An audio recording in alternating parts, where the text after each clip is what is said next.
11. Armake Files 1, 2, 3. Hail the Dark Lord Rowling. Armake is a non-canonical extra. Armake Files 1. 72 Hours to Victory, aka What Happens If You Change Harry but Leave All Other Characters Constant. Dumbledore peered over his desk at young Harry, twinkling in a kindly sort of way. The boy had come to him with a terribly intense look on his childish face. Dumbledore hoped that whatever this matter was, it wasn't too serious. Harry was far too young for his life trials to be starting already. What was it you wished to speak to me about, Harry? Harry James Potter Ravensvers leaned forward in his chair, smiling grimly. Headmaster, I got a sharp pain in my scar during the sorting feast. Considering how and where I got this scar, it didn't seem like the sort of thing I should just ignore. I thought at first it was because of Professor Snape, but I followed the Baconian experimental method, which is to find the conditions for both the presence and the absence of the phenomenon. And I've determined that my scar hurts if, and only if I'm facing the back of Professor Quirrell's head, whatever's under his turban. While it could be something more innocuous, I think we should provisionally assume the worst, that it's you-know-who. Wait, don't look so horrified. This is actually a priceless opportunity. I'll make files too.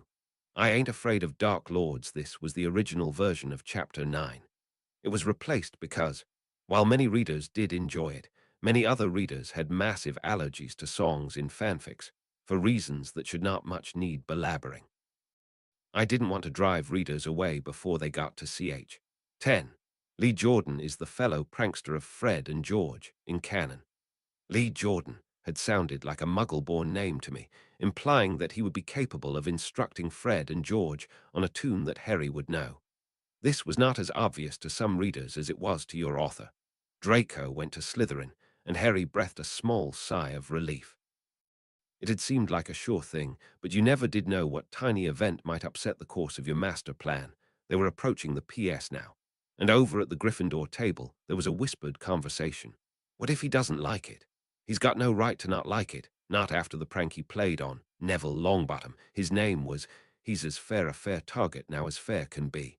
All right, just make sure you don't forget your parts. We've rehearsed it often enough over the last 3 hours. And Minerva McGonagall, from where she stood at the speaker's podium of the head table, looked down at the next name on her list. Please don't let him be a Gryffindor. Please don't let him be a Gryffindor. Oh, please don't let him be a Gryffindor. She took a deep breath and called, Potter, Harry. There was a sudden silence in the hall as all whispered conversation stopped. A silence broken by a horrible buzzing noise that modulated and changed in hideous mockery of musical melody. Minerva's head jerked around, shocked, and identified the buzzing noise as coming from the Gryffindor direction, where they were standing on top of the table blowing into some kind of tiny devices held against their lips. Her hand started to drop to her wand to silencio the lot of them, but another sound stopped her. Dumbledore was chuckling. Minerva's eyes went back to Harry Potter, who had only just started to step out of line before he'd stumbled and halted. Then the young boy began to walk again, moving his legs in odd sweeping motions and waving his arms back and forth and snapping his fingers in synchrony with their music, to the tune of Ghostbusters, as performed on the kazoo by Fred and George Weasley and sung by Lee Jordan. There's a Dark Lord near. Got no need to fear who you gonna call. Harry Potter, shouted Lee Jordan, and the Weasley twins performed a triumphant chorus. With a killing curse. Well, it could be worse. Who you gonna call? Harry Potter. There were a lot more voices shouting it this time. The Weasley horrors went off into an extended wailing, now accompanied by some of the older Muggle-borns who had produced their own tiny devices, transfigured out of the school's silverware, no doubt. As their music reached its anticlimax, Harry Potter shouted, I ain't afraid of Dark Lords. There was cheering then, especially from the Gryffindor table, and more students produced their own anti-musical instruments. The hideous buzzings redoubled in volume and built to another awful crescendo. I ain't afraid of Dark Lords. Minerva glanced to both sides of the head table, afraid to look, but with all too good a notion of what she would see. Trelawney frantically fanning herself, Flitwick looking on with curiosity, Hagrid clapping along to the music, Sprout looking severe, and Quirrell gazing at the boy with sardonic amusement. Directly to her left, Dumbledore humming along, and directly to her right, Snape gripping his empty wine goblet, white-knuckled, so hard that the thick silver was slowly deforming. Dark robes and a mask. Impossible task. Who you gonna call? Harry Potter. Giant fire ape. Old bat in a cape. Who you gonna call? Harry Potter. Minerva's lips set in a white line. She would have words with them about that last verse, if they thought she was powerless because it was the first day of school and Gryffindor had no points to take away. If they didn't care about detentions, then she would find something else. Then, with a sudden gasp of horror, she looked in Snape's direction.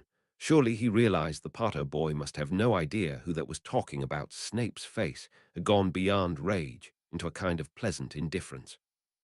A faint smile played about his lips.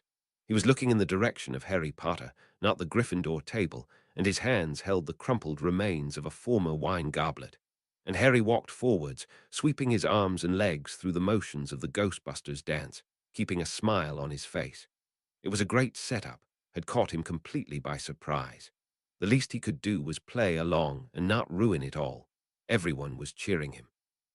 It made him feel all warm inside and sort of awful at the same time. They were cheering him for a job he'd done when he was 1 year old, a job he hadn't really finished. Somewhere, somehow, the Dark Lord was still alive. Would they have been cheering quite so hard if they knew that? But the Dark Lord's power had been broken once, and Harry would protect them again, if there was in fact a prophecy, and that was what it said. Well, actually regardless of what any darn prophecy said. All those people believing in him and cheering him, Harry couldn't stand to let that be false, to flash and fade like so many other child prodigies, to be a disappointment, to fail to live up to his reputation as a symbol of the light, never mind how he'd gotten it. He would absolutely, positively, no matter how long it took, and even if it killed him, fulfill their expectations. And then go on to exceed those expectations, so that people wondered, looking back, that they had once asked so little of him. And he shouted out the lie that he'd invented because it scanned well and the song called for it. I ain't afraid of Dark Lords. I ain't afraid of Dark Lords. Harry took his last steps toward the sorting hat as the music ended. He swept a bow to the Order of Chaos at the Gryffindor table, and then turned and swept another bow to the other side of the hall, and waited for the applause and giggling to die away. Armake Files 3. Alternate endings of self-awareness. The offer to tell the whole plot to anyone who guessed what has never happened before spurred a lot of interesting attempts. The first Armake below is taken directly from my personal favorite answer by Meteoric Shipyards. The second is based on Kazuma's suggestion for what has never happened before. The third on a combination of Yount and Dougal 74. The fourth on Wolf 550E's review of Chapter 10. The one that starts with K and the one just above that are from Darkheart 81. The others are my own. Anyone who wants to pick up one of my own ideas and run with them, particularly the last one, is welcome to do so. And before I get 100 indignant complaints, yes, I am well aware that the legislative body of the UK is the House of Commons in Parliament. In the back of his mind, he wondered if the sorting hat was genuinely conscious in the sense of being aware of its own awareness, and if so, whether it was satisfied with only getting to talk to 11-year-olds once per year. Its song had implied so. Oh, I'm the sorting hat and I'm okay. I sleep all year and I work one day. When there was once more silence in the room, Harry sat on the stool and carefully placed onto his head the 800-year-old telepathic artifact of forgotten magic, thinking, just as hard as he could, don't sort me yet. I have questions I need to ask you. Have I ever been obliviated? Did you sort the Dark Lord when he was a child, and can you tell me about his weaknesses? Can you tell me why I got the brother wand to the Dark Lords? Is the Dark Lord's ghost bound to my scar, and is that why I get so angry sometimes? Those are the most important questions, but if you've got another moment, can you tell me anything about how to rediscover the lost magics that created you? And the sorting hat answered, no, yes, no, no, yes and no. Next time don't ask double questions, no. And out loud, Ravenclaw. Oh dear, this has never happened before. What? I'm allergic to your hair shampoo. And then the sorting hat sneezed with a mighty Achoo that echoed around the great hall. Well, Dumbledore cried jovially. It seems Harry Potter has been sorted into the new House of Achoo. McGonagall, you can serve as the head of House Achoo. You'd better hurry up on making arrangements for a choose curriculum and classes. Tomorrow is the first day. But, stammered McGonagall, her mind in nearly complete disarray. Who will be head of House Gryffindor? It was all she could think of. She had to stop this somehow. Dumbledore put a finger to his cheek, looking thoughtful. Snape. Snape's screech of protest nearly drowned out McGonagall's. Then who will be head of Slytherin? Hagrid. Don't sort me yet. I have questions I need to ask you. Have I ever been obliviated? Did you sort the Dark Lord when he was a child, and can you tell me about his weaknesses? Can you tell me why I got the brother wand to the Dark Lords? Is the Dark Lord's ghost bound to my scar, and is that why I get so angry sometimes? Those are the most important questions. But if you've got another moment, can you tell me anything about how to rediscover the lost magics that created you? There was a brief pause. Hello. Do I need to repeat the questions? The Sorting Hat screamed, an awful high-pitched sound that echoed through the great hall and caused most of the students to clap their hands over their ears. With a desperate yowl, it leapt off Harry Potter's head and bounded across the floor, pushing itself along with its brim, and made it halfway to the head table before it exploded. Slytherin. Seeing the look of horror on Harry Potter's face, Fred Weasley thought faster than he ever had in his life. In a single motion, he whipped out his wand, whispered Silencio, and then Change me voicio, and finally Ventriloquo. Just kidding, said Fred Weasley. Gryffindor. Oh dear. This has never happened before. What? Ordinarily, I would refer such questions to the headmaster, who could ask me in turn if he wished. But some of the information you've asked for is not only beyond your own user level, but beyond the headmaster's. How can I raise my user level? I'm afraid I am not allowed to answer that question at your current user level. What options are available at my user level? After that, it didn't take long. Root. Oh, dear. This has never happened before. What?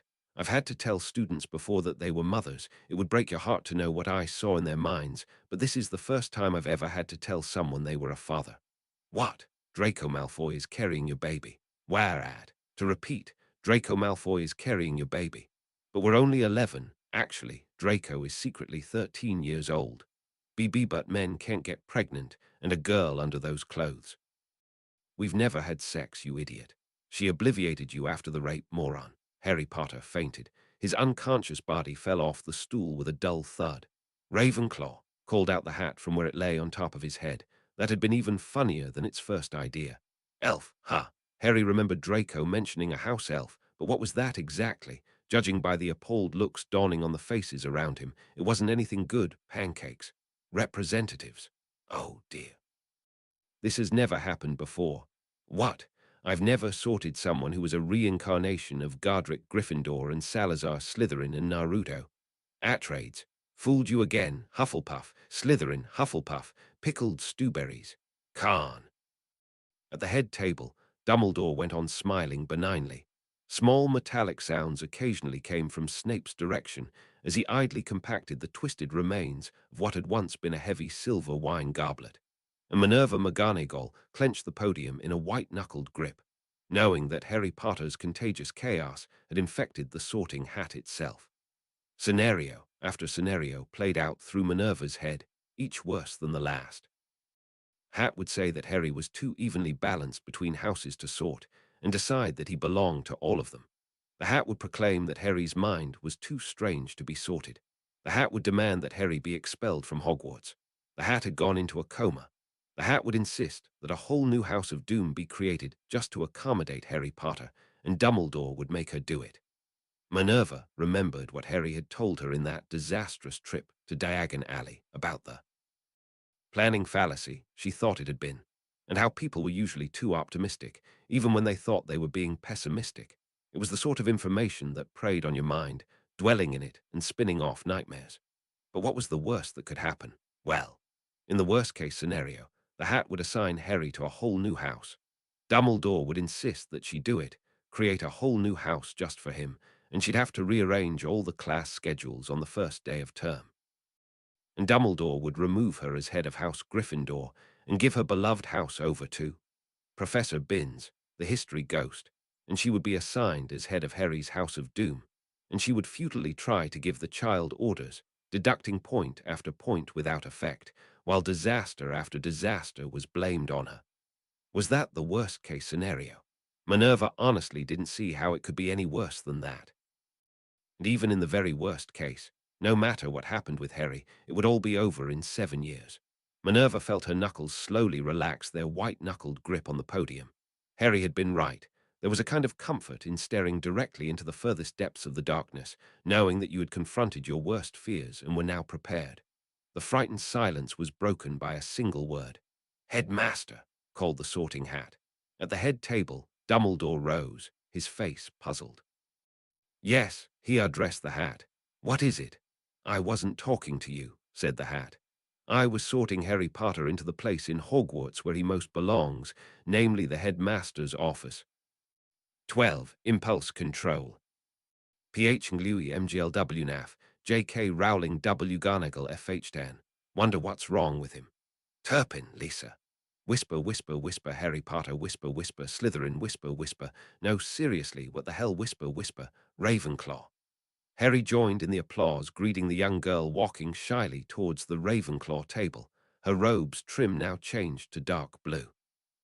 Lisa Turpin appeared torn between her impulse to sit down as far away from Harry Potter as possible, and her impulse to run over, forcibly insert herself at his side, and start tearing answers out of him.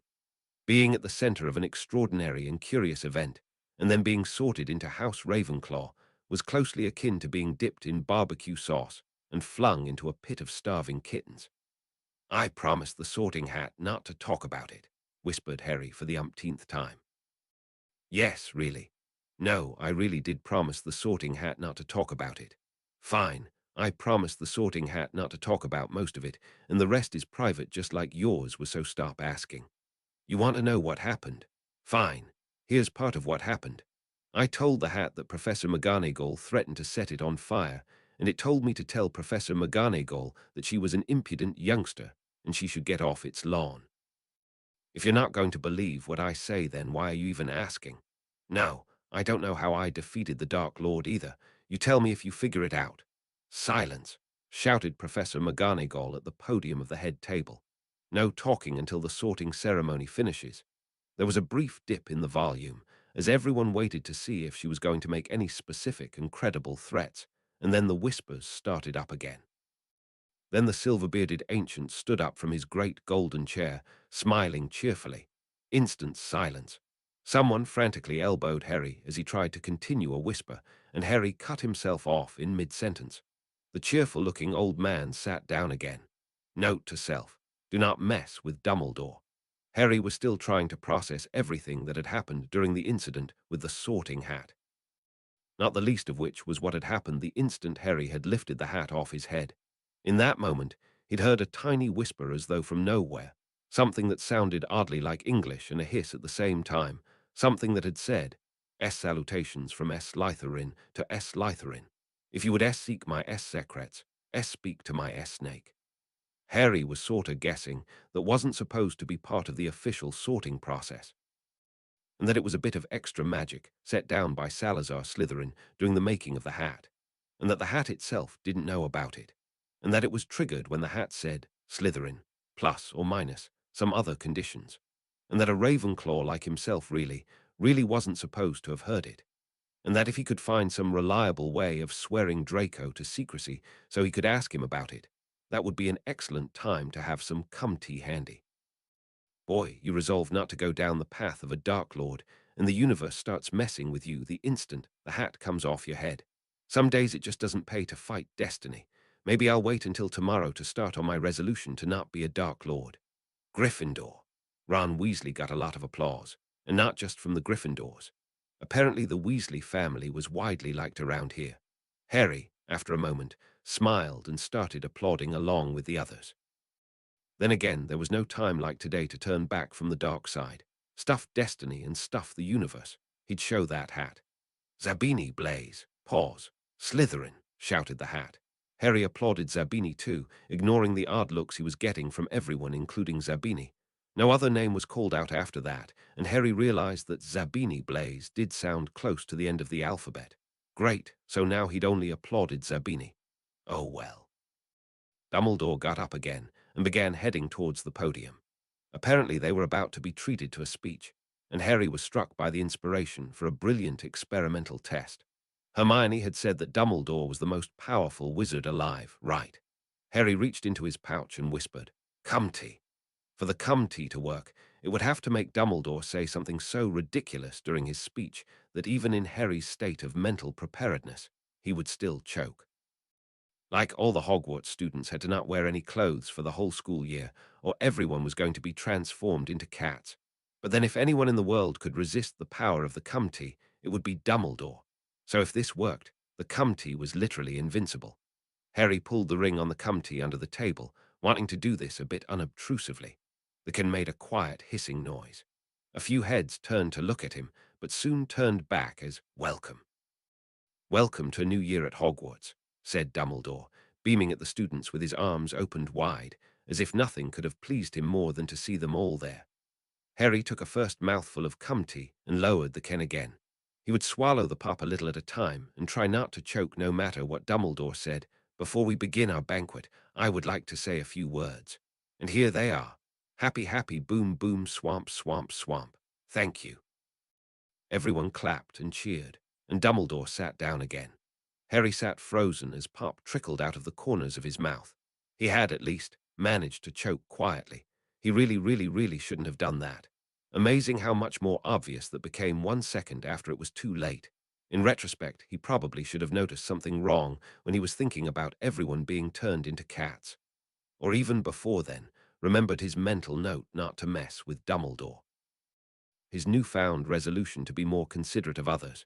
Or maybe if he'd had one single scrap of common sense. It was hopeless. He was corrupt to the core. Hail the Dark Lord, Harry. You couldn't fight fate. Someone was asking Harry if he was all right. Others were starting to serve themselves food, which had magically appeared on the table, whatever. "I'm all right," Harry said. "Excuse me. Was that a normal speech for the headmaster, you all? Didn't seem very surprised." "Oh, Dumbledore's insane, of course," said an older-looking Ravenclaw sitting next to him who had introduced himself with some name Harry didn't even begin to remember. "Lots of fun. Incredibly powerful wizard, but completely bonkers." He paused. "At some later point, I'd also like to ask why green fluid came out of your lips and then disappeared, though I expect you promised the Sorting Hat not to talk about that either." With a great effort, Harry stopped himself from glancing down at the incriminating can of Cumty in his hand. After all, the Cumty hadn't just arbitrarily materialized a quibbler headline about him and Draco. Draco had explained it in a way that made it seem like it had all happened. Naturally, as if it had altered history to fit. Harry was mentally imagining himself banging his forehead against the table.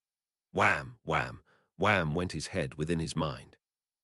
Another student lowered her voice to a whisper. "I hear that Dumbledore is secretly a genius mastermind, controlling lots of stuff, and he uses the insanity as a cover so that no one will suspect him." "I've heard that too," whispered a third student, and there were furtive nods from around the table. This couldn't help but catch Harry's attention. "I see," whispered Harry, lowering his own voice. "So everyone knows that Dumbledore is secretly a mastermind." Most of the students nodded. No, two looked suddenly thoughtful, including the older student sitting next to Harry. "Are you sure this is the Ravenclaw table?" Harry managed not to ask out loud. "Brilliant," Harry whispered. "If everyone knows, no one will suspect it's a secret." "Exactly," whispered a student, and then he frowned. "Wait, that doesn't sound quite right," note to self. "The 75th percentile of Hogwarts students, aka Ravenclaw House, is not the world's most exclusive program for gifted children." But at least he'd learned an important fact today.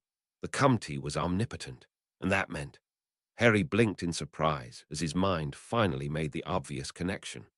That meant that as soon as he learned a spell to temporarily alter his own sense of humor, he could make anything happen by making it so that he would only find that one thing surprising enough to do a spit take, and then drinking a can of Cumty.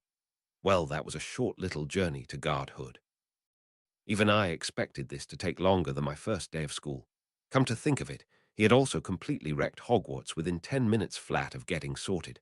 Harry did feel a certain amount of regret about this. Merlin knew what an insane headmaster was going to do to his next 7 years of schooling, but he couldn't help feeling a twinge of pride, too. Tomorrow. No later than tomorrow at the very latest, he was going to start walking down the path that led to Dark Lord Harry. A prospect which was sounding scarier by the minute, and yet also, somehow, increasingly attractive. Part of his mind was already visualizing the minions' uniforms. "Eat," the older student sitting next to him growled and jabbed Harry in the ribs. "Don't think. Eat." Harry automatically started loading up his plate with whatever was in front of him, blue sausages with tiny glowing bits, whatever. "What were you thinking about, the sorting?" began to say Padma Patil, one of the other first-year Ravenclaws. "No pestering during mealtimes," chorused at least 3 people. "House rule," added another. "Otherwise, we'd all starve around here." Harry was finding himself really hoping that his clever new idea didn't actually work, and that the Comte worked some other way and didn't actually have the omnipotent power to alter reality. It wasn't that he didn't want to be omnipotent. It was that he just couldn't bear the thought of living in a universe that really worked like that. There was something undignified about ascending through the clever use of fizzy drinks, but he was going to test it experimentally. "You know," said the older student next to him in a quite pleasant tone, "we have a system for forcing people like you to eat. Would you like to find out what it is?" Harry gave up and started eating his blue sausage. It was quite good, especially the glowing bits. Dinner passed with surprising rapidity. Harry tried to sample at least a little of all the weird new foods he saw. His curiosity couldn't stand the thought of not knowing how something tasted. Thank goodness this wasn't a restaurant where you had to order only one thing and you never found out what all the other things on the menu tasted like. Harry hated that. It was like a torture chamber for anyone with a spark of curiosity. Find out about only one of the mysteries on this list. Ha ha ha. Then it was time for dessert, which Harry had completely forgotten to leave room for. He gave up after sampling a small bit of treacle tart. Surely all these things would pass around at least once again over the course of the school year. So what was on his to-do list, besides the ordinary school things? To-do 1. Research mind alteration charms so you can test the Comte and see whether you actually did figure out a path to omnipotence. Actually, just research every kind of mind magic you can find. Mind is the foundation of our power as humans. Any kind of magic that affects it is the most important sort of magic there is. To-do 2. Actually, this is to-do 1, and the other is to-do 2. Go through the bookshelves of the Hogwarts and Ravenclaw libraries, familiarizing yourself with the system and making sure you've at least read all the book titles. Second pass, read all tables of contents. Coordinate with Hermione, who has a much better memory than you. Find out if there's an interlibrary loan system at Hogwarts and see if the 2 of you, especially Hermione, can visit those libraries too. If other houses have private libraries, figure out how to access legally or sneak in. Option 3A, swear Hermione to secrecy and try to start researching from Slytherin to Slytherin. If you would seek my secrets, speak to my snake. Problem. This sounds highly confidential, and it could take quite a while to randomly run across a book containing a hint. To-do 0. Check out what sort of information search and retrieval spells exist, if any. Library magic isn't as ultimately important as mind magic, but it has a much higher priority. Option 3B. Look for a spell to magically bind Draco Malfoy to secrecy or magically verify the sincerity of Draco's promise to keep a secret, Veritaserum, and then ask him about Slytherin's message. Actually, Harry had a pretty bad feeling about option 3B. Now that Harry thought about it, he didn't feel all that great about option 3A either. Harry's thoughts flashed back to possibly the worst moment of his life to date, those long seconds of blood-freezing horror beneath the hat when he thought he'd already failed. He'd wished then to fall back just a few minutes in time and change something, anything, before it was too late. And then it had turned out to not be too late after all. Wish granted. You couldn't change history, but you could get it right to start with. Do something differently the first time around. This whole business with seeking Slytherin's secrets seemed an awful lot like the sort of thing where years later you would look back and say, and that was where it all started going wrong. And he would wish desperately for the ability to fall back through time and make a different choice. Wish granted. Now what? Harry slowly smiled. It was a rather counterintuitive thought. But he could. There was no rule saying he couldn't. He could just pretend he'd never heard that little whisper. Let the universe go on in exactly the same way it would have if that one critical moment had never occurred. 20 years later, that was what he would desperately wish had happened 20 years ago, and 20 years before 20 years later happened to be right now. Altering the distant past was easy, you just had to think of it at the right time. Or, this was even more counterintuitive. He could even inform, oh say, Professor McGonagall instead of Draco or Hermione. And she could get a few good people together and get that little extra spell taken off the hat. Why, yes. That sounded like a remarkably good idea once Harry had actually thought of it. So very obvious in retrospect, and yet somehow option 3C and option 3D just hadn't occurred to him. Harry awarded himself +1 point on his anti-Dark Lord Harry program. It had been an awfully cruel prank the hat had played on him, but you couldn't argue with the results on consequentialist grounds. It certainly did give him a better idea of the victim's perspective, though. To do 4. Apologize to Neville Longbottom. Okay, he was on a roll here, now he just had to keep it up. In every day, in every way, I'm getting lighter and lighter. People around Harry had also mostly stopped eating at this point, and the dessert-serving dishes began to vanish, and the used plates. When all the plates were gone, Dumbledore once again stood up from his seat. Harry couldn't help but feel the urge to drink another cum-tea. You've got to be kidding, Harry thought at that piece of himself. But the experiment didn't count if it wasn't replicated, did it? And the damage was already done, wasn't it? Didn't he want to see what would happen this time? Wasn't he curious? What if he got a different result? Hey, I bet you the same part of my brain that pushed through the prank on Neville Longbottom. Maybe. And is it not overwhelmingly obvious that if I do this I shall regret it 1 second after it is too late? Yeah, so no. Ahem, said Dumbledore from the podium, stroking his long silver beard. Just a few more words now that we are all fed and watered. I have a few start-of-term notices to give you. Steers should note that the forest on the grounds is forbidden to all pupils. That is why it is called the Forbidden Forest. If it were permitted, it would be called the Permitted Forest. Straightforward. Note to self. Forbidden Forest is forbidden. I have also been asked by Mr. Filch, the caretaker, to remind you all that no magic should be used between classes in the corridors. Alas, we all know that what should be and what is are two different things. Thank you for keeping this in mind. Quidditch trials will be held in the second week of the term. Anyone interested in playing for their house teams should contact Madam Hooch. Anyone interested in reformulating the entire game of Quidditch should contact Harry Potter. Harry inhaled his own saliva and went into a coughing fit just as all eyes turned towards him. How the hell? He hadn't met Dumbledore's eyes at any point. He didn't think. He certainly hadn't been thinking about Quidditch at the time. He hadn't talked to anyone but Ron Weasley, and he didn't think Ron would have told anyone else. Or had Ron run off to a professor to complain? How on earth? Additionally, I must tell you that this year, the third-floor corridor on the right-hand side is out of bounds to everyone who does not wish to die a very painful death. It is guarded by an elaborate series of dangerous and potentially lethal traps, and you cannot possibly get past all of them, especially if you are only in your first year. Harry was numb at this point. And finally, I extend my greatest thanks to Quirinus Quirrell for heroically agreeing to undertake the position of defense against the dark arts professor at Hogwarts. Dumbledore's gaze moved searchingly across the students. I hope all students will extend Professor Quirrell that utmost courtesy and tolerance which is due his extraordinary service to you and this school, and that you will not pester us with any niggling complaints about him unless you want to try doing his job. What was that about? I now yield the floor to our new faculty member, Professor Quirrell, who would like to say a few words. The young, thin, nervous man who Harry had first met in the leaky cauldron slowly made his way up to the podium, glancing fearfully around in all directions.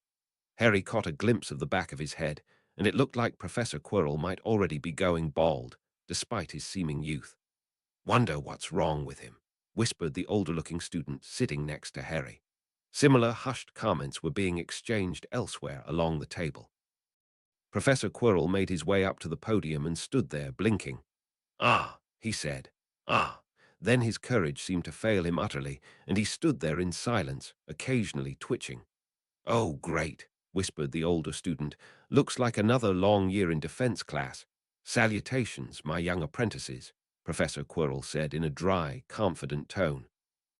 We all know that Hogwarts tends to suffer a certain misfortune in its selections for this position, and no doubt many of you are already wondering what doom shall befall me this year.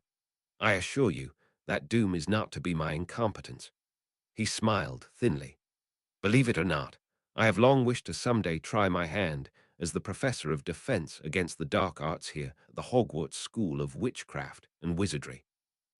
The first to teach this class was Salazar Slytherin himself, and as late as the 14th century, it was traditional for the greatest fighting wizards of every persuasion to try their hands at teaching here. Past professors of defense have included not just the legendary wandering hero Herald She, but also the quote undying unquote Baba Yaga. Yes, I see some of you are still shuddering at the sound of her name, even though she's been dead for 600 years. That must have been an interesting time to attend Hogwarts, don't you think? Harry was swallowing hard, trying to suppress the sudden surge of emotion that had overcome him when Professor Quirrell had begun speaking. The precise tones reminded him very much of a lecturer at Oxford, and it was starting to hit home that Harry wasn't going to see his home or his mum or his dad until Christmas. You are accustomed to the defense position being filled by incompetents, scoundrels, and the unlucky. To anyone with a sense of history, it bears another reputation entirely. Not everyone who teaches here has been the best, but the best have all taught at Hogwarts. In such august company, and after so much time anticipating this day, I would be ashamed to set myself any standard lower than perfection. And so I do intend that every one of you will always remember this year as the best defense class that you have ever had. What you learn this year will forever serve as your firm foundation in the arts of defense, no matter who your teachers before and after. Professor Quirrell's expression grew serious. "We have a great deal of lost ground to make up and not much time to cover it. Therefore, I intend to depart from Hogwarts teaching conventions in a number of respects, as well as introducing some optional after-school activities." He paused. "If that is not sufficient, perhaps I can find new ways to motivate you. You are my long-awaited students, and you will do your very best in my long-awaited defense class. I would add some sort of dreadful threat, like otherwise you will suffer horribly. But that would be so cliched, don't you think? I pride myself on being more imaginative than that. Thank you." Then the vigor and confidence seemed to drain away from Professor Quirrell. His mouth gaped open as if he had suddenly found himself facing an unexpected audience, and he turned with a convulsive jerk and shuffled back to his seat, hunched over as if he was about to collapse in on himself and implode. "He seems a little odd," whispered Harry. "Meh," said the older-looking student. "You ain't seen nothing." Dumbledore resumed the podium. "And now," said Dumbledore, "before we go to bed, let us sing the school song. Everyone pick their favorite tune and favorite words, and off we go." 13. Asking the wrong questions. Len Sela J.K. Rowling Omentilvo. Edit. Don't panic. I solemnly swear that there is a logical, foreshadowed, canon-compliant explanation for everything which happens in this chapter. It's a puzzle. You're supposed to try to solve it, and if not, just read the next chapter. That's one of the most obvious riddles I've ever heard. As soon as Harry opened his eyes in the Ravenclaw first-year boys' dormitory on the morning of his first full day at Hogwarts, he knew something was wrong. It was quiet. Too quiet. Oh, right.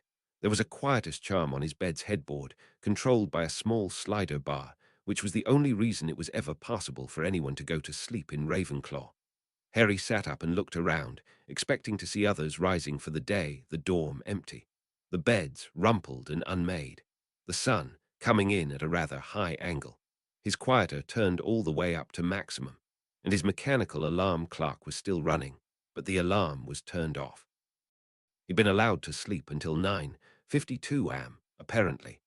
Despite his best efforts to synchronize his 26-hour sleep cycle to his arrival at Hogwarts, he hadn't got to sleep last night until around 1 a.m. He'd been planning to wake up at 7:00 a.m. with the other students. He could stand being a little sleep-deprived his first day so long as he got some sort of magical fix before tomorrow. But now he'd missed breakfast. And his very first class at Hogwarts in herbology had started 1 hour and 22 minutes ago. The anger was slowly wakening in him. Oh, what a nice little prank. Turn off his alarm, turn up the quieter, and let Mr. Bigshot Harry Potter miss his first class and be blamed for being a heavy sleeper. When Harry found out who'd done this. No, This could only have been done with the cooperation of all 12 other boys in the Ravenclaw dorm. All of them would have seen his sleeping form. All of them had let him sleep through breakfast. The anger drained away, replaced by confusion and a horribly wounded feeling. They'd liked him, he'd thought. Last night he'd thought they liked him. Why? As Harry stepped out of the bed, he saw a piece of paper facing out from his headboard. The paper said, "My fellow Ravenclaws, it's been an extra long day. Please let me sleep in and don't worry about my missing breakfast. I haven't forgotten about my first class. Yours, Harry Potter." And Harry stood there frozen, ice water beginning to trickle through his veins. The paper was in his own handwriting, in his own mechanical pencil, and he didn't remember writing it. And Harry squinted at the piece of paper, and unless he was imagining it, the words "I haven't forgotten" were written in a different style, as if he was trying to tell himself something. Had he known he was going to be obliviated? Had he stayed up late, committed some sort of crime or covert activity, and then... But he didn't know the obliviate spell. Had someone else? What? A thought occurred to Harry. If he had known he was going to be obliviated. Still in his pajamas, Harry ran around his bed to his trunk, pressed his thumb against the lock, pulled out his pouch, stuck in his hand and said, "Note to myself." And another piece of paper popped into his hand. Harry took it out, staring at it. It too was in his own handwriting. The note said, "Dear me, please play the game. You can only play the game once in a lifetime. This is an irreplaceable opportunity. Recognition code 927, I am a potato. Yours, you." Harry nodded slowly. Recognition code 927, I am a potato was indeed the message he had worked out in advance, some years earlier, while watching TV, that only he would know. If he had to identify a duplicate of himself as being really him or something, just in case, be prepared. Harry couldn't trust the message. There might be other spells involved. But it ruled out any simple prank. He had definitely written this, and he definitely didn't remember writing it. Staring at the paper, Harry became aware of ink showing through from the other side. He flipped it over. The reverse side read, "Instructions for the game. You do not know the rules of the game, you do not know the stakes of the game, you do not know the objective of the game, you do not know who controls the game, you do not know how to end the game, you start with 100 points. Begin." Harry stared at the instructions. This side wasn't handwritten. The writing was perfectly regular, hence artificial. It looked as if it had been inscribed by a quotes quill, such as the one he'd bought to take dictation. He had absolutely no clue what was going on. Well, step one was to get dressed and eat, maybe reverse the order of that. His stomach felt rather empty. He'd missed breakfast, of course, but he was prepared for that eventuality, having visualized it in advance. Harry put his hand into his pouch and said, "Snack bars," expecting to get the box of cereal bars he'd bought before departing for Hogwarts. What popped up did not feel like a box of cereal bars. When Harry brought his hand into his field of vision, he saw 2 tiny candy bars, not nearly enough for a meal, attached to a note, and the note was inscribed in the same writing as the game instructions. The note said, "Attempt failed. Point current points. 99 physical state. Still hungry mental state." Confused glee, Harry's mouth said without any sort of conscious intervention or decision on his part. He stood there for around a minute. 1 minute later, it still didn't make any sense, and he still had absolutely no idea what was going on, and his brain hadn't even begun to grasp at any hypotheses, like his mental hands were encased in rubber balls and couldn't pick anything up. His stomach, which had its own priorities, suggested a possible experimental probe. "Ah," Harry said to the empty room. "I don't suppose I could spend a point and get my box of cereal bars back." There was only silence. Harry put his hand into the pouch and said, "Box of cereal bars." A box that felt like the right shape popped up into his hand. But it was too light, and it was open, and it was empty, and the note attached to it said, "Points spent. 1 current points. 98 you have gained. A box of cereal bars. I'd like to spend 1 point and get the actual cereal bars back," said Harry. Again, silence. Harry put his hand into the pouch and said, "Cereal bars." Nothing came up. Harry shrugged despairingly and went over to the cabinet he'd been given near his bed to get his wizard's robes for the day. On the floor of the cabinet, under his robes, were the cereal bars and a note, "Points spent. 1 current points. 97 you have gained. 6 cereal bars you are still wearing." Pajamas do not eat. While you are wearing your pajamas, you will get a pajama penalty, and now I know that whoever controls the game is insane. My guess is that the game is controlled by Dumbledore, Harry said out loud. Maybe this time he could set a new land speed record for being quick on the uptake. Silence. But Harry was starting to pick up the pattern. The note would be in the next place he looked. So Harry looked under his bed. Ha ha ha ha ha ha. Ha ha ha ha ha ha. Ha ha ha ha ha ha. Dumbledore does not control the game. Bad guess, very bad guess, minus 20 points. And you are still wearing pajamas. It is your fourth move. And you are still wearing pajamas. Pajama penalty. Points, current points. 75. Welp. That was a puzzler, all right. It was only his first day at school, and once you ruled out Dumbledore, he didn't know the name of anyone else here who was this crazy.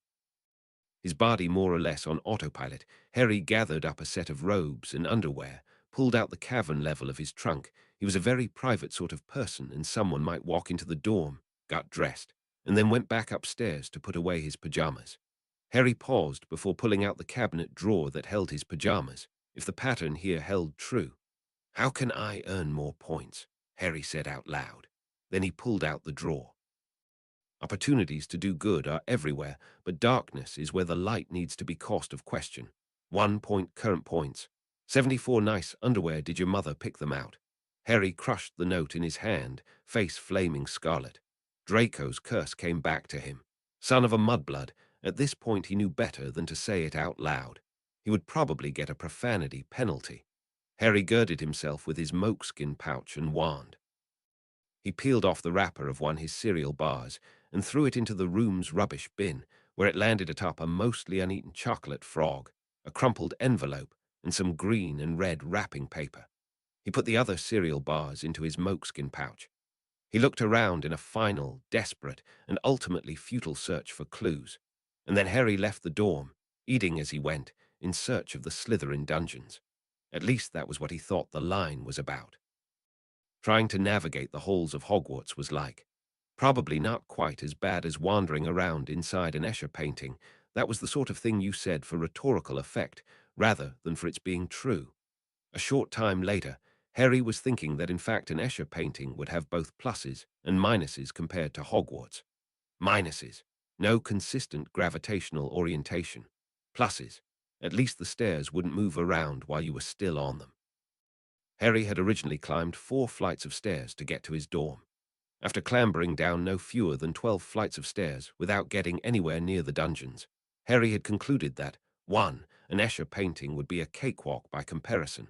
2. He was somehow higher in the castle than when he'd started. And 3.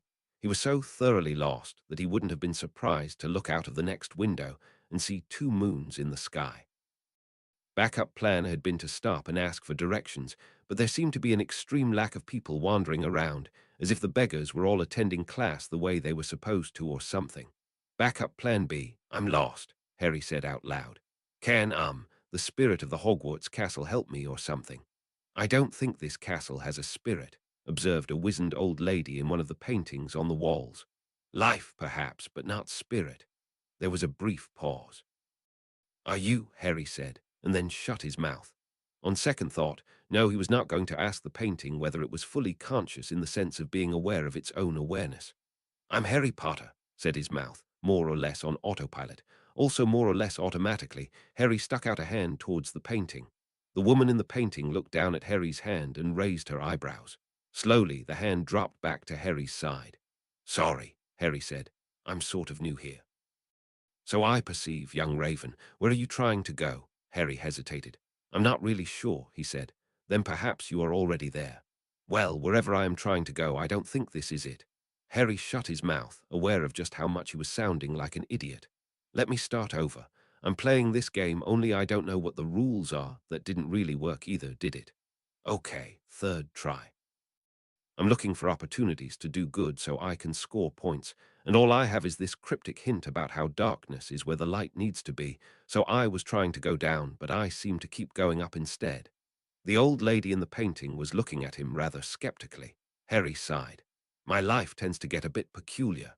Would it be fair to say that you don't know where you're going or why you're trying to get there? Entirely fair. The old lady nodded. I'm not sure that being lost is your most important problem, young man. True, but unlike the more important problems, it's a problem I can understand how to solve, and wow, is this conversation turning into a metaphor for human existence?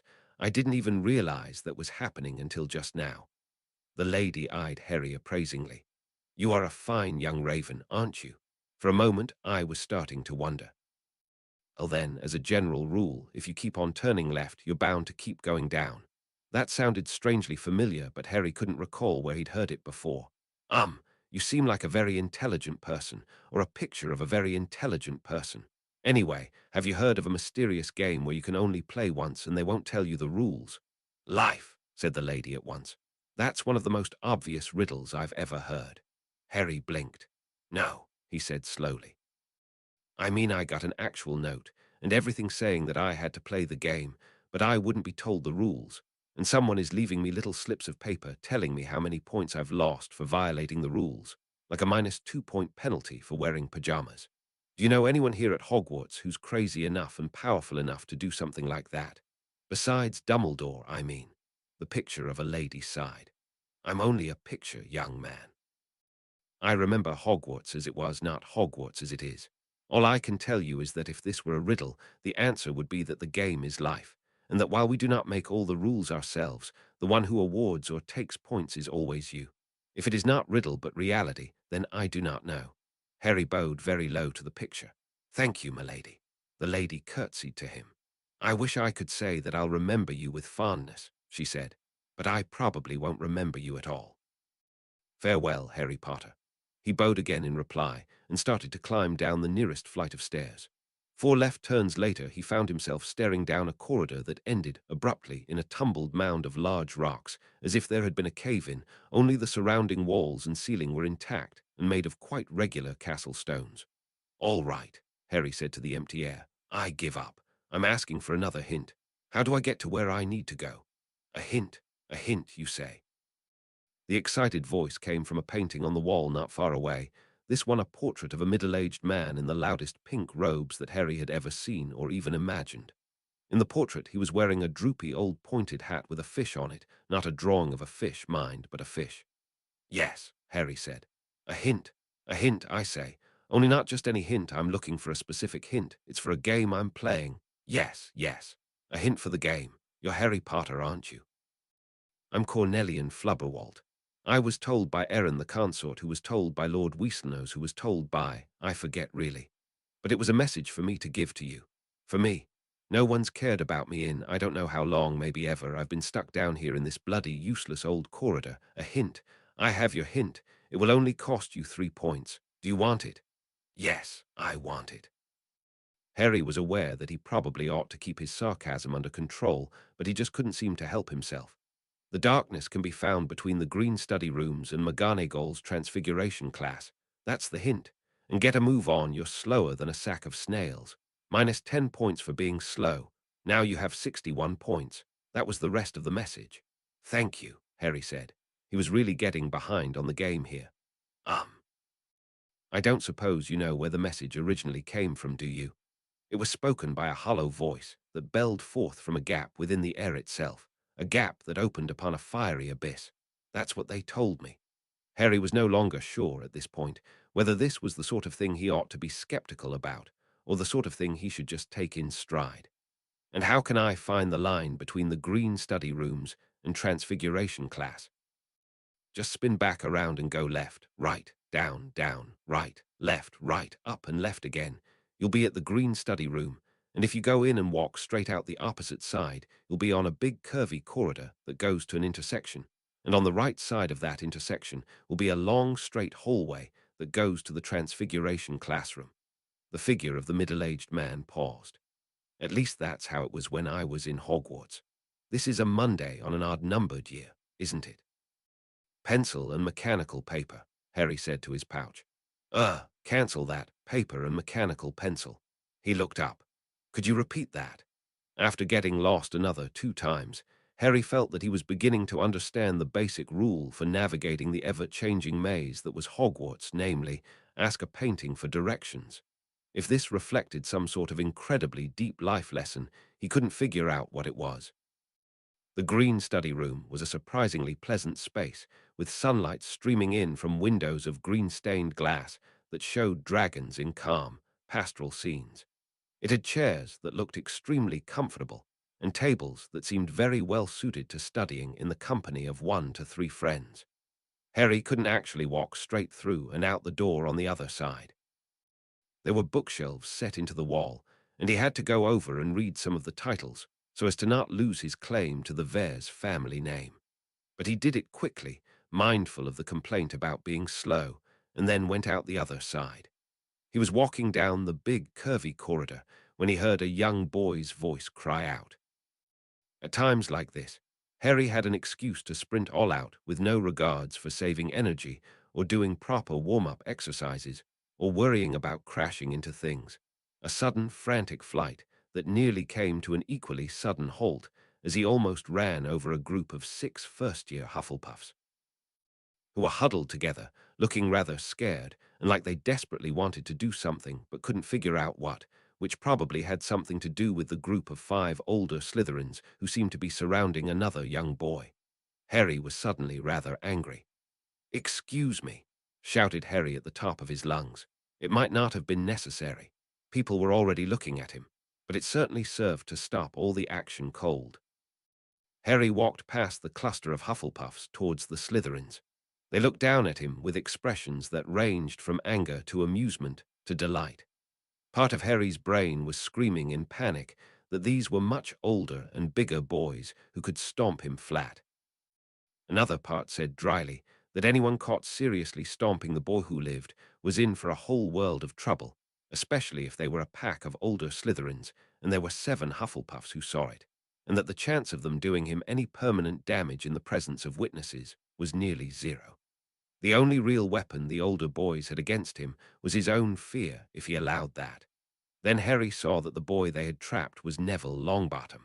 Of course, that settled it. Harry had decided to apologize humbly to Neville, and that meant Neville was his, how dare they. Harry reached out and grabbed Neville by the wrist and yanked him out from between the Slytherins, the boy stumbling in shock as Harry pulled him out, and in nearly the same motion pushed his own way through the same gap. And Harry stood in the center of the Slytherins where Neville had stood, looking up at the much older, larger, and stronger boys. "Hello," Harry said. "I'm the boy who lived." There was a rather awkward pause. No one seemed to know where the conversation was supposed to go from there. Harry's eyes dropped downwards and saw some books and papers scattered around the floor. Oh, the old game where you let the boy try to pick up his books and then knock them out of his hand again. Harry couldn't remember ever being the object of that game himself, but he had a good imagination, and his imagination was making him furious.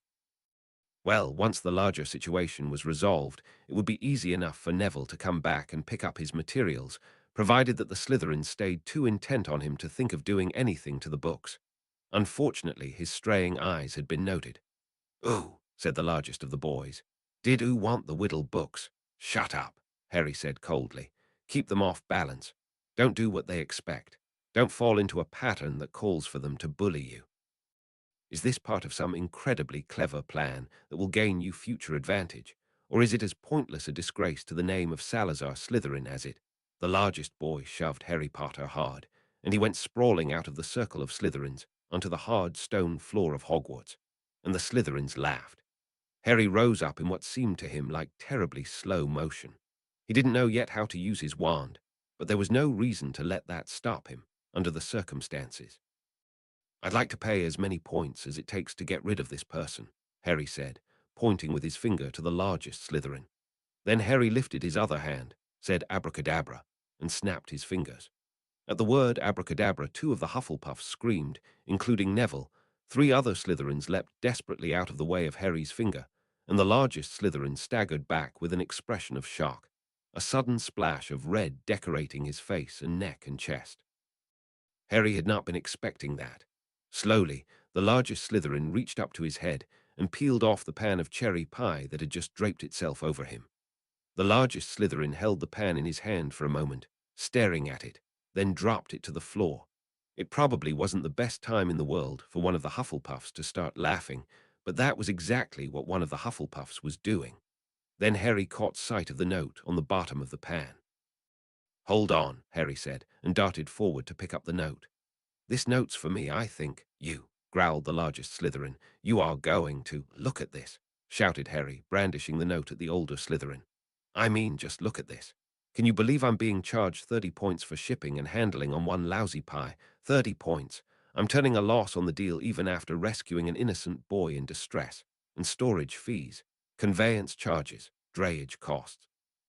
How do you get drayage costs on a pie? There was another one of those awkward pauses. Harry thought deadly thoughts at whichever Hufflepuff couldn't seem to stop giggling. That idiot was going to get him hurt. Harry stepped back and shot the Slytherins his best lethal glare. Now go away, or I will just keep making your existence more and more surreal until you do. Let me warn you. Messing with my life tends to make your life a little hairy. Get it? In a single terrible motion, the largest Slytherin whipped his wand out to point at Harry, and in the same instant was hit on the other side of his head by another pie, this one bright blueberry. The note on this pie was rather large and clearly readable.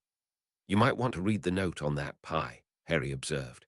I think it's for you this time. The Slytherin slowly reached up, took the pie pan, turned it over with a wet glop that dropped more blueberry on the floor, and read a note that said, warning, no magic may be used on the contestant while the game is in progress. Further interference in the game will be reported to the game authorities. The expression of sheer bafflement on the Slytherin's face was a look of art. Harry thought that he might be starting to like this game controller. Look, Harry said, you want to call it a day? I think things are spiraling out of control here. How about you go back to Slytherin and I go back to Ravenclaw and we all just cool down a bit, okay? I've got a better idea, hissed the largest Slytherin. How about if you accidentally break all your fingers? How in Merlin's name do you stage a believable accident after making the threat in front of a dozen witnesses? You idiot! The largest Slytherin slowly, deliberately reached out towards Harry's hands, and Harry froze in place, the part of his brain that was noticing the other boy's age and strength finally managing to make itself heard, screaming, "What the heck am I doing?" Wait, said one of the other Slytherins, his voice suddenly panicky.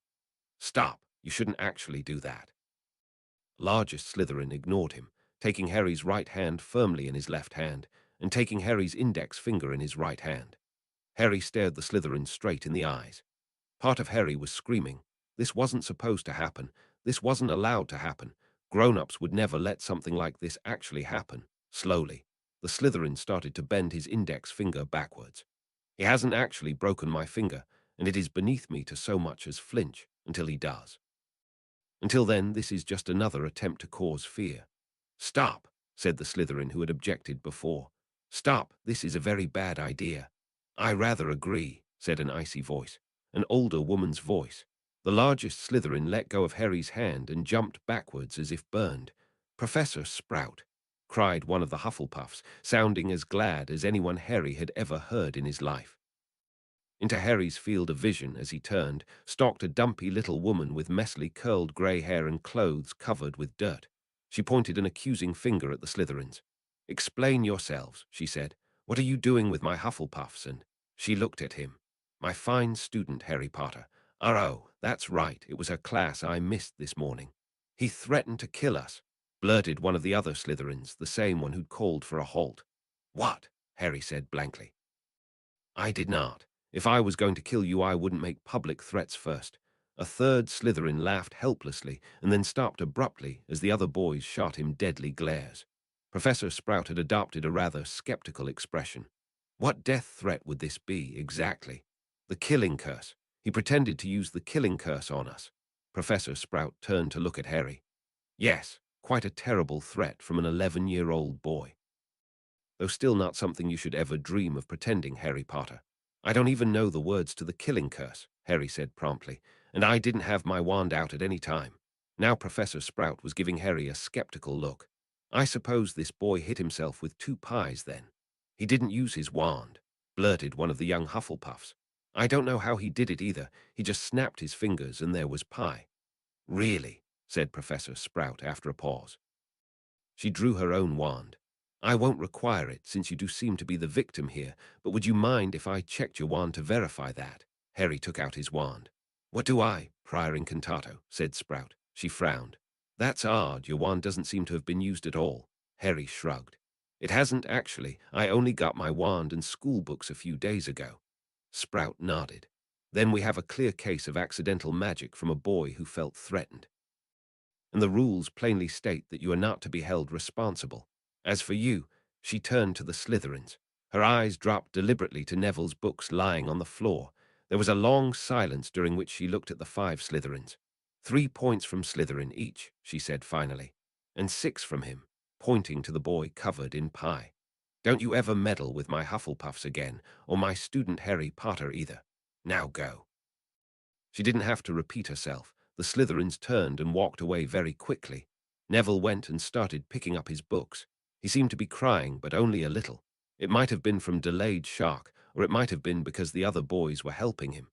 "Thank you very much, Harry Potter," Professor Sprout said to him. 7 points to Ravenclaw, 1 for each Hufflepuff you helped protect, and I won't say anything more. Harry blinked. He'd been expecting something more along the lines of a lecture about keeping himself out of trouble and a rather severe scolding for missing his very first class. Maybe he should have gone to Hufflepuff. Sprout was cool.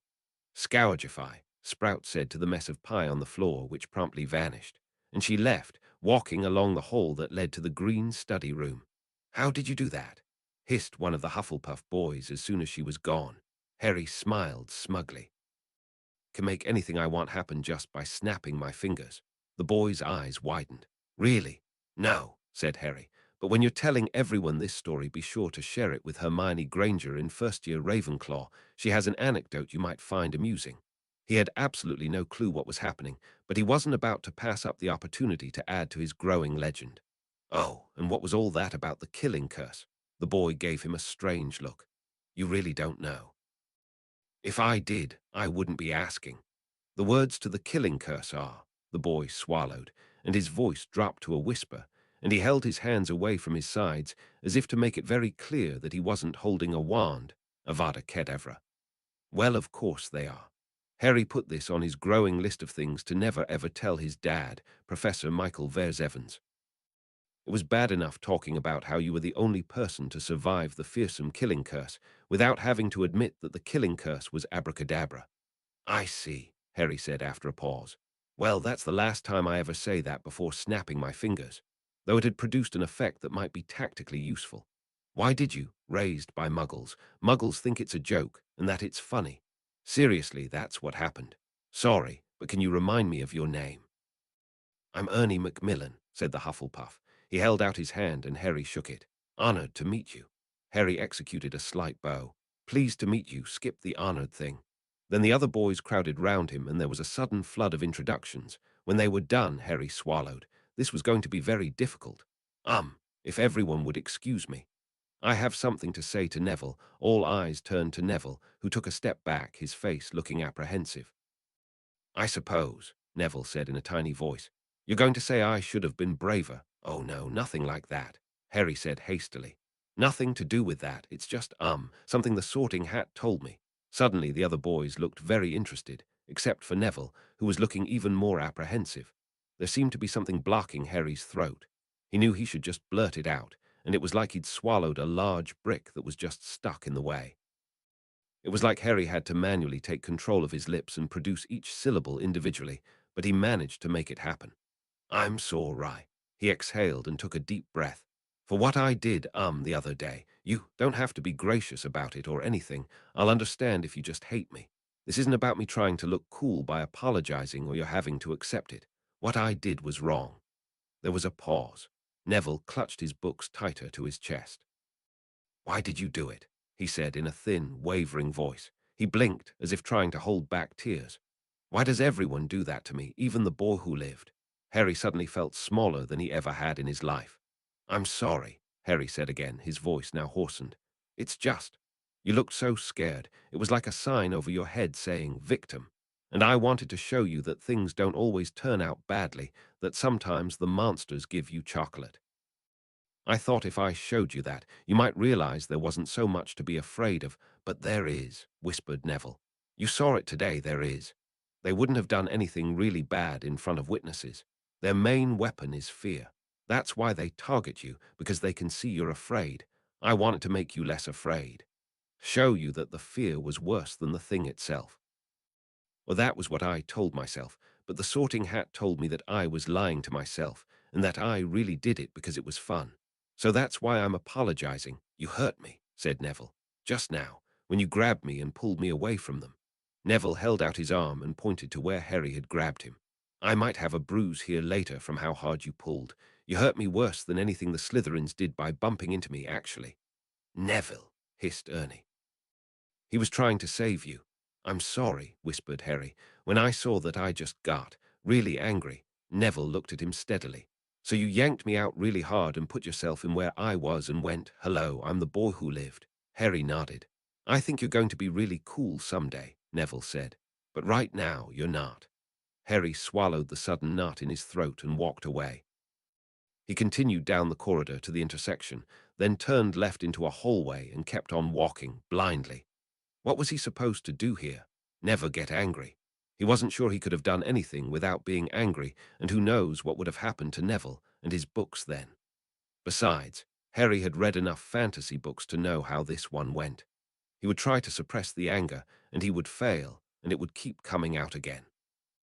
And after this whole long journey of self-discovery, he would learn at the end that his anger was a part of himself, and that only by accepting it could he learn to use it wisely.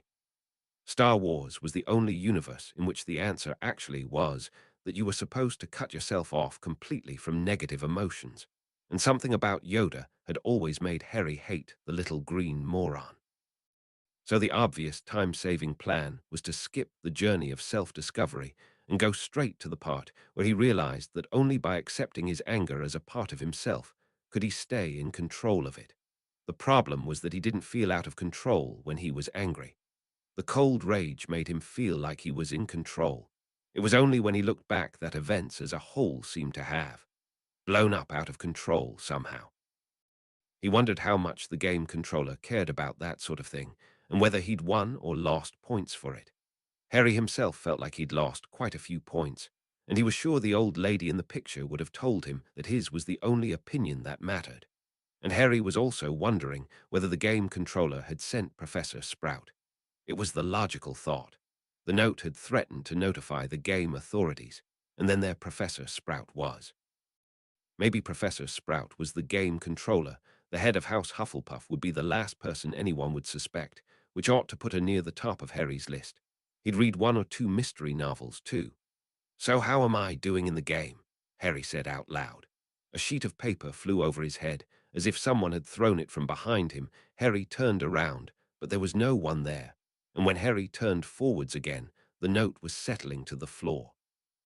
The note said, points for style, 10 points for good thinking, Ravenclaw house points bonus, 70 current points, turns remaining, 2, minus 3 million points. Harry said indignantly to the empty hallway. That seems excessive. I want to file an appeal with the game authorities, and how am I supposed to make up 3 million points in the next 2 turns? Another note flew over his head. Appeal, failed asking the wrong questions, points current points, turns remaining. 1 Harry gave up. With 1 turn remaining, all he could do was take his best shot, even if it wasn't very good. My guess is that the game represents life. Final sheet of paper flew over his head, reading. Attempt failed, i.e. current points. Minus infinity, you have lost the game. Final instruction. Go to Professor McGonagall's office. The last line was in his own handwriting. Harry stared at the last line for a while, then shrugged. Fine. Professor McGonagall's office it would be, if she was the game controller. Okay, honestly, Harry had absolutely no idea how he would feel if Professor McGonagall was the game controller. His mind was just drawing a complete blank. It was literally unimaginable. A couple of portraits later, it wasn't a long trip. Professor McGonagall's office wasn't far from her transfiguration classroom, at least not on Mondays on odd-numbered years. Harry stood outside the door to her office. He knocked. Come in, said Professor McGonagall's muffled voice. He entered. 14. The Unknown and the Unknowable. Melancurian Abatha, Durok Minas Mill J.K. Rowling. There were mysterious questions, but a mysterious answer was a contradiction in terms. Come in, said Professor McGonagall's muffled voice. Harry did so. The office of the deputy headmistress was clean and well organized. On the wall immediately adjacent to the desk was a maze of wooden cubbyholes of all shapes and sizes, most with several parchment scrolls thrust into them, and it was somehow very clear that Professor McGonagall knew exactly what every cubbyhole meant, even if no one else did. A single parchment lay on the actual desk, which was, aside from that, clean. Behind the desk was a closed door barred with several locks. Professor McGonagall was sitting on a backless stool behind the desk, looking puzzled. Her eyes had widened, with perhaps a slight note of apprehension as she saw Harry. "Mr. Potter," said Professor McGonagall, "what is this about?" Harry's mind went blank. He'd been instructed by the game to come here. He had been expecting her to have something in mind. "Mr. Potter," said Professor McGonagall, starting to look slightly annoyed. Thankfully, Harry's panicking brain remembered at this point that he did have something he'd been planning to discuss with Professor McGonagall, something important and well worth her time. Harry said, "if there are any spells you can cast to make sure no one's listening to us." Professor McGonagall stood up from her chair, firmly closed the outer door, and began taking out her wand and saying spells. It was at this point that Harry realized he was faced with a priceless and possibly irreplaceable opportunity to offer Professor McGonagall a cum tea, and he couldn't believe he was seriously thinking that, and it would be fine, the soda would vanish after a few seconds, and he told that part of himself to shut up. It did, and Harry began to organize mentally what he was going to say. He hadn't planned to have this discussion quite so soon, but so long as he was here. Professor McGonagall finished a spell that sounded a lot older than Latin, and then she sat down again. "All right," she said in a quiet voice. "No one's listening." Her face was rather tight. "Oh, right, she's expecting me to blackmail her for information about the prophecy. Harry'd get around to that some other day." "It's about the incident with the sorting hat," Harry said. Professor McGonagall blinked. I think there's an extra spell on the sorting hat, something that the sorting hat itself doesn't know about, something that triggers when the sorting hat says Slytherin. I heard a message that I'm pretty sure Ravenclaws aren't supposed to hear. It came the moment the sorting hat was off my head, and I felt the connection break. It sounded like a hiss and like English at the same time. There was a sharp intake of breath from McGonagall, and it said, "Salutations from Slytherin to Slytherin. If you would seek my secrets, speak to my snake." Professor McGonagall sat there with her mouth open, staring at Harry as if he'd grown another 2 heads. "So," Professor McGonagall said slowly, as though she couldn't believe the words that were coming out of her own lips, "you decided to come to me right away and tell me about it." "Well, yes, of course," Harry said. There was no need to admit how long it had taken him to actually think of that, as opposed to, say, trying to research it myself or telling any of the other children. "I see," Professor McGonagall said. "And if perhaps you were to discover the entrance to Salazar Slytherin's legendary Chamber of Secrets, an entrance that you and you alone could open, I would close the entrance and report to you at once so that a team of experienced magical archaeologists could be assembled," Harry said promptly. "Then I would open up the entrance again, and they would go in very carefully to make sure that there was nothing dangerous. I might go in later to look around, or if they needed me to open up something else, but it would be after the area had been declared clear, and they had photographs of how everything looked before people started tromping around their priceless historical site." Professor McGonagall sat there with her mouth open, staring at him like he'd just turned into a cat. "It's obvious if you're not a Gryffindor," Harry said kindly. "I think," Professor McGonagall said in a rather choked voice, "that you far underestimate the rarity of common sense, Mr. Potter." That sounded about right, although a Hufflepuff would have said the same thing. McGonagall paused, struck. "That's true. Sorting Hat offered me Hufflepuff." She blinked at him as though she couldn't believe her own ears. "Did it really?" "Yes." "Mr. Potter," McGonagall said, and now her voice was low. "5 decades ago was the last time a student died within the walls of Hogwarts, and I am now certain that 5 decades ago was the last time someone heard that message." A chill went through Harry. "Then I will be very sure to take no action whatsoever on this matter without consulting you, Professor McGonagall." He paused. "And may I suggest that you get together the best people you can find and see if it's possible to get that extra spell off the sorting hat. And if you can't do that, maybe put on another spell, a quietus that briefly activates just as the hat is being removed from a student's head. That might work as a patch. There, no more dead students. Harry nodded in satisfaction. Professor McGonagall looked even more stunned, if such a thing were imaginable. I cannot possibly award you enough points for this without giving the House Cup to Ravenclaw outright. Harry said. I'd rather not earn that many house points. Now Professor McGonagall was giving him a strange look. Why not? Harry was having a little difficulty putting it into words. Because it would be just too sad, you know, like back when I was still trying to go to school in the Muggle world, and whenever there was a group project, I'd go ahead and do the whole thing myself, because the others would only slow me down. I'm fine with earning lots of points, more than anyone else even, but if I earn enough to be decisive in winning the House Cup just by myself, then it's like I'm carrying House Ravenclaw on my back, and that's too sad. I see, McGonagall said hesitantly. It was apparent that this way of thinking had never occurred to her. Suppose I only awarded you 50 points then. Harry shook his head again. It's not fair to the other children if I earn lots of points for grown-up things that I can be part of and they can't. How is Terry Boot supposed to earn 50 points for reporting a whisper he heard from the Sorting Hat? It wouldn't be fair at all. I see why the Sorting Hat offered you Hufflepuff, said Professor McGonagall. She was eyeing him with a strange respect. That made Harry choke up a bit. He'd honestly thought he wasn't worthy of Hufflepuff, that the Sorting Hat had just been trying to shove him anywhere but Ravenclaw into a house whose virtues he didn't have. Professor McGonagall was smiling now. And if I tried to give you 10 points, are you going to explain where those 10 points came from if anyone asks? There might be a lot of Slytherins, and I don't mean the children at Hogwarts, who would be really, really angry if they knew about the spell being taken off the Sorting Hat and found out I was involved. So I think that absolute secrecy is the better part of valor. No need to thank me, ma'am. Virtue is its own reward. So it is, Professor McGonagall said, but I do have a very special something else to give you. I see that I have greatly wronged you in my thoughts, Mr. Potter. Please wait here.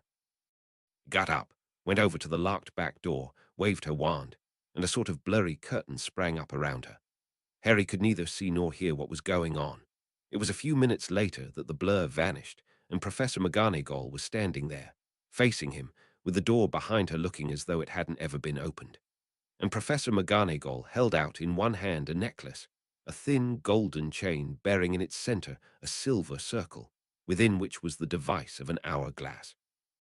In her other hand was a folded pamphlet. "This is for you," she said. Wow, he was going to get some sort of neat magical item as a quest reward. Apparently that business with refusing offers of monetary rewards until you got a magic item actually worked in real life, not just computer games. Harry accepted his new necklace, smiling. "What is it?" Professor McGonagall took a breath. "Mr. Potter, this is an item which is ordinarily lent only to children who have already shown themselves to be highly responsible in order to help them with difficult class schedules." McGonagall hesitated, as though about to add something else. "I must emphasize, Mr. Potter, that this item's true nature is secret, and that you must not tell any of the other students about it, or let them see you using it. If that's not acceptable to you, then you can give it back now." "I can keep secrets," Harry said. "So what does it do?" "So far as the other students are concerned, this is a spinster wicket, and it is used to treat a rare, non-contagious magical ailment called spontaneous duplication. You wear it under your clothes, and while you have no reason to show it to anyone, you also have no reason to treat it as an awful secret. Spinster wickets are not interesting. Do you understand, Mr. Potter?" Harry nodded, his smile widening. He sensed the work of a competent Slytherin. And what does it really do? It's a time turner. Each spin of the hourglass sends you 1 hour back in time. So if you use it to go back 2 hours every day, you should always be able to get to sleep at the same time. Harry's suspension of disbelief blew completely out the window. "You're giving me a time machine to treat my sleep disorder. You're giving me a time machine to treat my sleep disorder. You're giving me a time machine in order to treat my sleep disorder." Eh, Harry's mouth said. He was now holding the necklace away from him as though it were a live bomb. Well, no, not as if it were a live bomb that didn't begin to describe the severity of the situation. Harry held the necklace away from him as though it were a time machine. Say, Professor McGonagall, did you know that time-reversed ordinary matter looks just like antimatter? Why, yes, it does. Did you know that 1 kilogram of antimatter encountering 1 kilogram of matter will annihilate in an explosion equivalent to 43 million tons of TNT? Do you realize that I myself weigh 41 kilograms and that the resulting blast would leave a giant smoking crater where there used to be Scotland? Excuse me, Harry managed to say, but this sounds really, really, really, really dangerous. Harry's voice didn't quite rise to a shriek. He couldn't possibly scream loud enough to do this situation justice, so there was no point in trying. Professor McGonagall looked upon him with tolerant affection. I'm glad you're taking this seriously, Mr. Potter, but time turners aren't that dangerous.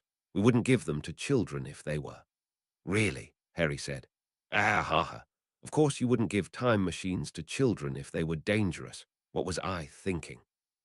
So just to be clear, sneezing on this device will not send me into the Middle Ages where I will run over Gutenberg with a horse cart and prevent the Enlightenment. Because, I hate it when that happens to me. McGonagall's lips were twitching in that way she had when she was trying not to smile. She offered Harry the pamphlet she was holding, but Harry was carefully holding out the necklace with both hands and staring at the hourglass to make sure it wasn't about to turn. Don't worry, McGonagall said after a momentary pause, when it became clear that Harry wasn't going to move. That can't possibly happen, Mr. Potter. The time turner cannot be used to move more than 6 hours backwards. It can't be used more than 6 times in any day. Oh, good, very good, that. And if someone bumps into me, the time turner will not break and will not trap the whole castle of Hogwarts in an endlessly repeating loop of Thursdays. Well, they can be fragile, said McGonagall. And I do think I've heard about strange things happening if they're broken, but nothing like that. Perhaps, Harry said when he could speak again, you ought to provide your time machines with some sort of protective shell rather than leaving the glass exposed so as to prevent that from happening. McGonagall looked quite struck. That's an excellent idea, Mr. Potter. I shall inform the Ministry of it. That's it. It's official now. They've ratified it in Parliament. Everyone in the wizarding world is completely stupid. And while I hate to get all philosophical, Harry desperately tried to lower his voice to something under a shriek. Has anyone thought about the implications of going back 6 hours and doing something that changes time, which would pretty much delete all the people affected and replace them with different versions? Oh, you can't change time, Professor McGonagall interrupted. Good heavens, Mr. Potter, do you think these would be allowed students if that was possible? What if someone tried to change their test scores? Harry took a moment to process this. His hands relaxed, just a little, from their white grip on the hourglass chain, like he wasn't holding a time machine, just a live nuclear warhead. So, Harry said slowly, people just find that the universe happens to be self-consistent somehow, even though it has time travel in it. If I and my future self interact, then I'll see the same thing as both of me, even though, on my own first run-through, my future self is already acting in full knowledge of things that, from my own perspective, haven't happened yet. Harry's voice trailed off into the inadequacy of English. Correct, I think, said Professor McGonagall, although wizards are advised to avoid being seen by their past selves.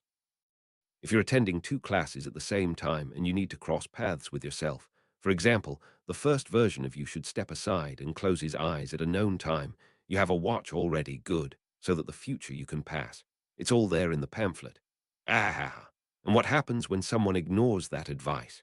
Professor McGonagall pursed her lips. I understand that it can be quite disconcerting. And it doesn't say, create a paradox that destroys the universe. She smiled tolerantly. Mr. Potter, I think I'd remember hearing if that had ever happened. That is not reassuring. Haven't you people ever heard of the anthropic principle? And what idiot ever built one of these things for the first time? Professor McGonagall actually laughed. It was a pleasant, glad sound that seemed surprisingly out of place on that stern face.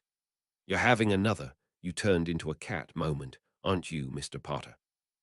You probably don't want to hear this, but it's quite endearingly cute. Turning into a cat doesn't even begin to compare to this. You know, right up until this moment, I had this awful suppressed thought somewhere in the back of my mind that the only remaining answer was that my whole universe was a computer simulation, like in the book Simulacron 3, But now even that is ruled out, because this little toy isn't Turing computable. A Turing machine could simulate going back into a defined moment of the past and computing a different future from there. An Oracle machine could rely on the halting behavior of lower-order machines. But what you're saying is that reality somehow self-consistently computes in one sweep using information that hasn't happened yet.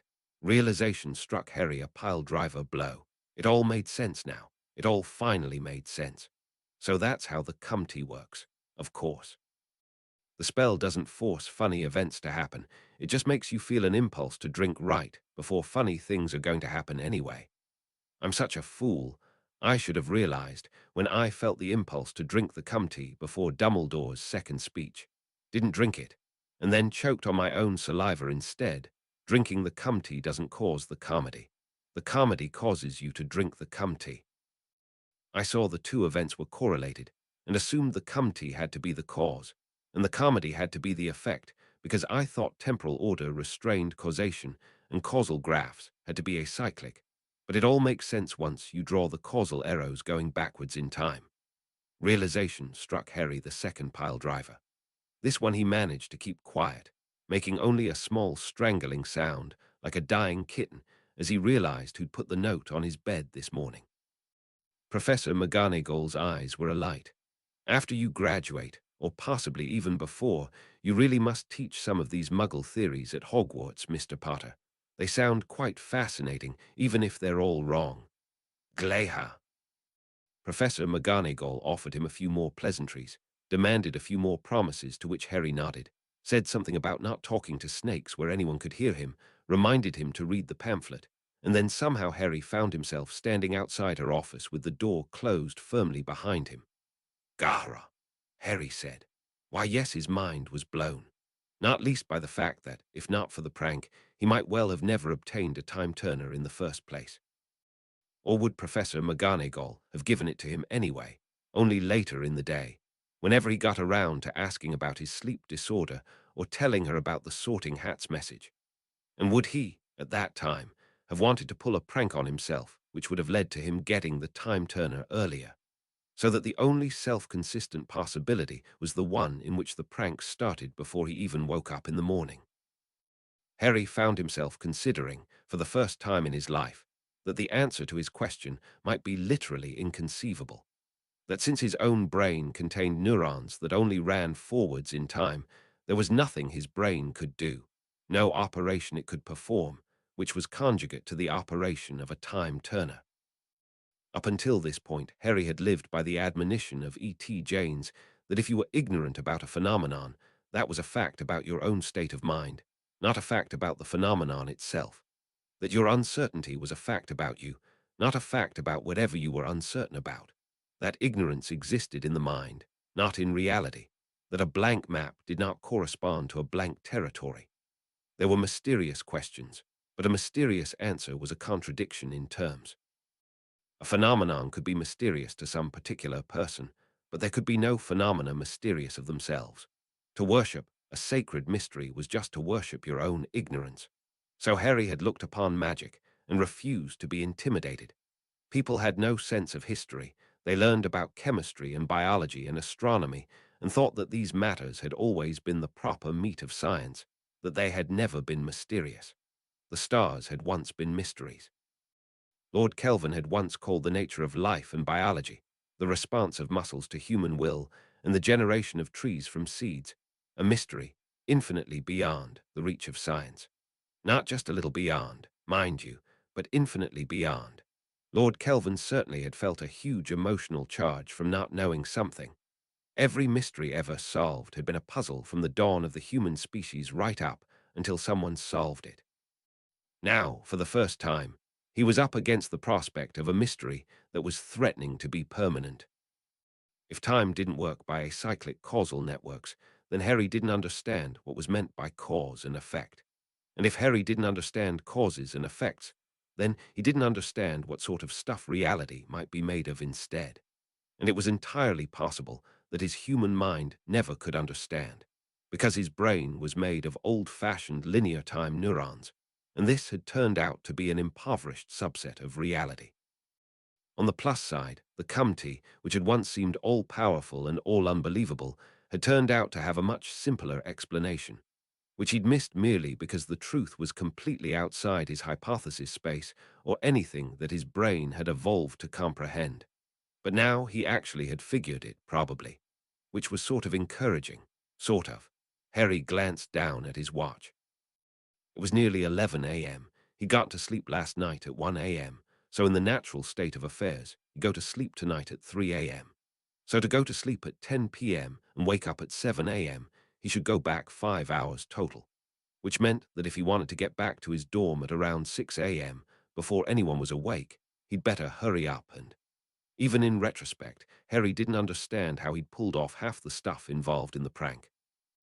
Where had the pie come from? Harry was starting to seriously fear time travel. On the other hand, he had to admit that it had been an irreplaceable opportunity. A prank you could only pull on yourself once in a lifetime, within 6 hours of when you first found out about time turners. In fact, that was even more puzzling when Harry thought about it.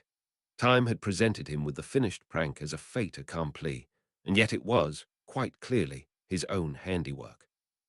Concept and execution and writing style. Every last part, even the ones he still didn't understand. Well, time was a-wasting, and there were at most 30 hours in a day. Harry did know some of what he had to do, and he might figure out the rest, like the pie, while he was working. There was no point putting it off. He couldn't exactly accomplish anything stuck here in the future. 5 hours earlier, Harry was sneaking into his dorm with his robes pulled up over his head as a thin sort of disguise, just in case someone was already up and about and saw him at the same time as Harry lying in his bed. He didn't want to have to explain to anyone about his little medical problem with spontaneous duplication. Fortunately, it seemed that everyone was still asleep. And there also seemed to be a box, wrapped in red and green paper with a bright golden ribbon, lying next to his bed. The perfect, stereotypical image of a Christmas present, although it wasn't Christmas. Harry crept in as softly as he could manage, just in case someone had their quieter turned down low. There was an envelope attached to the box, closed by plain, clear wax without a seal impressed. Harry carefully pried the envelope open and took out the letter inside. The letter said, "This is the cloak of invisibility of Ignatus Peverell, passed down through his descendants the Potters. Unlike lesser cloaks and spells, it has the power to keep you hidden, not merely invisible. Your father lent it to me to study shortly before he died, and I confess that I have received much good use of it over the years. In the future, I shall have to get along with disillusionment, I fear. It is time the cloak was returned to you, its heir.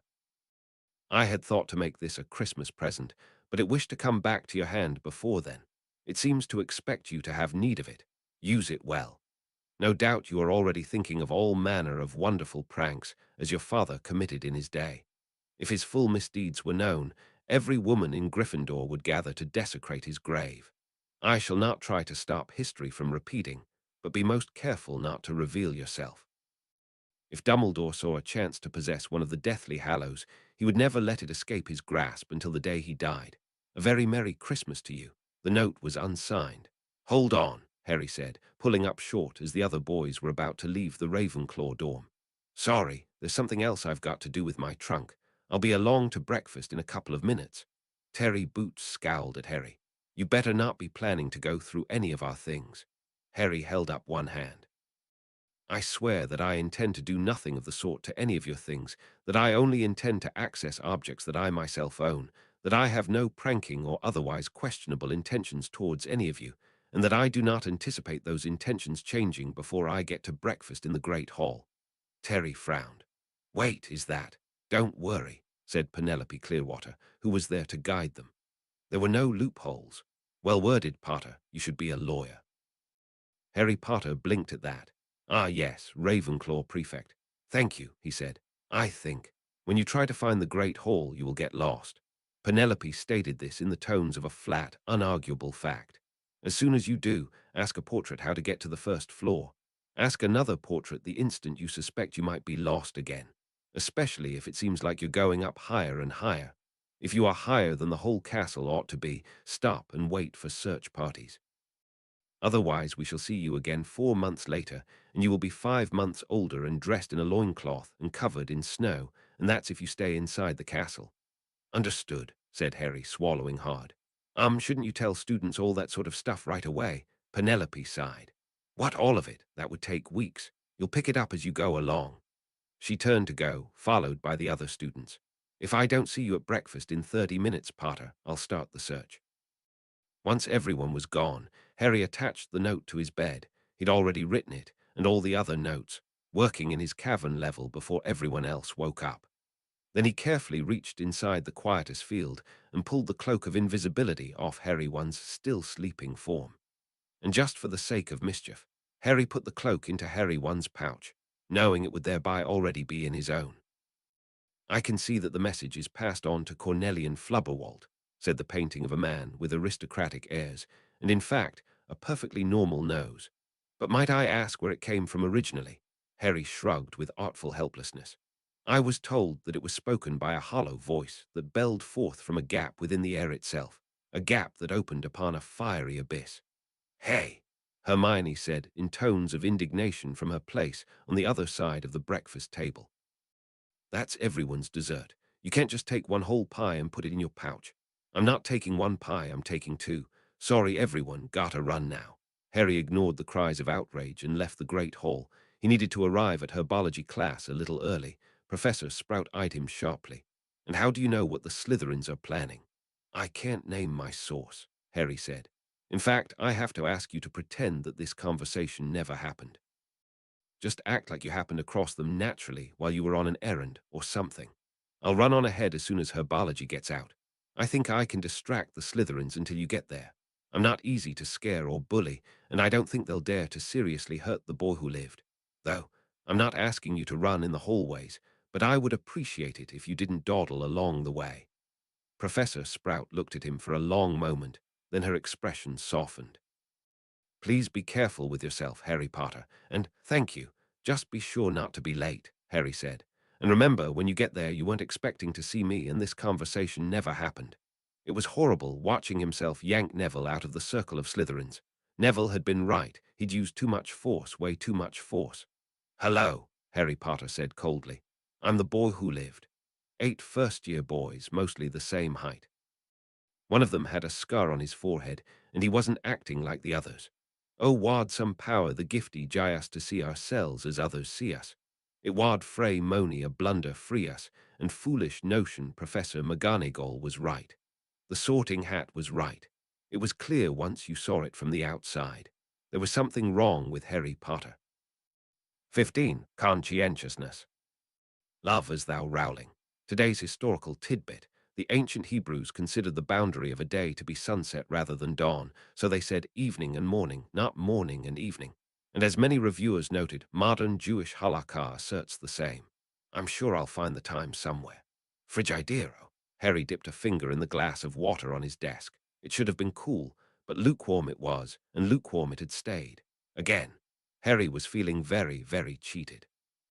There were hundreds of fantasy novels scattered around the Vares household. Harry had read quite a few, and it was starting to look like he had a mysterious dark side. So after the glass of water had refused to cooperate the first few times, Harry had glanced around the Charms classroom to make sure no one was watching, and then taken a deep breath, concentrated, and made himself angry. Thought about the Slytherins bullying Neville, and the game where someone knocked down your books every time you tried to pick them up again. Thought about what Draco Malfoy had said about the 10-year-old Lovegood girl and how the Wisengamot really operated.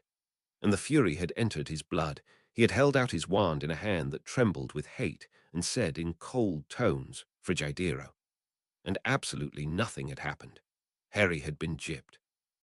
He wanted to write someone and demand a refund on his dark side, which clearly ought to have irresistible magical power, but had turned out to be defective.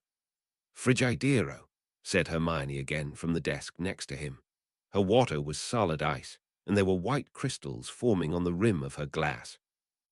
She seemed to be totally intent on her own work, and not at all conscious of the other students staring at her with hateful eyes, which was either A, dangerously oblivious of her, or B, a perfectly honed performance rising to the level of fine art.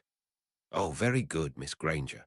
squeaked Phileas Flitwick, their charms professor and head of Ravenclaw, a tiny little man with no visible signs of being a past dueling champion. Excellent. Stupendous. Harry had expected to be, in the worst case, second behind Hermione. Harry would have preferred for her to be rivaling him, of course, but he could have accepted it the other way around. As of Monday, Harry was headed for the bottom of the class, a position for which he was companionably rivaling all the other Muggle-raised students except Hermione, who was all alone and rivalless at the top, poor thing. Professor Flitwick was standing over the desk of one of the other Muggle-borns and quietly adjusting the way she was holding her wand.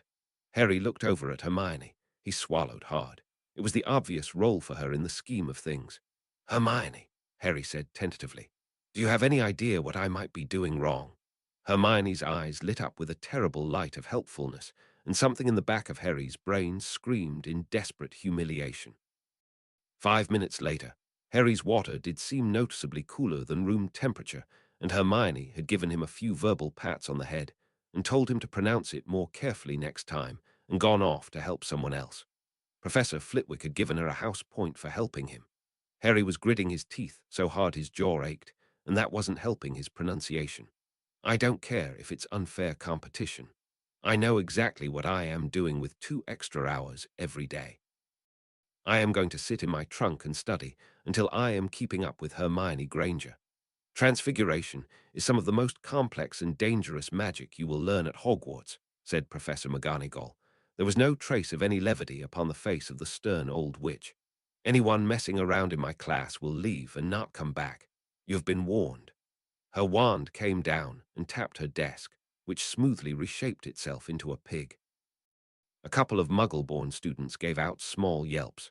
The pig looked around and snorted, seeming confused, and then became a desk again. The Transfiguration professor looked around the classroom, and then her eyes settled on one student. "Mr. Potter," said Professor McGonagall, "you only received your school books a few days ago. Have you started reading your Transfiguration textbook?" "No, sorry, Professor," Harry said. "You needn't apologize, Mr. Potter. If you were required to read ahead, you would have been told to do so." McGonagall's fingers wrapped the desk in front of her. "Mr. Potter, would you care to guess whether this is a desk which I transfigured into a pig, or if it began as a pig and I briefly removed the transfiguration? If you had read the first chapter of your textbook, you would know." Harry's eyebrows furrowed slightly. "I'd guess it'd be easier to start with a pig, since if it started as a desk, it might not know how to stand up." Professor McGonagall shook her head. "No fault to you, Mr. Potter, but the correct answer is that in Transfiguration you do not care to guess. Wrong answers will be marked with extreme severity. Questions left blank will be marked with great leniency. You must learn to know what you do not know. If I ask you any question, no matter how obvious or elementary, and you answer I'm not sure, I will not hold it against you, and anyone who laughs will lose house points. Can you tell me why this rule exists, Mr. Potter? Because a single error in Transfiguration can be incredibly dangerous." "No." "Correct. Transfiguration is more dangerous than apparition, which is not taught until your 6th year. Unfortunately, Transfiguration must be learned and practiced at a young age to maximize your adult ability. So this is a dangerous subject, and you should be quite scared of making any mistakes, because none of my students have ever been permanently injured, and I will be extremely put out if you are the first class to spoil my record." Several students gulped. Professor McGonagall stood up and moved over to the wall behind her desk, which held a polished wooden board. "There are many reasons why Transfiguration is dangerous, but one reason stands above all the rest." She produced a short quill with a thick end and used it to sketch letters in red, which she then underlined using the same marker in blue. "Transfiguration is not permanent." "Transfiguration is not permanent," said Professor McGonagall. "Transfiguration is not permanent. Transfiguration is not permanent." "Mr. Potter, suppose a student transfigured a block of wood into a cup of water and you drank it. What do you imagine might happen to you when the transfiguration wore off?" There was a pause. "Excuse me, I should not have asked that of you, Mr. Potter. I forgot that you are blessed with an unusually pessimistic imagination." "I'm fine," Harry said, swallowing hard. "So the first answer is that I don't know," the professor nodded approvingly. but I imagine there might be. Wood in my stomach and in my bloodstream, and if any of that water had gotten absorbed into my body's tissues, would it be wood pulp or solid wood or... Harry's grasp of magic failed him.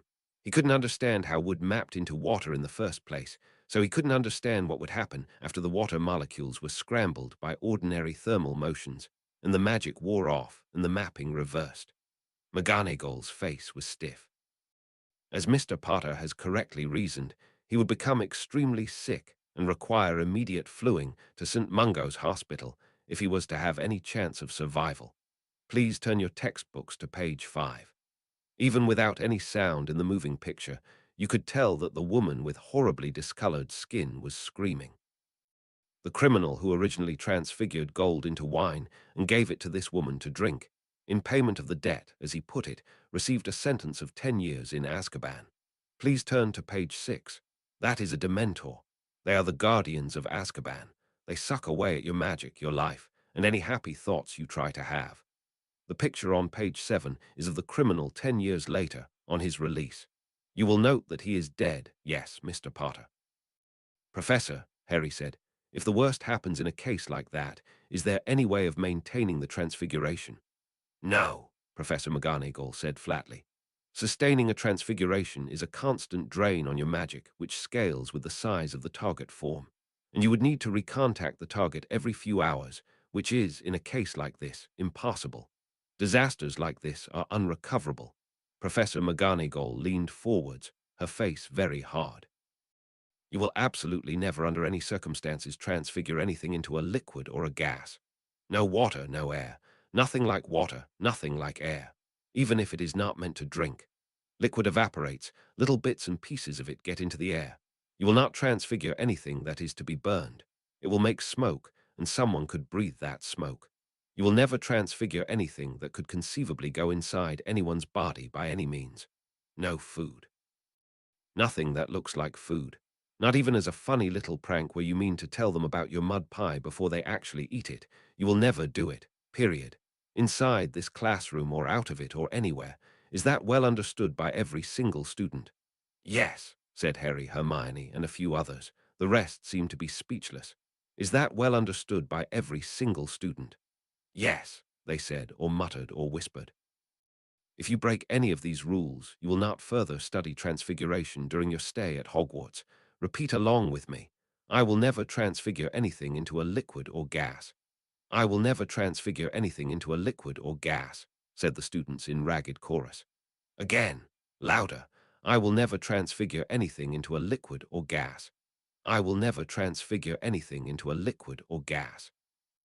I will never transfigure anything that looks like food or anything else that goes inside a human body. I will never transfigure anything that is to be burned because it could make smoke. You will never transfigure anything that looks like money, including Muggle money, said Professor McGonagall. The goblins have ways of finding out who did it. As a matter of recognized law, the Goblin Nation is in a permanent state of war with all magical counterfeiters. They will not send auras. They will send an army. I will never transfigure anything that looks like money, repeated the students. And above all, said Professor McGonagall, you will not transfigure any living subject, especially yourselves. It will make you very sick and possibly dead, depending on how you transfigure yourself and how long you maintain the change. Professor McGonagall paused.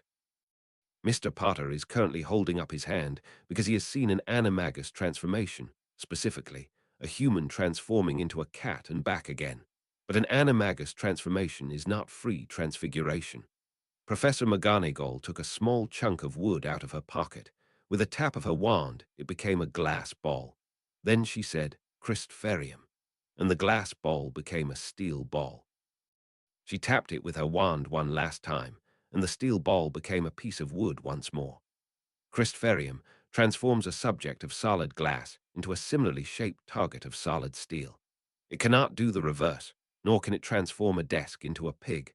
The most general form of transfiguration, free transfiguration, which you will be learning here, is capable of transforming any subject into any target, at least so far as physical form is concerned.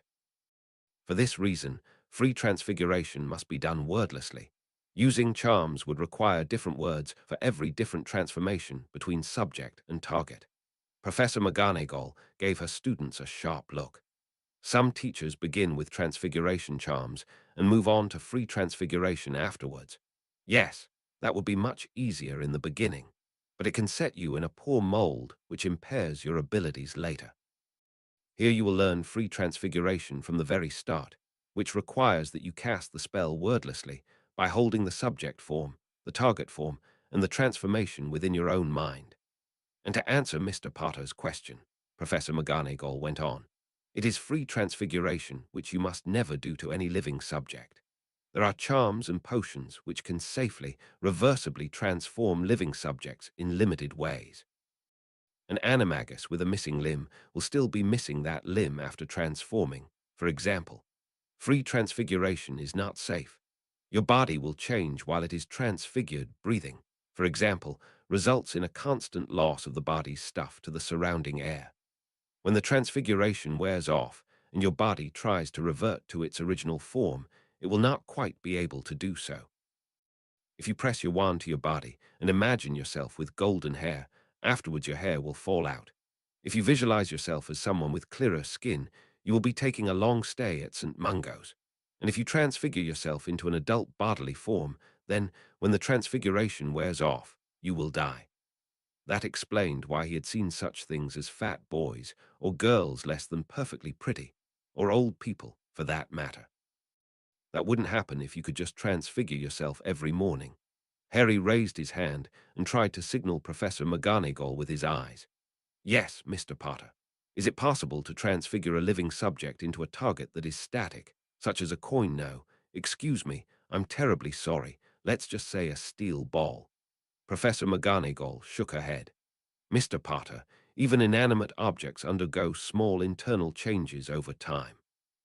There would be no visible changes to your body afterwards, and for the first minute you would notice nothing wrong. But in an hour you would be sick, and in a day you would be dead. Excuse me, so if I'd read the first chapter I could have guessed that the desk was originally a desk, and not a pig, Harry said. But only if I made the further assumption that you didn't want to kill the pig. That might seem highly probable, but I can foresee that marking your tests will be an endless source of delight to me, Mr. Potter. But if you have other questions, can I please ask you to wait until after class? No further questions, Professor. Now repeat after me, said Professor McGonagall. I will never try to transfigure any living subject, especially myself, unless specifically instructed to do so using a specialized charm or potion. If I am not sure whether a transfiguration is safe, I will not try it until I have asked Professor McGonagall or Professor Flitwick or Professor Snape or the headmaster, who are the only recognized authorities on transfiguration at Hogwarts. Asking another student is not acceptable, even if they say that they remember asking the same question. Even if the current defense professor at Hogwarts tells me that a transfiguration is safe, and even if I see the defense professor do it and nothing bad seems to happen, I will not try it myself. I have the absolute right to refuse to perform any transfiguration about which I feel the slightest bit nervous. Since not even the headmaster of Hogwarts can order me to do otherwise, I certainly will not accept any such order from the defense professor, even if the defense professor threatens to deduct 100 house points and have me expelled. If I break any of these rules, I will not further study transfiguration during my time at Hogwarts. We will repeat these rules at the start of every class for the first month, said Professor McGonagall. And now we will begin with matches as subjects and needles as targets. Put away your wands. Thank you. By begin, I meant that you will begin taking notes. Half an hour before the end of class, Professor McGonagall handed out the matches. At the end of the class, Hermione had a silvery-looking match, and the entire rest of the class, Muggle-born or otherwise, had exactly what they'd started with. Professor McGonagall awarded her another point for Ravenclaw. After the Transfiguration class was dismissed, Hermione came over to Harry's desk as Harry was putting away his books into his pouch. You know, Hermione said with an innocent expression on her face, I earned 2 points for Ravenclaw today. So you did, Harry said shortly. But that wasn't as good as your 7 points, she said. I guess I'm just not as intelligent as you. Harry finished feeding his homework into the pouch and turned to Hermione with his eyes narrowed. He'd actually forgotten about that. She batted her eyelashes at him. We have lessons every day, though. I wonder how long it will take you to find some more Hufflepuffs to rescue. Today is Monday, so that gives you until Thursday. The two of them stared into each other's eyes, unblinking. Harry spoke first. Of course you realize this means war. I didn't know we'd been at peace. All of the other students were now watching with fascinated eyes. All of the other students, plus, unfortunately, Professor McGonagall. "Oh, Mr. Potter," sang Professor McGonagall from the other side of the room, "I have some good news for you. Madame Pomfrey has approved your suggestion for preventing breakage in her spinster wickets, and the plan is to finish the job by the end of next week. I'd say that deserves. Let's call it 10 points for Ravenclaw." Hermione's face was gaping in betrayal and shock. Harry imagined his own face didn't look much different. "Professor," Harry hissed, "those 10 points are unquestionably deserved, Mr. Potter. I would not hand out house points on a whim. To you it might have been a simple matter of seeing something fragile and suggesting a way to protect it, but spinster wickets are expensive, and the headmaster was not pleased the last time one broke." Professor McGonagall looked thoughtful. "My, I wonder if any other student has ever earned 17 house points on his first day of lessons. I'll have to look it up, but I suspect that's a new record. Perhaps we should have an announcement at dinner time." "Professor," Harry shrieked, "this is our war. Stop meddling. Now you have until Thursday of next week, Mr. Potter. Unless, of course, you engage in some sort of mischief and lose house points before then. Addressing a professor disrespectfully, for example." Professor McGonagall put a finger on her cheek and looked reflective.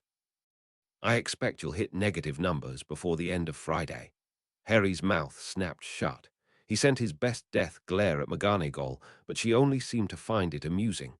"Yes, definitely an announcement at dinner," Professor McGonagall mused. "But it wouldn't do to offend the Slytherins, so the announcement should be brief. Just the number of points and the fact of the record. And if anyone comes to you for help with their schoolwork and is disappointed that you haven't even started reading your textbooks, you can always refer them to Miss Granger."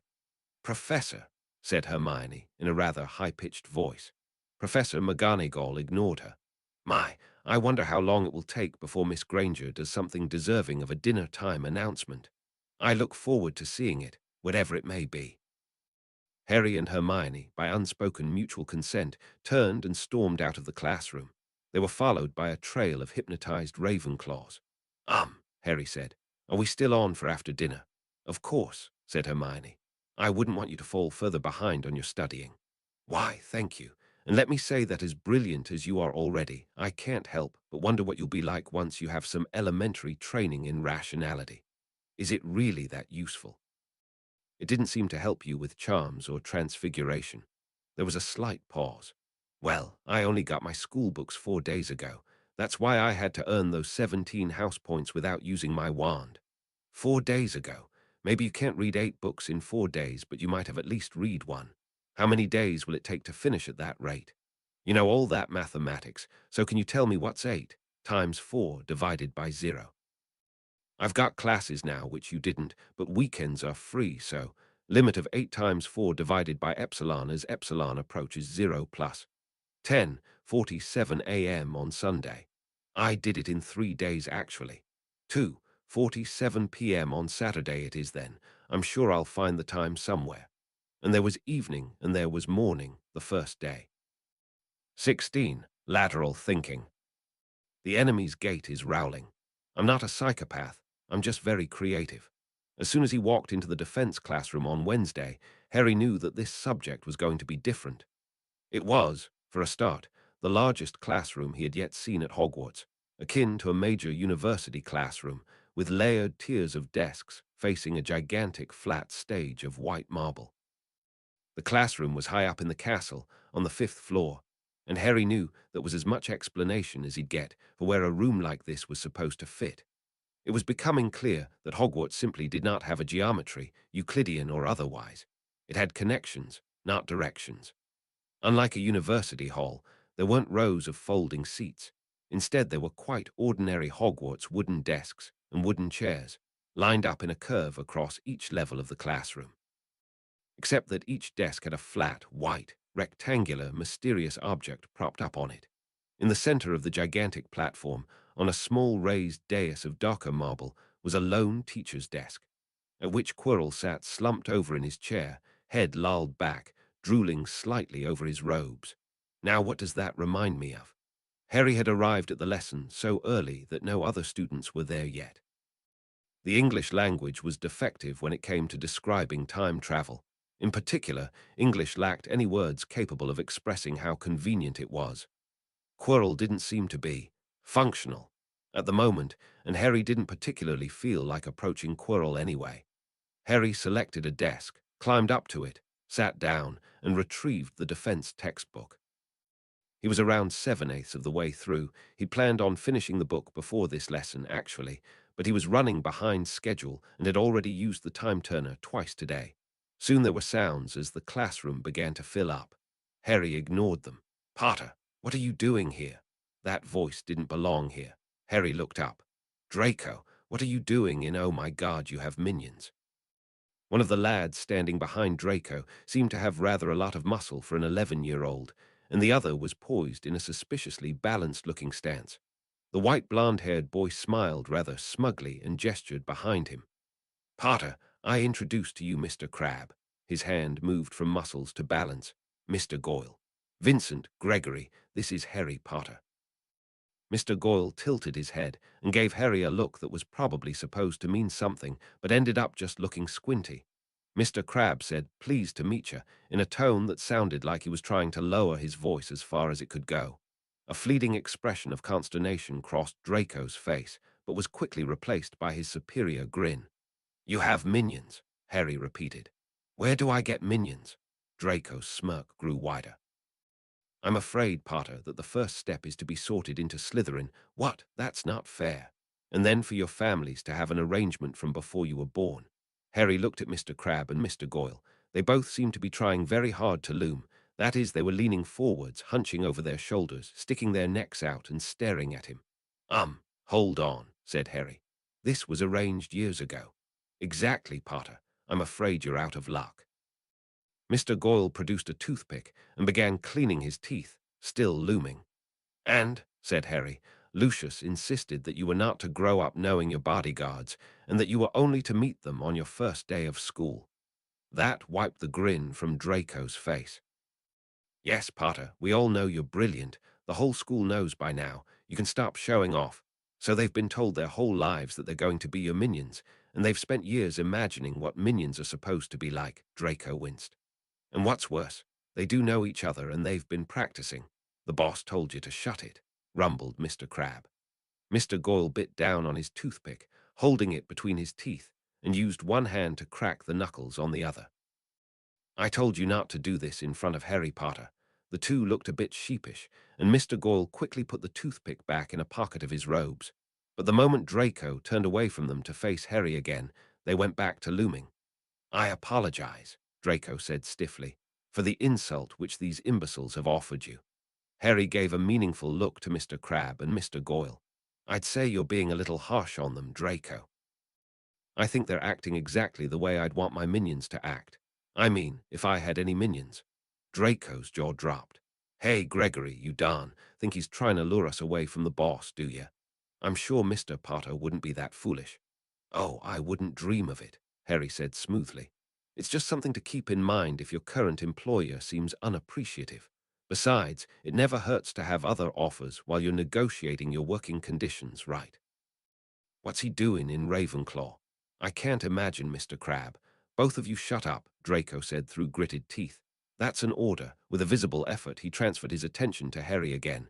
"Anyway, what are you doing in the Slytherin defense class?" Harry frowned. "Hold on." His hand went into his pouch. "Timetable." He looked over the parchment. "Defense 2:30 p.m. and right now it's—" Harry looked at his mechanical watch, which read 11:23. 2:23 unless I've lost track of time. Did I? If he had, well, Harry knew how to get to whatever lesson he was supposed to be at. God, he loved his time turner, and someday, when he was old enough, they would get married. "No, that sounds right," Draco said, looking puzzled. His gaze turned to look over the rest of the auditorium, which was filling with green-trimmed robes and— "Gryffindors," spat Draco. "What are they doing here?" Harry said. Professor Quirrell did say. I forget his exact words, that he would be ignoring some of the Hogwarts teaching conventions. Maybe he just combined all his classes. Ha, said Draco. You're the first Ravenclaw in here. Yup, got here early. What are you doing all the way in the back row then? Harry blinked. I dunno, seemed like a good place to sit. Draco made a scoffing sound. You couldn't get any further away from the teacher if you tried. The blonde-haired boy leaned slightly closer. Anyway, is it true about what you said to Derek and his crew? Who's Derek? You hit him with a pie. 2 pies, actually. What am I supposed to have said to him? That he wasn't doing anything cunning or ambitious, and he was a disgrace to Salazar Slytherin. Draco was staring intently at Harry. That sounds about right, Harry said. I think it was more like, is this some kind of incredibly clever plot that will gain you a future advantage, or is it really as much of a disgrace to the memory of Salazar Slytherin as it looks like, or something like that? I don't remember the exact words. You're confusing everyone, you know, said the blonde-haired boy. Ha! Harry said in honest confusion. Warrington said that spending a long time under the sorting hat is one of the warning signs of a major dark wizard. Everyone was talking about it, wondering if they should start sucking up to you just in case. Then you went and protected a bunch of Hufflepuffs, for Merlin's sake. Then you told Derek he's a disgrace to Salazar Slytherin's memory. What's anyone supposed to think? That the sorting hat decided to put me in the house of Slytherin? Just kidding. Ravenclaw. And I've been acting accordingly. Mr. Crabbe and Mr. Goyle both giggled, causing Mr. Goyle to quickly clap a hand to his mouth. We'd better go get our seats, Draco said. He hesitated, straightened a bit, spoke a bit more foamily. But I do want to continue our last conversation, and I accept your conditions. Harry nodded. Would you mind terribly if I waited until Saturday afternoon? I'm in a bit of a contest right now. A contest? See if I can read all my textbooks as fast as Hermione Granger did. Granger, Draco echoed. His eyes narrowed. The mudblood who thinks she's Merlin. If you're trying to show her up, then all Slytherin wishes you the very best luck, Potter, and I won't bother you till Saturday. Draco inclined his head respectfully and wandered off, tailed by his minions. Oh, this is going to be so much fun to juggle, I can already tell. The classroom was filling up rapidly now with all 4 colors of trim: green, red, yellow, and blue. Draco and his 2 friends seemed to be in the midst of trying to acquire 3 contiguous front-row seats, already occupied, of course. Mr. Crabbe and Mr. Goyle were looming vigorously, but it didn't seem to be having much effect. Harry bent over his defense textbook and continued reading. At 2:35 p.m., when most of the seats were taken and no one else seemed to be coming in, Professor Quirrell gave a sudden jerk in his chair and sat up straight, and his face appeared on all the flat, white rectangular objects that were propped up on the students' desks. Harry was taken by surprise, both by the sudden appearance of Professor Quirrell's face and by the resemblance to Muggle television. There was something both nostalgic and sad about that. It seemed so much like a piece of home, and yet it wasn't really. Good afternoon, my young apprentices, said Professor Quirrell. His voice seemed to come from the desk screen and to be speaking directly to Harry.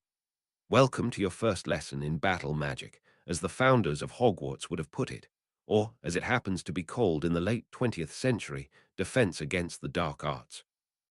There was a certain amount of frantic scrabbling as students, taken by surprise, reached for their parchment or notebooks. No, Professor Quirrell said. Don't bother writing down what this subject was once called. No such pointless question will count toward your marks in any of my lessons. That is a promise. Many students sat straight up at that, looking rather shocked. Professor Quirrell was smiling thinly. Those of you who have wasted time by reading your useless first-year defense textbooks, someone made a choking sound. Harry wondered if it was Hermione. May have gotten the impression that although this subject is called Defense Against the Dark Arts, it is actually about how to defend against nightmare butterflies, which cause mildly bad dreams, or acid slugs, which can dissolve all the way through a 2-inch wooden beam given most of a day. Professor Quirrell stood up, shoving his chair back from the desk. Screen on Harry's desk followed his every move. Professor Quirrell strode towards the front of the classroom and bellowed. The Hungarian horntail is taller than a dozen men. It breathes fire so quickly and so accurately that it can melt a snitch in mid-flight. One killing curse will bring it down. There were gasps from the students. The mountain troll is more dangerous than the Hungarian horntail. It is strong enough to bite through steel. Its hide is resistant enough to withstand stunning hexes and cutting charms. Its sense of smell is so acute that it can tell from afar whether its prey is part of a pack or alone and vulnerable. Most fearsome of all, the troll is unique among magical creatures in continuously maintaining a form of transfiguration on itself. It is always transforming into its own body. If you somehow succeed in ripping off its arm, it will grow another within seconds. Fire and acid will produce scar tissue, which can temporarily confuse a troll's regenerative powers for an hour or two. They are smart enough to use clubs as tools. The mountain troll is the third most perfect killing machine in all nature. One killing curse will bring it down. The students were looking rather shocked. Professor Quirrell was smiling rather grimly. Your sad excuse for a third-year defense textbook will suggest to you that you expose the mountain troll to sunlight, which will freeze it in place. This, my young apprentices, is the sort of useless knowledge you will never find in my lessons. You do not encounter mountain trolls in open daylight. The idea that you should use sunlight to stop them is the result of foolish textbook authors trying to show off their mastery of minutiae at the expense of practicality. Just because there is a ridiculously obscure way of dealing with mountain trolls does not mean you should actually try to use it. The killing curse is unblockable, unstoppable, and works every single time on anything with a brain. If, as an adult wizard, you find yourself incapable of using the killing curse, then you can simply apparate away. Likewise, if you're facing the second most perfect killing machine, a Dementor, you just apparate away. Unless, of course, Professor Quirrell said, his voice now lower and harder, you are under the influence of an anti-apparition jinx. No, there is exactly one monster which can threaten you once you are fully grown. The single most dangerous monster in all the world, so dangerous that nothing else comes close. The Dark Wizard. That is the only thing that will still be able to threaten you. Professor Quirrell's lips were set in a thin line. I will reluctantly teach you enough trivia for a passing mark on the ministry-mandated portions of your first-year finals. Since your exact mark on these sections will make no difference to your future life, anyone who wants more than a passing mark is welcome to waste their own time studying our pathetic excuse for a textbook. The title of this subject is not Defense Against Minor Pests. You are here to learn how to defend yourselves against the dark arts, which means, let us be very clear on this, defending yourselves against dark wizards.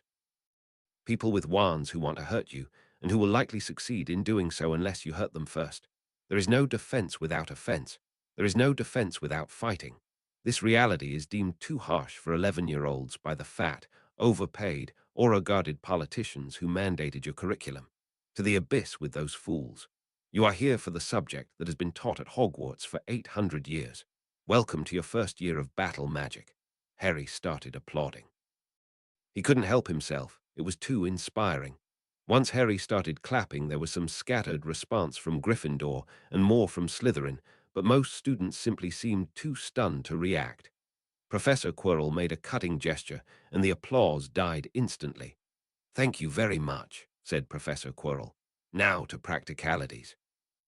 I have combined all my first-year battle classes into one, which allows me to offer you twice as much classroom time as double sessions. There were gasps of horror. An increased load which I will make up to you by not assigning any homework. The gasps of horror cut off abruptly. Yes, you heard me correctly. I will teach you to fight, not to write 12 inches on Fighting Due Monday.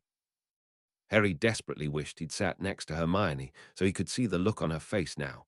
But on the other hand, he was pretty sure he was imagining it accurately. Also, Harry was in love. It would be a three-way wedding. Him, the time turner, and Professor Quirrell. For those of you who so choose, I have arranged some after-school activities that I think you will find quite interesting as well as educational. Do you want to show the world your own abilities instead of watching 14 other people play Quidditch? More than 7 people can fight in an army. Hot damn. These and other after-school activities will also earn you Quirrell points. What are Quirrell points, you ask? The house point system does not suit my needs because it makes house points too rare. I prefer to let my students know how they are doing more frequently than that. And on the rare occasions I offer you a written test, It will mark itself as you go along, and if you get too many related questions wrong, your test will show the names of students who got those questions right, and those students will be able to earn Quirrell points by helping you. Wow, why didn't the other professors use a system like that? What good are Quirrell points, you wonder?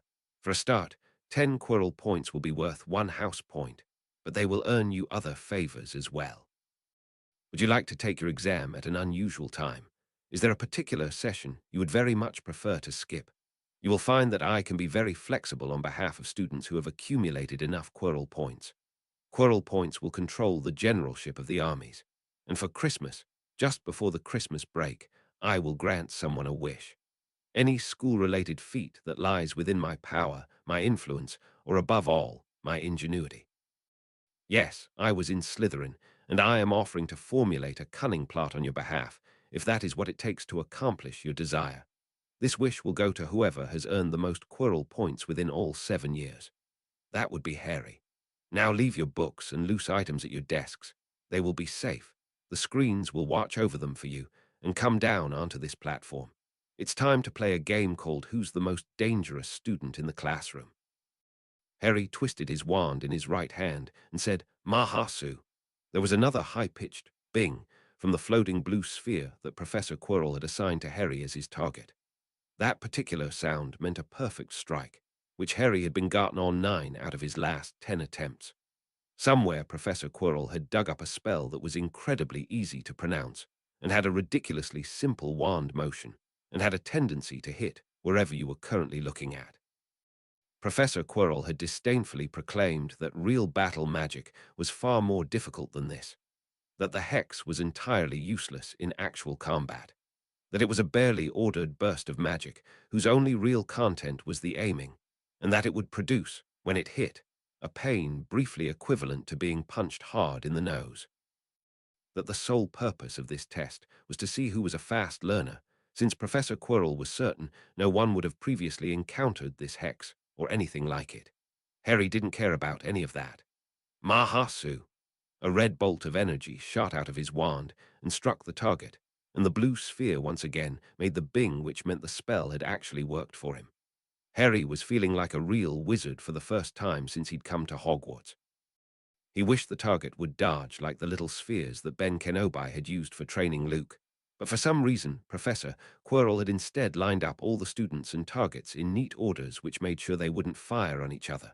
So Harry lowered his wand, skipped to the right, snapped up his wand and twisted and shouted Mahasu. There was a lower-pitched dong, which meant he'd gotten it almost right. Harry put his wand into his pocket, skipped back to the left and drew and fired another red bolt of energy. The high-pitched bing which resulted was easily one of the most satisfying sounds he'd heard in his life. Harry wanted to scream in triumph at the top of his lungs. I can do magic. Fear me, laws of physics, I'm coming to violate you. Mahasu. Harry's voice was loud, but hardly noticeable over the steady chant of similar cries from around the classroom platform. Enough, said Professor Quirrell's amplified voice. It didn't sound loud. It sounded like normal volume coming from just behind your left shoulder, no matter where you were standing relative to Professor Quirrell. I see that all of you have succeeded at least once now. The target spheres turned red and began to drift up towards the ceiling. Professor Quirrell was standing on the raised dais in the center of the platform, leaning slightly on his teacher's desk with one hand. I told you, Professor Quirrell said, that we would play a game called Who's the Most Dangerous Student in the Classroom. There is one student in this classroom who mastered the Sumerian simple strike hex faster than anyone else, oh blah blah blah, and went on to help 7 other students, for which she has earned the first 7 Quirrell points awarded to your year. Come forth, Hermione Granger. It is time for the next stage of the game. Hermione Granger began striding forwards, a mixed look of triumph and apprehension on her face. The Ravenclaws looked on proudly, the Slytherins with glares, and Harry with frank annoyance. Harry had done fine this time. He was probably even in the upper half of the class, now that everyone had been faced with an equally unfamiliar spell, and Harry had read all the way through Adalbert Waffling's magical theory.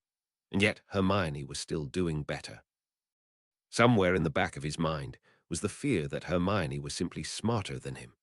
But for now, Harry was going to pin his hopes on the known facts that Hermione had read a lot more than the standard textbooks, and B, Adalbert Waffling was an uninspired sard who'd written magical theory to pander to a school board that didn't think much of 11-year-olds. Hermione reached the central dais and stepped up. Hermione Granger mastered a completely unfamiliar spell in 2 minutes, almost a full minute faster than the next runner-up. Professor Quirrell turned slowly in place to look at all the students watching them. Could Miss Granger's intelligence make her the most dangerous student in the classroom? Well, what do you think? No one seemed to be thinking anything at the moment. Even Harry wasn't sure what to say. "Let's find out, shall we?" said Professor Quirrell. He turned back to Hermione and gestured toward the wider class. "Select any student you like and cast the simple strike hex on them." Hermione froze where she stood. "Come now," Professor Quirrell said smoothly. "You have cast this spell perfectly over 50 times. It is not permanently harmful or even all that painful. It hurts as much as a hard punch and lasts only a few seconds." Professor Quirrell's voice grew harder. "This is a direct order from your professor, Miss Granger. Choose a target and fire a simple strike hex." Hermione's face was screwed up in horror, and her wand was trembling in her hand. Harry's own fingers were clenching his own wand hard in sympathy, even though he could see what Professor Quirrell was trying to do, even though he could see the point Professor Quirrell was trying to make. "If you do not raise your wand and fire, Miss Granger, you will lose a Quirrell point." Harry stared at Hermione, willing her to look in his direction. His right hand was softly tapping his own chest. "Pick me, I'm not afraid." Hermione's wand twitched in her hand, then her face relaxed and she lowered her wand to her side. "No," said Hermione Granger. Her voice was calm, and even though it wasn't loud, everyone heard it in the silence. "Then I must deduct 1 point from you," said Professor Quirrell. "This is a test, and you have failed it." That reached her. Harry could see it, but she kept her shoulders straight. Professor Quirrell's voice was sympathetic and seemed to fill the whole room. "Knowing things isn't always enough, Miss Granger. If you cannot give and receive violence on the order of stubbing your toe, then you cannot defend yourself and you will not pass defense. Please rejoin your classmates." Hermione walked back towards the Ravenclaw cluster. Her face looked peaceful, and Harry, for some odd reason, wanted to start clapping, even though Professor Quirrell had been right. "So," Professor Quirrell said, "it becomes clear that Hermione Granger is not the most dangerous student in the classroom. Who do you think might actually be the most dangerous person here? Besides me, of course."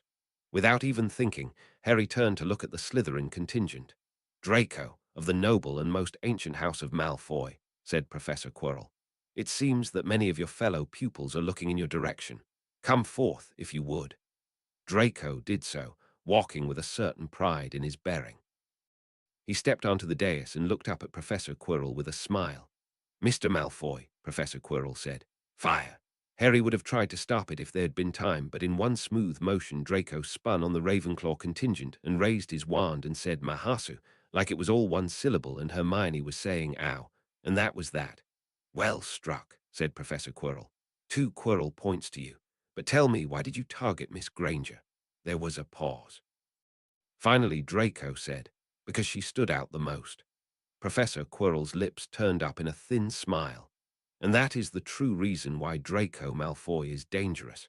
Had he selected any other, that child would more likely resent being singled out, and Mr. Malfoy would more probably make an enemy. And while Mr. Malfoy might have given some other justification for selecting her, that would have served him no purpose save to alienate some of you, while others are already cheering him, whether he says anything or not. Which is to say that Mr. Malfoy is dangerous because he knows who to strike and who not to strike, how to make allies and avoid making enemies. 2 more Quirrell points to you, Mr. Malfoy. And as you have demonstrated an exemplary virtue of Slytherin, I think that Salazar's house has earned a point as well. You may rejoin your friends." Draco bowed slightly and walked back to the Slytherin contingent. Some clapping started from the green-trimmed robes, but Professor Quirrell made a cutting gesture and silence fell again. "It might seem that our game is done," said Professor Quirrell. "And yet there is a single student in this classroom who is more dangerous than the scion of Malfoy." And now, for some reason, there seemed to be an awful lot of people looking at. "Harry Potter, come forth." This did not bode well. Harry reluctantly walked towards where Professor Quirrell stood on his raised dais, still leaning slightly against his teacher's desk. The nervousness of being put into the spotlight seemed to be sharpening Harry's wits as he approached the dais, and his mind was ruffling through possibilities for what Professor Quirrell might think could demonstrate Harry's dangerousness. Would he be asked to cast a spell, to defeat a Dark Lord, demonstrate his supposed immunity to the killing curse? Surely Professor Quirrell was too smart for that. Harry stopped well short of the dais, and Professor Quirrell didn't ask him to come any closer. "The irony is," said Professor Quirrell, "you all looked at the right person for entirely the wrong reasons. You are thinking," Professor Quirrell's lips twisted, "that Harry Potter has defeated the Dark Lord, and so must be very dangerous. Bah! It was 1 year old.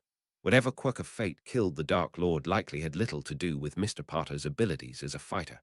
But after I heard rumors of one Ravenclaw facing down 5 older Slytherins, I interviewed several eyewitnesses and came to the conclusion that Harry Potter would be my most dangerous student." A jolt of adrenaline poured into Harry's system, making him stand up straighter. He didn't know what conclusion Professor Quirrell had come to, but that couldn't be good. "Ah, Professor Quirrell," Harry started to say. Professor Quirrell looked amused. "You're thinking that I've come up with a wrong answer, aren't you, Mr. Potter? You will learn to expect better of me." Professor Quirrell straightened from where he had leaned on the desk. "Mr. Potter, all things have their accustomed uses. Give me 10 unaccustomed uses of objects in this room for combat." For a moment, Harry was rendered speechless by the sheer, raw shock of having been understood. And then the ideas started to pour out. There are desks which are heavy enough to be fatal if dropped from a great height. There are chairs with metal legs that could impale someone if driven hard enough. The air in this classroom would be deadly by its absence, since people die in vacuum, and it can serve as a carrier for poison gases. Harry had to stop briefly for breath, and into that pause Professor Quirrell said, "That's 3. You need 10. The rest of the class thinks that you've already used up the whole contents of the classroom." "Ha! The floor can be removed to create a spike pit to fall into, the ceiling can be collapsed on someone, the walls can serve as raw material for transfiguration into any number of deadly things, knives, say. That's 6. But surely you're scraping the bottom of the barrel now. I haven't even started. Just look at all the people." Having a Gryffindor attack the enemy is an ordinary use, of course. I will not count that one. But their blood can also be used to drown someone. Ravenclaws are known for their brains, but their internal organs could be sold on the black market for enough money to hire an assassin. Slytherins aren't just useful as assassins, they can also be thrown at sufficient velocity to crush an enemy. And Hufflepuffs, in addition to being hard workers, also contain bones that can be removed, sharpened, and used to stab someone. By now the rest of the class was staring at Harry in some horror. Even the Slytherins looked shocked. "That's 10, though I'm being generous in counting the Ravenclaw one. Now, for extra credit, 1 Quirrell point for each use of objects in this room which you have not yet named." Professor Quirrell favored Harry with a companionable smile. "The rest of your class thinks you are in trouble now, since you've named everything except the targets, and you have no idea what may be done with those." "Bah! I've named all the people, but not my robes, which can be used to suffocate an enemy if wrapped around their head enough times, or Hermione Granger's robes, which can be torn into strips and tied into a rope, and used to hang someone, or Draco Malfoy's robes, which can be used to start a fire. 3 points, said Professor Quirrell. No more clothing now. My wand can be pushed into an enemy's brain through their eye socket, and someone made a horrified, strangling sound. 4 points, no more wands. My wristwatch could suffocate someone if jammed down their throat. 5 points, and enough. HMPH, Harry said. 10 Quirrell points to 1 house point, right? You should have let me keep going until I'd won the house cup. I haven't even started yet on the unaccustomed uses of everything I've got in my pockets, or the mokeskin pouch itself, and he couldn't talk about the time turner or the invisibility cloak, but there had to be something he could say about those red spheres. Enough, Mr. Potter. Well, do you all think you understand what makes Mr. Potter the most dangerous student in the classroom? There was a low murmur of assent. Say it out loud, please. Terry Boot, what makes your dorm mate dangerous? He's creative. Wrong, bellowed Professor Quirrell, and his fist came down sharply on his desk with an amplified sound that made everyone jump. All of Mr. Potter's ideas were worse than useless. Harry started in surprise. Remove the floor to create a spike trap. Ridiculous. In combat, you do not have that sort of preparation time, and if you did, there would be 100 better uses. Transfigure material from the walls. Mr. Potter cannot perform transfiguration. Mr. Potter had exactly one idea which he could use immediately, right now, without extensive preparation or a cooperative enemy or magic. He does not know. That idea was to jam his wand through his enemy's eye socket, which would be more likely to break his wand than kill his opponent.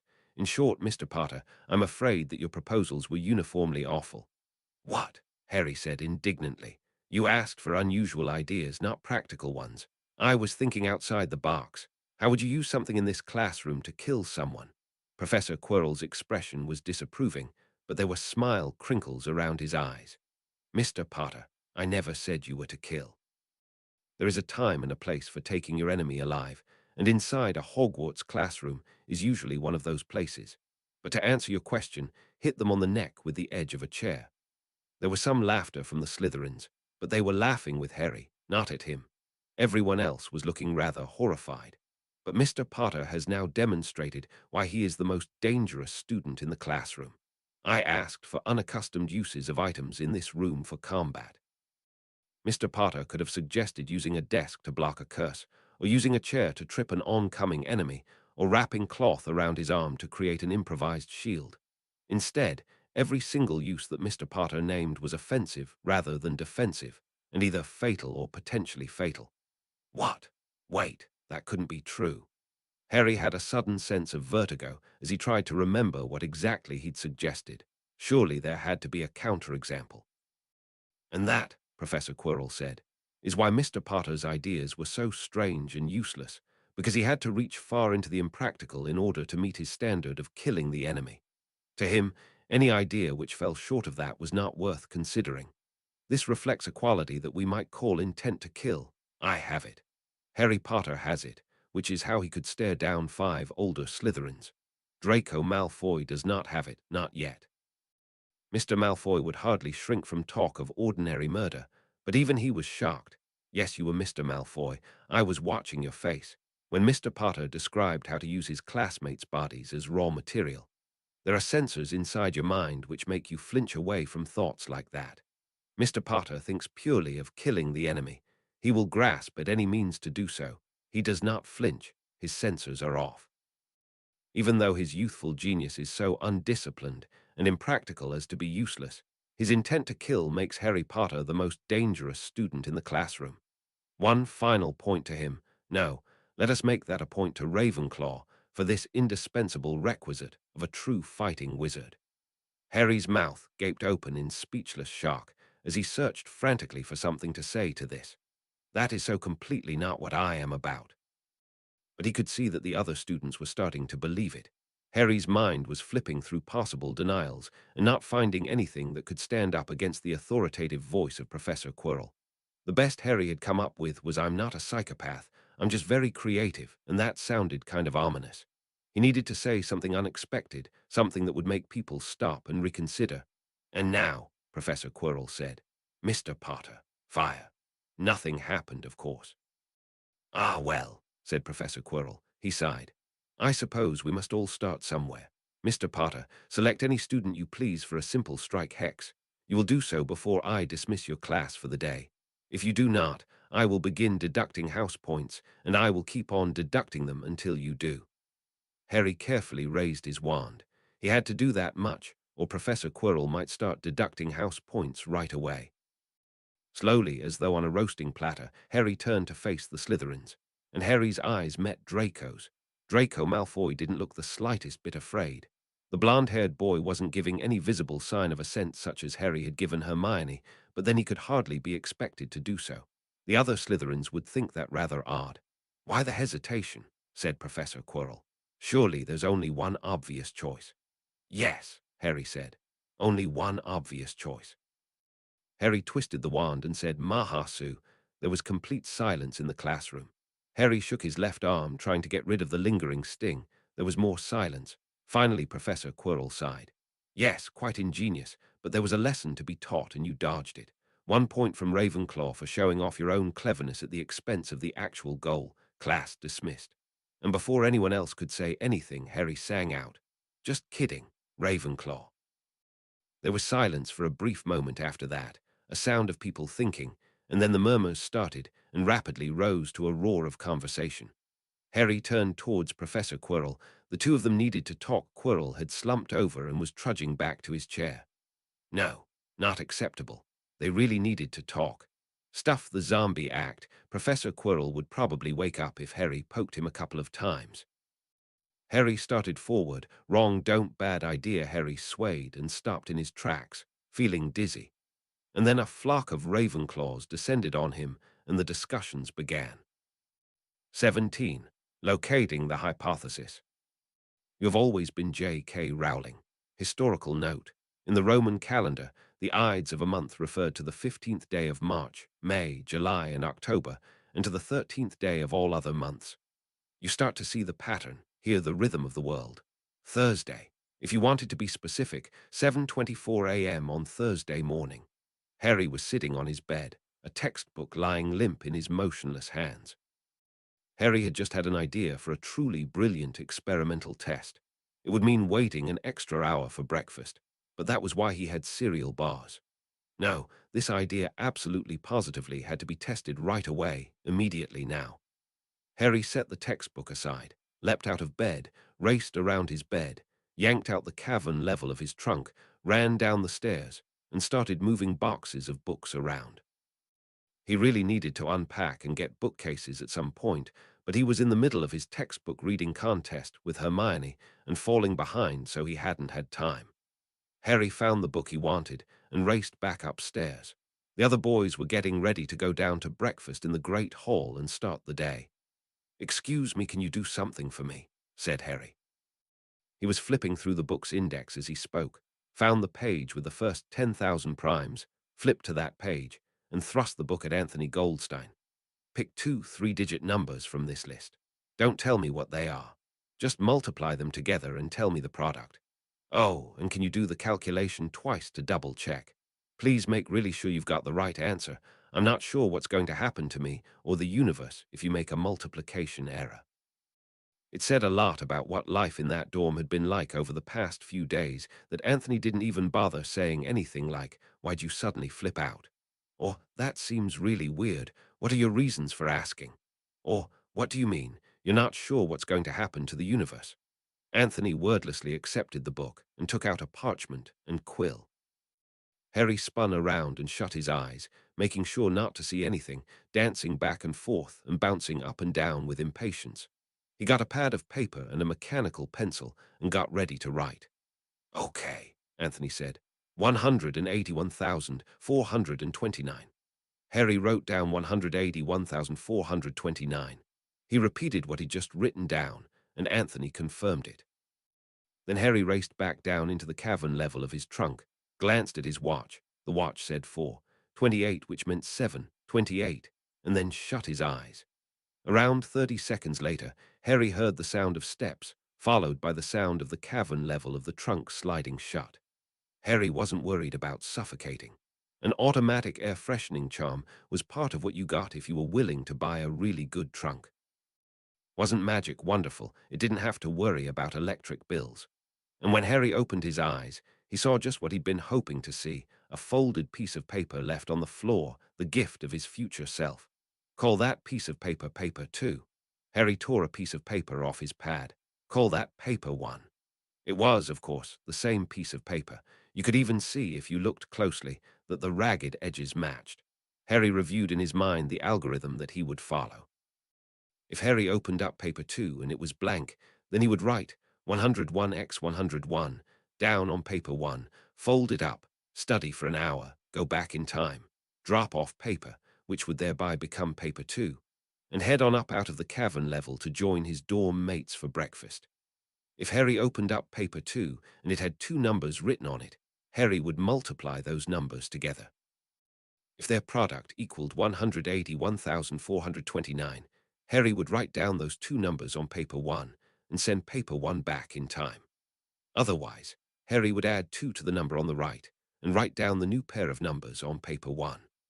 unless that made the number on the right greater than 997, in which case Harry would add 2 to the number on the left and write down 101 on the right. And if paper 2 said 997 x 997, Harry would leave paper 1 blank, which meant that the only possible stable time loop was the one in which paper 2 contained the 2 prime factors of 181,429. If this worked, Harry could use it to recover any sort of answer that was easy to check, but hard to find. He wouldn't have just shown that P equals NP once you had a time turner. This trick was more general than that. Harry could use it to find the combinations on combination locks or passwords of every sort. Maybe even find the entrance to Slytherin's Chamber of Secrets if Harry could figure out some systematic way of describing all the locations in Hogwarts. It would be an awesome cheat, even by Harry's standards of cheating. Harry took paper 2 in his trembling hand and unfolded it. Paper 2 said in slightly shaky handwriting, "Do not mess with time." Harry wrote down, "Do not mess with time," on paper 1 in slightly shaky handwriting, folded it neatly, and resolved not to do any more truly brilliant experiments on time until he was at least 15 years old. To the best of Harry's knowledge, that had been the scariest experimental result in the entire history of science. It had been somewhat difficult for Harry to focus on reading his textbook for the next hour. That was how Harry's Thursday started. Thursday. If you wanted to be specific, 3:32 p.m. on Thursday afternoon. Harry and all the other boys in the first year were outside on a grassy field with Madame Hooch standing next to the Hogwarts supply of broomsticks. The girls would be learning to fly separately. Apparently, for some reason, girls didn't want to learn how to fly on broomsticks in the presence of boys. Harry had been a little wobbly all day long. He just couldn't seem to stop wondering how that particular stable time loop had been selected out of what was, in retrospect, a rather large space of possibilities. Also, seriously, broomsticks. He was going to fly on, basically, a line segment. Wasn't that pretty much the single most unstable shape you could possibly find, short of attempting to hold on to a point marble? Who'd selected that design for a flying device, out of all the possibilities? Harry had been hoping that it was just a figure of speech. But no, they were standing in front of what looked for all the world like ordinary wooden kitchen broomsticks. Had someone just gotten stuck on the idea of broomsticks and failed to consider anything else? It had to be. There was no way that the optimal designs for cleaning kitchens and flying would happen to coincide if you worked them out from scratch. It was a clear day with a bright blue sky and a brilliant sun that was just begging to get in your eyes and make it impossible to see if you were trying to fly around the sky. The ground was nice and dry, smelling positively baked, and somehow felt very, very hard under Harry's shoes. Harry kept reminding himself that the lowest common denominator of 11-year-olds was expected to learn this, and it couldn't be that hard. "Stick out your right hand over the broom, or left hand if you're left-handed," called Madame Hooch. "And say up. Up!" everyone shouted. The broomstick leapt eagerly into Harry's hand, which put him at the head of the class for once. Apparently saying up was a lot more difficult than it looked, and most of the broomsticks were rolling around on the ground or trying to inch away from their would-be riders. Of course, Harry would have bet money that Hermione had done at least as well when it came her own turn to try, earlier in the day. There couldn't possibly be anything he could master on the first try which would baffle Hermione, and if there was, and it turned out to be broomstick riding instead of anything intellectual, Harry would just die. It took a while for everyone to get a broomstick in front of them. Madame Hooch showed them how to mount, and then walked around the field, correcting grips and stances. Apparently, even among the few children who'd been allowed to fly at home, they hadn't been taught to do it correctly. Madame Hooch surveyed the field of boys and nodded. "Now, when I blow my whistle, you kick off from the ground hard." Harry swallowed hard, trying to quell the queasy feeling in his stomach. "Keep your broom steady, rise a few feet, and then come straight back down by leaning forward slightly." On my whistle, 3-2, one of the brooms shot skyward, accompanied by a young boy's screams of horror, not delight. The boy was spinning at an awful rate as he ascended. They only got glimpses of his white face. As though in slow motion, Harry was leaping back off his own broomstick and scrabbling for his wand. Though he didn't really know what he planned to do with it, he'd had exactly 2 sessions of charms, and the last one had been the hover charm, but Harry had only been able to cast the spell successfully 1 time out of 3, and he certainly couldn't levitate whole people. If there is any hidden power in me, let it reveal itself now. Come back, boy, shouted Madam Hooch, which had to be the most unhelpful instruction imaginable for dealing with an out-of-control broomstick from a flying instructor, and a fully automatic section of Harry's brain added Madam Hooch to his tally of fools. And the boy was thrown off the broomstick. He seemed to move very slowly through the air at first. Wingardium Leviosa, screamed Harry. The spell failed. He could feel it fail. There was a thud and a distant cracking sound, and the boy lay face down on the grass in a heap. Harry sheathed his wand and raced forwards at full speed. He arrived at the boy's side at the same time as Madam Hooch, and Harry reached into his pouch and tried to recall, oh God, what was the name? Never mind, he'd just try. Healer's Pack. And it popped up into his hand, and broken wrist, Madam Hooch said. Calm down, boy, he just has a broken wrist. There was a sort of mental lurch as Harry's mind snapped out of panic mode. The emergency healing pack plus lay open in front of him, and there was a syringe of liquid fire in Harry's hand, which would have kept the boy's brain oxygenated if he'd managed to snap his neck. Ah, Harry said in a rather wavering sort of voice. His heart was pounding so loudly that he almost couldn't hear himself panting for breath. Broken bone. Right. Settings string. That's for emergencies only, snapped Madam Hooch. Put it away, he's fine. She leaned over the boy, offering him a hand. Come on, boy, it's all right, up you get. You're not seriously going to make him ride the broomstick again, Harry said in horror. Madam Hooch sent Harry a glare. Of course not. She pulled the boy to his feet, using his good arm. Harry saw with a shock that it was Neville Longbottom again. What was with him? And she turned to all the watching children. None of you is to move while I take this boy to the hospital wing. You leave those brooms where they are, or you'll be out of Hogwarts before you can say Quidditch. Come on, dear. And Madam Hooch walked off with Neville, who was clutching his wrist and trying to control his sniffles. When they were out of earshot, one of the Slytherins started giggling. That set off the others. Harry turned and looked at them. It seemed like a good time to memorize some faces. And Harry saw that Draco was strolling towards him, accompanied by Mr. Crabbe and Mr. Goyle. Mr. Crabbe wasn't smiling. Mr. Goyle decidedly was. Draco himself was wearing a very controlled face that twitched occasionally, from which Harry inferred that Draco thought it was hilarious, but saw no political advantage to be gained by laughing about it now instead of in the Slytherin dungeons afterwards. Well, Potter, Draco said in a low voice that didn't carry, still with that very controlled face that was twitching occasionally. Just wanted to say, when you take advantage of emergencies to demonstrate leadership, you want to look like you're in total control of the situation, rather than, say, going into a complete panic. Mr. Goyle giggled, and Draco shot him a quelling look. But you probably scored a few points anyway. You need any help stowing that healer's kit? Harry turned to look at the healing pack, which got his own face turned away from Draco. I think I'm fine, Harry said. He put the syringe back in its place, redid the latches, and stood up. Ernie Macmillan arrived just as Harry was feeding the pack back into his moleskin pouch. Thank you, Harry Potter, on behalf of Hufflepuff, Ernie Macmillan said formally. It was a good try and a good thought. A good thought indeed, drawled Draco. Why didn't anyone in Hufflepuff have their wands out? Maybe if you'd all helped instead of just Potter, you could have caught him. I thought Hufflepuffs were supposed to stick together. Ernie looked like he was torn between getting angry and wanting to die of shame. We didn't think of it in time. Ah, said Draco. Didn't think of it. I guess that's why it's better to have one Ravenclaw as a friend than all of Hufflepuff. Oh, hell, how was Harry supposed to juggle this one? You're not helping, Harry said in a mild tone.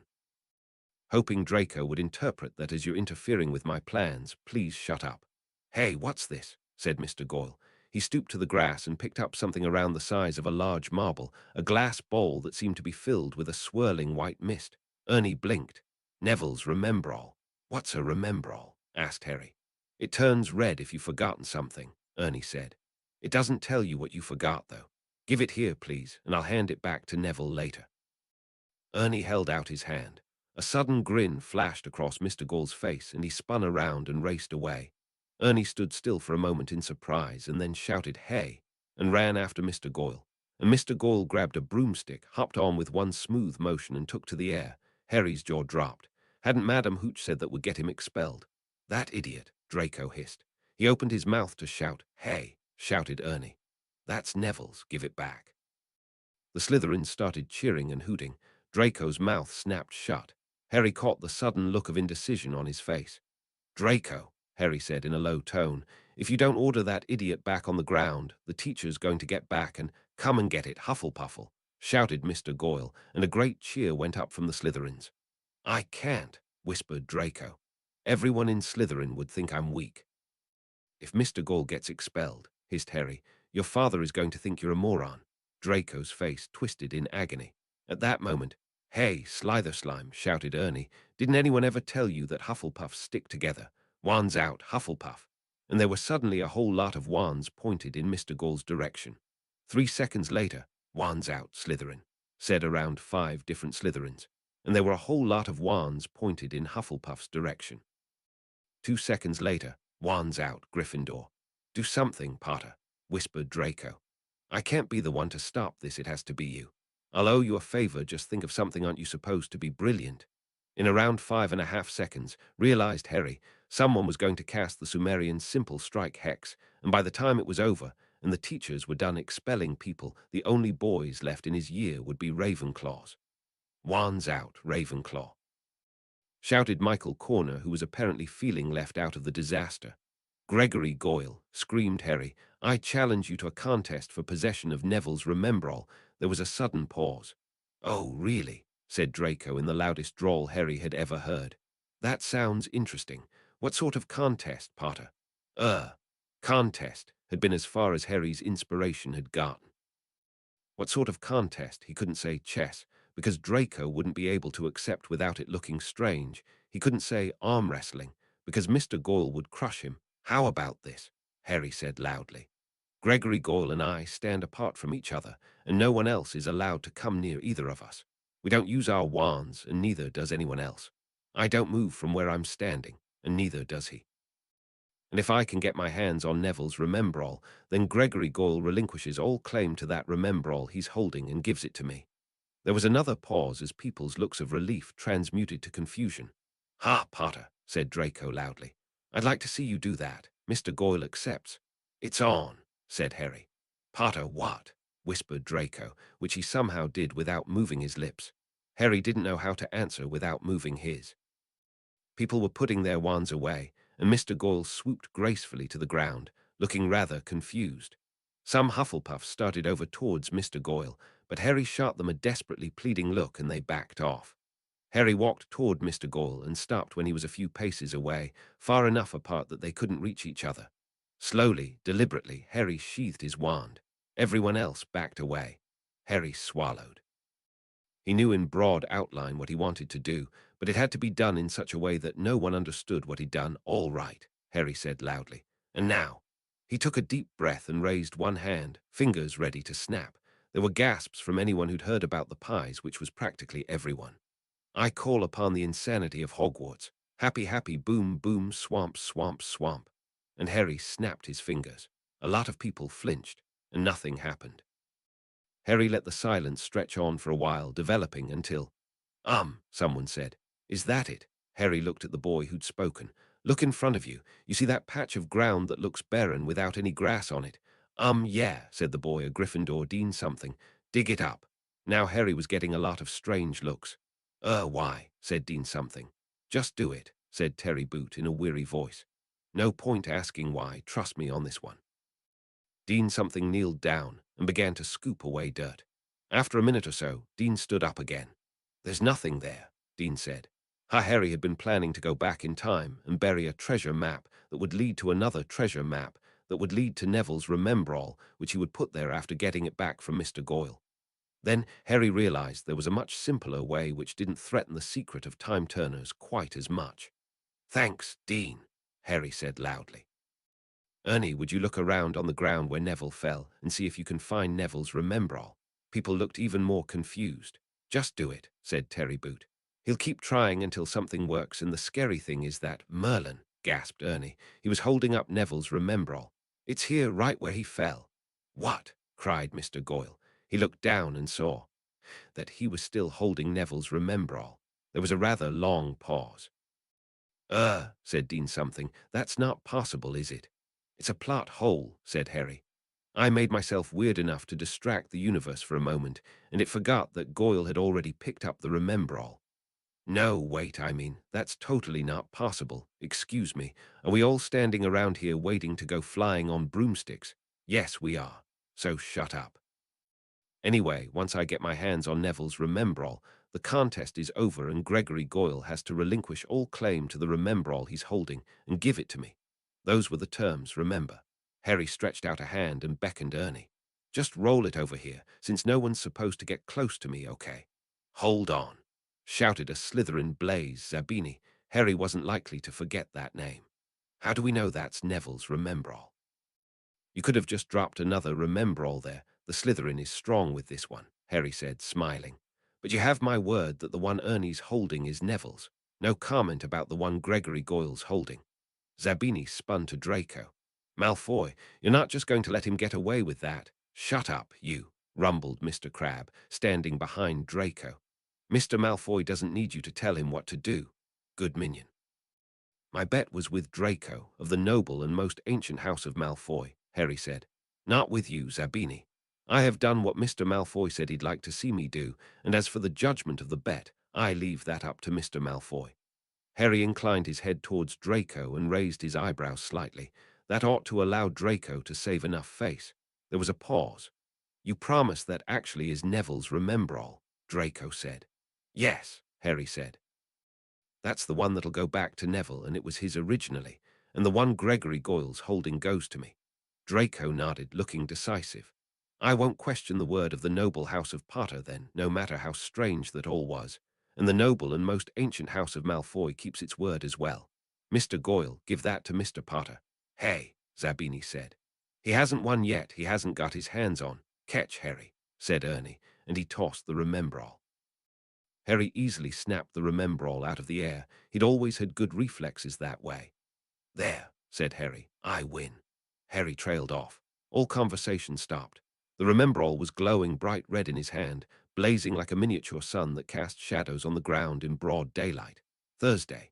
If you wanted to be specific, 5:09 p.m. on Thursday afternoon in Professor McGonagall's office after flying classes, with an extra hour for Harry slipped in between. Professor McGonagall sitting on her stool, Harry in the hot seat in front of her desk. Professor, Harry said tightly. Slytherin was pointing their wands at Hufflepuff. Gryffindor was pointing their wands at Slytherin. Some idiot called wands out in Ravenclaw, and I had maybe 5 seconds to keep the whole thing from blowing sky high. It was all I could think of. Professor McGonagall's face was pinched and angry. You are not to use the time turner in that fashion, Mr. Potter. Is the concept of secrecy not something that you understand? They don't know how I did it. They just think I can do really weird things by snapping my fingers. I've done other weird stuff that can't be done with time turners even, and I'll do more stuff like that, and this case won't even stand out. I had to do it, Professor. You did not have to do it, snapped Professor McGonagall. All you needed to do was get this anonymous Slytherin back on the ground and the wands put away. You could have challenged him to a game of exploding snap, but no, you had to use the time turner in a flagrant and unnecessary manner. It was all I could think of. I don't even know what exploding snap is. They wouldn't have accepted a game of chess, and if I'd picked arm wrestling, I would have lost. Then you should have picked wrestling, Harry blinked. But then I'd have lost. Harry stopped. Professor McGonagall was looking very angry. I'm sorry, Professor McGonagall, Harry said in a small voice.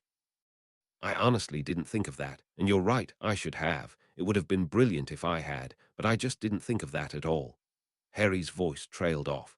It was suddenly apparent to him that he'd had a lot of other options. He could have asked Draco to suggest something. He could have asked the crowd. His use of the time turner had been flagrant and unnecessary. There had been a giant space of possibilities. Why had he picked that one? Because he'd seen a way to win. Win possession of an unimportant trinket that the teachers would have taken back from Mr. Goyle anyway. Intent to win, that was what had gotten him. I'm sorry, Harry said again, for my pride and my stupidity. Professor McGonagall wiped a hand across her forehead. Some of her anger seemed to dissipate, but her voice still came out very hard. One more display like that, Mr. Potter, and you will be returning that time turner. Do I make myself very clear? Yes, Harry said. I understand, and I'm sorry. Then, Mr. Potter, you will be allowed to retain the time turner for now. And considering the size of the debacle you did, in fact, avert, I will not deduct any points from Ravenclaw. Plus, you couldn't explain why you deducted the points, but Harry wasn't dumb enough to say that out loud. More importantly, why did the Remembrall go off like that? Harry said. Does it mean I've been obliviated? That puzzles me as well, Professor McGonagall said slowly. If it were that simple, I would think that the courts would use remembralls, and they do not. I shall look into it, Mr. Potter, she sighed. You can go now. Harry started to get up from his chair, then halted. I'm sorry, I did have something else I wanted to tell you. You could hardly see the flinch. What is it, Mr. Potter? It's about Professor Quirrell. I'm sure, Mr. Potter, that it is nothing of importance. Professor McGonagall spoke the words in a great rush. Surely you heard the headmaster tell the students that you were not to bother us with any unimportant complaints about the defense, Professor. Harry was rather confused. But this could be important. Yesterday I got this sudden sense of doom when, Mr. Potter, I have a sense of doom as well. And my sense of doom is suggesting that you must not finish that sentence. Harry's mouth gaped open. Professor McGonagall had succeeded. Harry was speechless. Mr. Potter, said Professor McGonagall, if you have discovered anything that seems interesting about Professor Quirrell, please feel free not to share it with me or anyone else.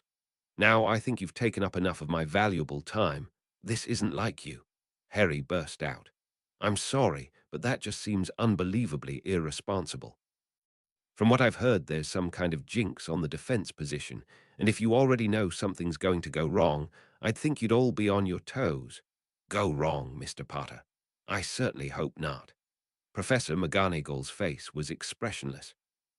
After Professor Blake was caught in a closet with no fewer than 3 fifth-year Slytherins last February, and a year before that, Professor Summers failed so completely as an educator that her students thought a boggart was a kind of furniture.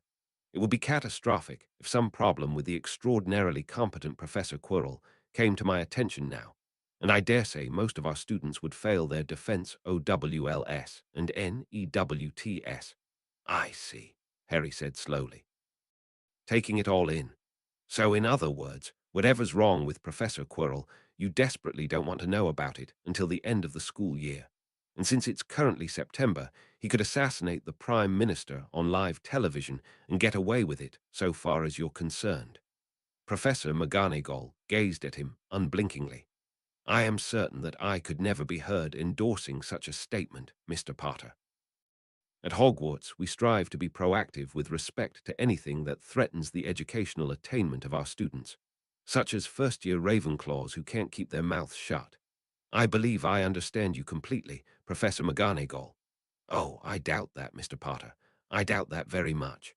Professor McGonagall leaned forward, her face tightening again.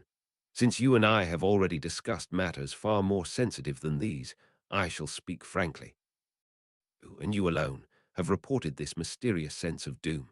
You, and you alone, are a chaos magnet the likes of which I have never seen. After our little shopping trip to Diagon Alley, and then the Sorting Hat, and then today's little episode, I can well foresee that I am fated to sit in the headmaster's office and hear some hilarious tale about Professor Quirrell in which you and you alone play a starring role, after which there will be no choice but to fire him. I am already resigned to it, Mr. Potter. And if this sad event takes place any earlier than the Ides of May, I will string you up by the gates of Hogwarts with your own intestines and pour fire beetles into your nose. Now do you understand me completely? Harry nodded, his eyes very wide. Then, after a second, what do I get if I can make it happen on the last day of the school year? Get out of my office. Thursday. There must have been something about Thursdays in Hogwarts. It was 5:32 p.m. on Thursday afternoon, and Harry was standing next to Professor Flitwick, in front of the great stone gargoyle that guarded the entrance to the headmaster's office. No sooner had he made it back from Professor McGonagall's office to the Ravenclaw study rooms than one of the students told him to report to Professor Flitwick's office, and there Harry had learned that Dumbledore wanted to speak to him. Harry, feeling rather apprehensive, had asked Professor Flitwick if the headmaster had said what this was about. Professor Flitwick had shrugged in a helpless sort of way. Apparently Dumbledore had said that Harry was far too young to invoke the words of power and madness. Happy, happy, boom, boom, swamp, swamp, swamp. Harry had thought, but not said aloud. Please don't worry too much, Mr. Potter, squeaked Professor Flitwick from somewhere around Harry's shoulder level. Harry was grateful for Professor Flitwick's gigantic puffy beard. It was hard getting used to a professor who was not only shorter than him, but spoke in a higher-pitched voice. Headmaster Dumbledore may seem a little odd, or a lot odd, or even extremely odd, but he has never hurt a student in the slightest, and I don't believe he ever will. Professor Flitwick gave Harry an encouraging smile. Just keep that in mind at all times, and you'll be sure not to panic. This was not helping. Good luck, squeaked Professor Flitwick, and leaned over to the gargoyle and said something that Harry somehow failed to hear at all. Of course, the password wouldn't be much good if you could hear someone saying it.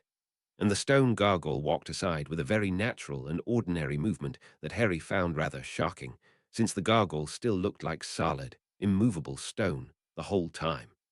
Behind the gargoyle was a set of slowly revolving spiral stairs. There was something disturbingly hypnotic about it, and even more disturbing was that revolving the spiral ought not to take you anywhere. Up you go, squeaked Flitwick. Harry rather nervously stepped onto the spiral and found himself, for some reason that his brain couldn't seem to visualize at all, moving upwards. The gargoyle thudded back into place behind him, and the spiral stairs kept turning, and Harry kept being higher up, and after a rather dizzying time, Harry found himself in front of an oak door with a brass griffin knocker. Harry reached out and turned the doorknob. The door swung open, and Harry saw the most interesting room he'd ever seen in his life. There were tiny metal mechanisms that whirred or ticked or slowly changed shape or emitted little puffs of smoke. There were dozens of mysterious fluids in dozens of oddly shaped containers, all bubbling, boiling, oozing, changing color, or forming into interesting shapes that vanished half a second after you saw them. There were things that looked like clocks with many hands, inscribed with numbers or in unrecognizable languages. There was a bracelet bearing a lenticular crystal that sparkled with 1,000 colors, and a bird perched atop a golden platform, and a wooden cup filled with what looked like blood, and a statue of a falcon encrusted in black enamel. The wall was all hung with pictures of people sleeping, and the sorting hat was casually poised on a hat rack that was also holding 2 umbrellas and 3 red slippers for left feet. In the midst of all the chaos was a clean black oaken desk. Before the desk was an oaken stool, and behind the desk was a well-cushioned throne containing Albus Percival Wulfric Brian Dumbledore, who was adorned with a long silver beard, a hat like a squashed giant mushroom, and what looked to Muggle eyes like 3 layers of bright pink pajamas. Dumbledore was smiling, and his bright eyes twinkled with a mad intensity. With some trepidation, Harry seated himself in front of the desk. The door swung shut behind him with a loud thunk. "Hello, Harry," said Dumbledore. "Hello, Headmaster," Harry replied, so they were on a first-name basis. Would Dumbledore now say to call him, "Please, Harry," said Dumbledore. "Headmaster sounds so formal, just call me Hef for short." "I'll be sure to, Hef," said Harry. There was a slight pause. "Do you know," said Dumbledore, "you're the first person who's ever taken me up on that." "Ah," Harry said. He tried to control his voice despite the sudden sinking feeling in his stomach. "I'm sorry, Headmaster. You told me to do it, so I did." "Heh, please," said Dumbledore cheerfully. "And there's no call to be so worried. I won't launch you out a window just because you make one mistake. I'll give you plenty of warnings first if you're doing something wrong. Besides, what matters isn't how people talk to you, it's what they think of you. He's never hurt a student. Just keep remembering that, and you'll be sure not to panic." Dumbledore drew forth a small metal case and flipped it open, showing some small yellow lumps. "Sherbet lemon," said the headmaster. No thank you, said Harry. "Does slipping a student LSD count as hurting them, or does that fall into the category of harmless fun? You, said something about my being too young to invoke the words of power and madness." "That you most certainly are," Dumbledore said. "Thankfully, the words of power and madness were lost 7 centuries ago, and no one has the slightest idea what they are anymore. It was just a little remark." "Ah," Harry said. He was aware that his mouth was hanging open. "Why did you call me here, then?" "Why?" Dumbledore repeated. "Ah, Harry, if I went around all day asking why I do things, I'd never have time to get a single thing done. I'm quite a busy person, you know." Harry nodded, smiling. Yes, it was a very impressive list. headmaster of Hogwarts, chief warlock of the Wisengamot, and supreme mugwump of the International Confederation of Wizards. Sorry to ask, but I was wondering, is it possible to get more than 6 hours if you use more than one time turner? Because it's pretty impressive if you're doing all that on just 30 hours a day. There was another slight pause, during which Harry went on smiling. He was a little apprehensive, actually a lot apprehensive, but once it had become clear that Dumbledore was deliberately messing with him, something within him absolutely refused to sit and take it like a defenseless lump. "I'm afraid time doesn't like being stretched out too much," said Dumbledore after the slight pause, "and yet we ourselves seem to be a little too large for it, and so it's a constant struggle to fit our lives into time." "Indeed," Harry said with grave solemnity. "That's why it's best to come to our points quickly." For a moment Harry wondered if he'd gone too far. Then Dumbledore chuckled. "Straight to the point it shall be." The headmaster leaned forwards, tilting his squashed mushroom hat and brushing his beard against his desk. "Harry, this Monday you did something that should have been impossible even with a time turner. Or rather, impossible with only a time turner. Where did those 2 pies come from, I wonder?" A jolt of adrenaline shot through Harry. He'd done that using the cloak of invisibility, the one that had been given him in a Christmas box along with a note. And that note had said, if Dumbledore saw a chance to possess one of the Deathly Hallows, he would never let it escape his grasp. "A natural thought," Dumbledore went on, "is that since none of the first years present were able to cast such a spell, someone else was present, and yet unseen. And if no one could see them, why, it would be easy enough for them to throw the pies. One might further suspect that since you had a time turner, you were the invisible one, and that since the spell of disillusionment is far beyond your current abilities, you had an invisibility cloak." Dumbledore smiled conspiratorially. "Am I on the right track so far, Harry?" Harry was frozen. He had the feeling that an outright lie would not at all be wise, and possibly not the least bit helpful, and he couldn't think of anything else to say. Dumbledore waved a friendly hand. "Don't worry, Harry. You haven't done anything wrong. Invisibility cloaks aren't against the rules. I suppose they're rare enough that no one ever got around to putting them on the list. But really I was wondering something else entirely." "Oh," Harry said in the most normal voice he could manage. Dumbledore's eyes shone with enthusiasm. "You see, Harry, after you've been through a few adventures, you tend to catch the hang of these things. You start to see the pattern, hear the rhythm of the world. You begin to harbor suspicions before the moment of revelation. You are the boy who lived, and somehow an invisibility cloak made its way into your hands only 4 days after you discovered our magical Britain. Such cloaks are not for sale in Diagon Alley, but there is one which might find its own way to a destined wearer. And so I cannot help but wonder if by some strange chance you have found not just an invisibility cloak, but the cloak of invisibility, one of the 3 Deathly Hallows, and reputed to hide the wearer from the gaze of Death himself." Dumbledore's gaze was bright and eager. "May I see it, Harry?" Harry swallowed. There was a full flood of adrenaline in his system now, and it was entirely useless. This was the most powerful wizard in the world, and there was no way he could make it out the door, and there was nowhere in Hogwarts for him to hide if he did.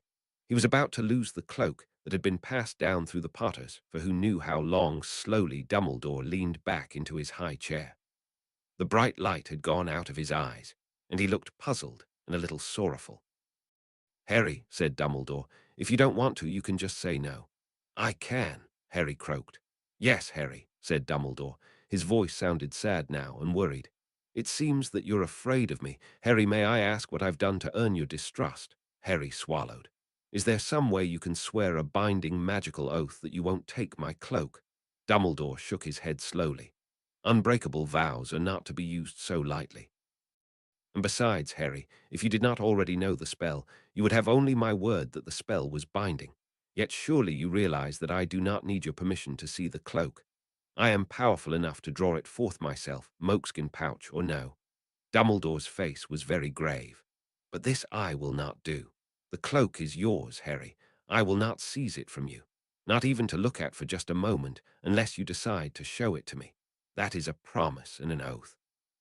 Should I need to prohibit you from using it on the school grounds, I will require you to go to your vault at Gringotts and store it there." "Ah," Harry said. He swallowed hard, trying to calm the flood of adrenaline and think reasonably. He took the moleskin pouch off his belt. "If you really don't need my permission, then you have it." Harry held out the pouch to Dumbledore and bit down hard on his lip, sending that signal to himself in case he was obliviated afterwards. The old wizard reached into the pouch, and without saying any word of retrieval, drew forth the cloak of invisibility. "Ah," breathed Dumbledore. "I was right." He poured the shimmering black velvet mesh through his hand. "Centuries old, and still as perfect as the day it was made. We have lost much of our art over the years, and now I cannot make such a thing myself. No one can. I can feel the power of it like an echo in my mind, like a song forever being sung without anyone to hear it." Wizard looked up from the cloak. "Do not sell it," he said. "Do not give it to anyone as a possession. Think twice before you show it to anyone, and ponder 3 times again before you reveal it is a deathly hallow. Treat it with respect, for this is indeed a thing of power." For a moment Dumbledore's face grew wistful, and then he handed the cloak back to Harry. Harry put it back in his pouch. Dumbledore's face was grave once more. "May I ask again, Harry, how you came to distrust me so?" Suddenly Harry felt rather ashamed. "There was a note with the cloak," Harry said in a small voice. "It said that you would try to take the cloak from me if you knew. I don't know who left the note, though, I really don't." "I see," Dumbledore said slowly. "Well, Harry, I won't impugn the motives of whoever left you that note. Who knows but that they themselves may have had the best of good intentions. They did give you the cloak, after all." Harry nodded, impressed by Dumbledore's charity and abashed at the sharp contrast with his own attitude. The old wizard went on. "But you and I are both game pieces of the same color, I think. The boy who finally defeated Voldemort, and the old man who held him off long enough for you to save the day. I will not hold your caution against you, Harry. We must all do our best to be wise. I will only ask that you think twice and ponder 3 times again the next time someone tells you to distrust me." "I'm sorry," Harry said. He felt wretched at this point. He just told off Gandalf essentially, and Dumbledore's kindness was only making him feel worse. "I shouldn't have distrusted you. Alas, Harry, in this world." The old wizard shook his head. "I cannot even say you were unwise. You did not know me, and in truth there are some at Hogwarts who you would do well not to trust, perhaps even some you call friends." Harry swallowed. That sounded rather ominous. "Like who?" Dumbledore stood up from his chair and began examining one of his instruments, a dial with 8 hands of varying length. After a few moments, the old wizard spoke again. "He probably seems to you quite charming," said Dumbledore. "Polite, to you at least. Well-spoken, maybe even admiring. Always ready with a helping hand, a favor, a word of advice." "Oh, Draco Malfoy," Harry said, feeling rather relieved that it wasn't Hermione or something. "Oh, no, no, no, no. You've got it all wrong. He's not turning me, I'm turning him." Dumbledore froze where he was peering at the dial. "You're what?" "I'm going to turn Draco Malfoy from the dark side," Harry said. "You know, make him a good guy." Dumbledore straightened and turned to Harry. He was wearing one of the most astonished expressions Harry had ever seen on anyone, let alone someone with a long silver beard. "Are you certain," said the old wizard after a moment, "that he is ready to be redeemed?" "I fear that whatever goodness you think you see within him is only wishful thinking, or worse, a lure, a bait." Not likely," Harry said. "I mean, if he's trying to disguise himself as a good guy, he's incredibly bad at it. This isn't a question of Draco coming up to me and being all charming and me deciding that he must have a hidden core of goodness deep down. I selected him for redemption specifically because he's the heir to House Malfoy, and if you had to pick one person to redeem, it would obviously be him." Dumbledore's left eye twitched. "You intend to sow seeds of love and kindness in Draco Malfoy's heart because you expect Malfoy's heir to prove valuable to you." "Not just to me," Harry said indignantly. "To all of magical Britain, if this works out, and he'll have a happier and mentally healthier life himself. Look, I don't have enough time to turn everyone away from the dark side, and I've got to ask where the light can gain the most advantage the fastest." Dumbledore started laughing. Laughing a lot harder than Harry would expect, almost howling. It seemed positively undignified. An ancient and powerful wizard ought to chuckle in deep booming tones, not laugh so hard he was gasping for breath.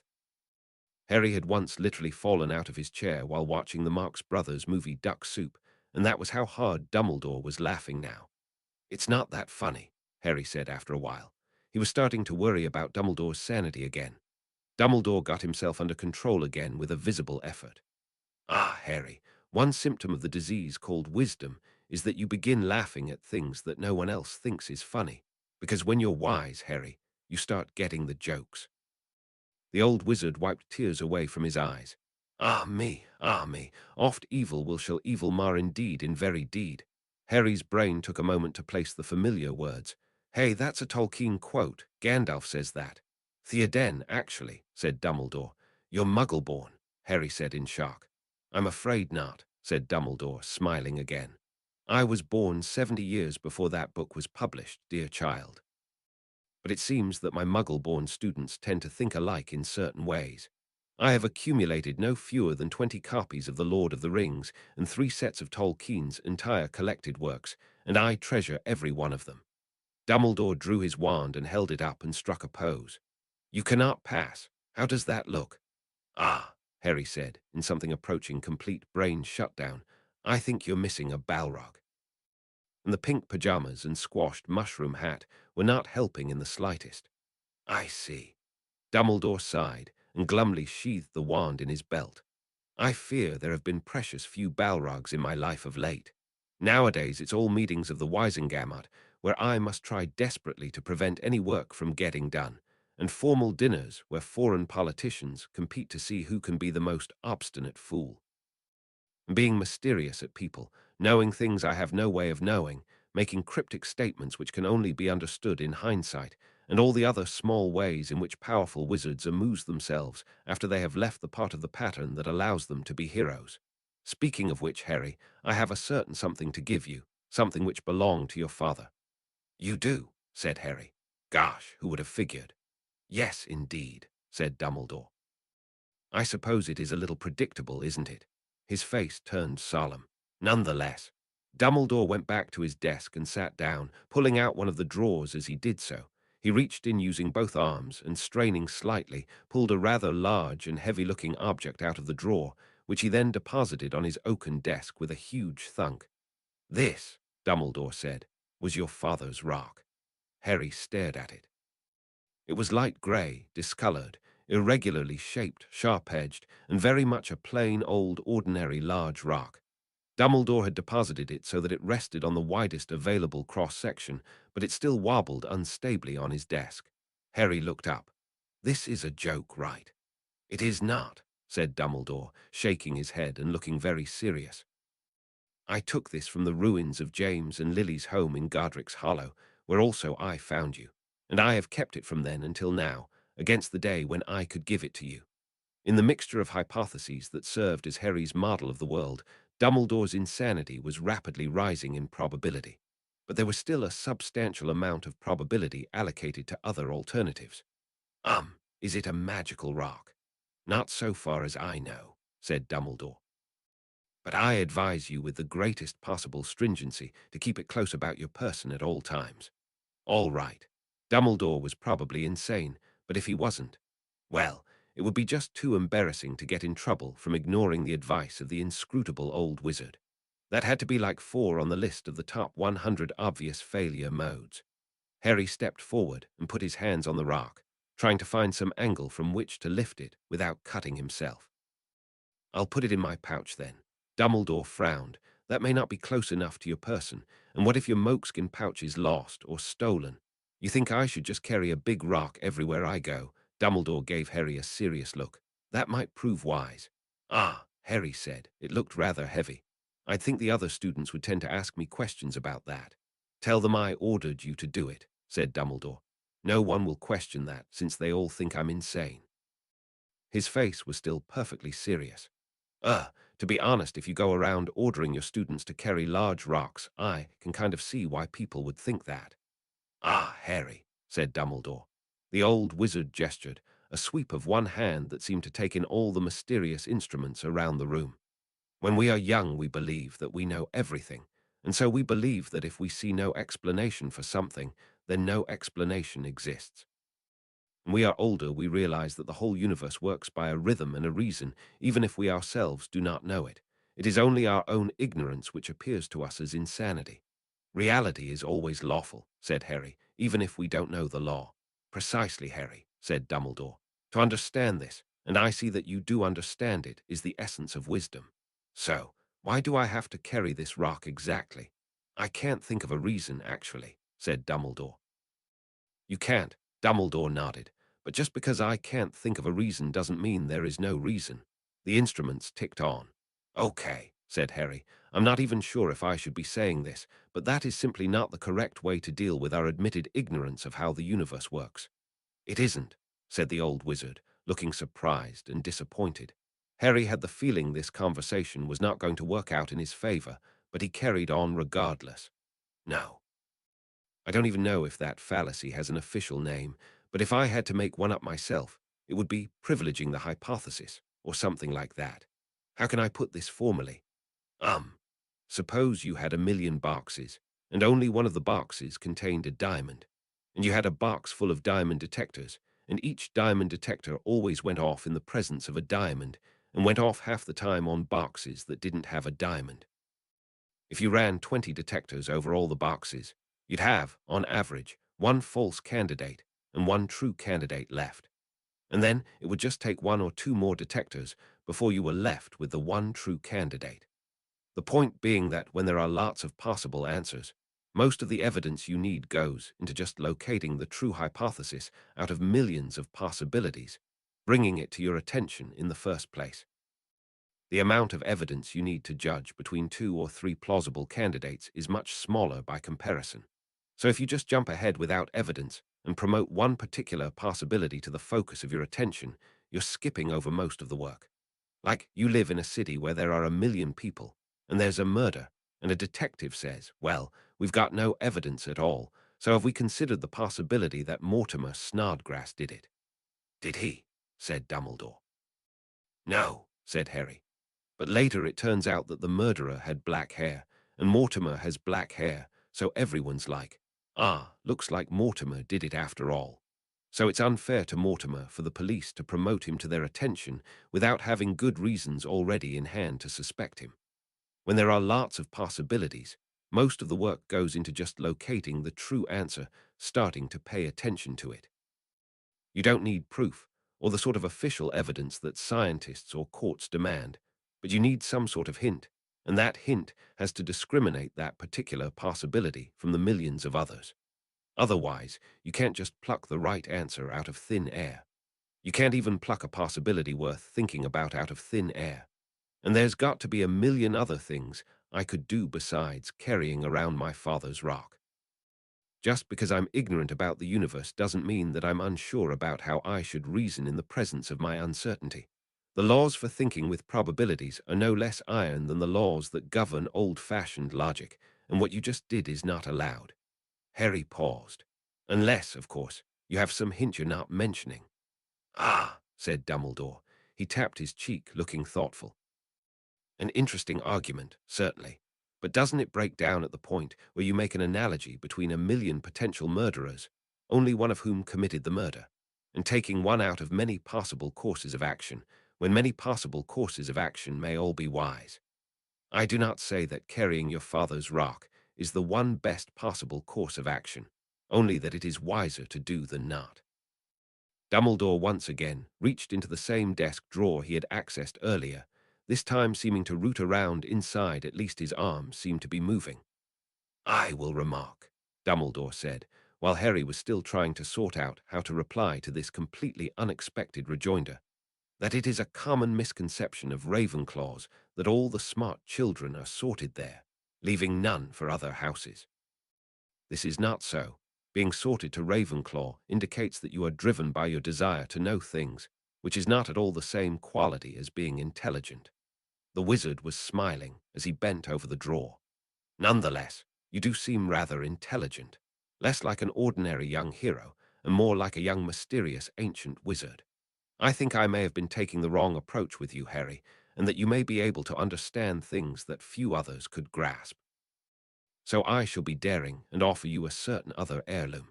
You don't mean, gasped Harry. My father owned another rock. Excuse me, said Dumbledore. I am still older and more mysterious than you, and if there are any revelations to be made, then I will do the revealing, thank you. Oh, where is that thing? Dumbledore reached down further into the desk drawer and still further. His head and shoulders and whole torso disappeared inside until only his hips and legs were sticking out, as though the desk drawer was eating him. Harry couldn't help but wonder just how much stuff was in there, and what the complete inventory would look like. Finally, Dumbledore rose back up out of the drawer, holding the objective of his search, which he set down on the desk alongside the rock. It was a used, ragged-edged, worn-spined textbook, Intermediate Potion Making by Libatius Borage. There was a picture of a smoking vial on the cover.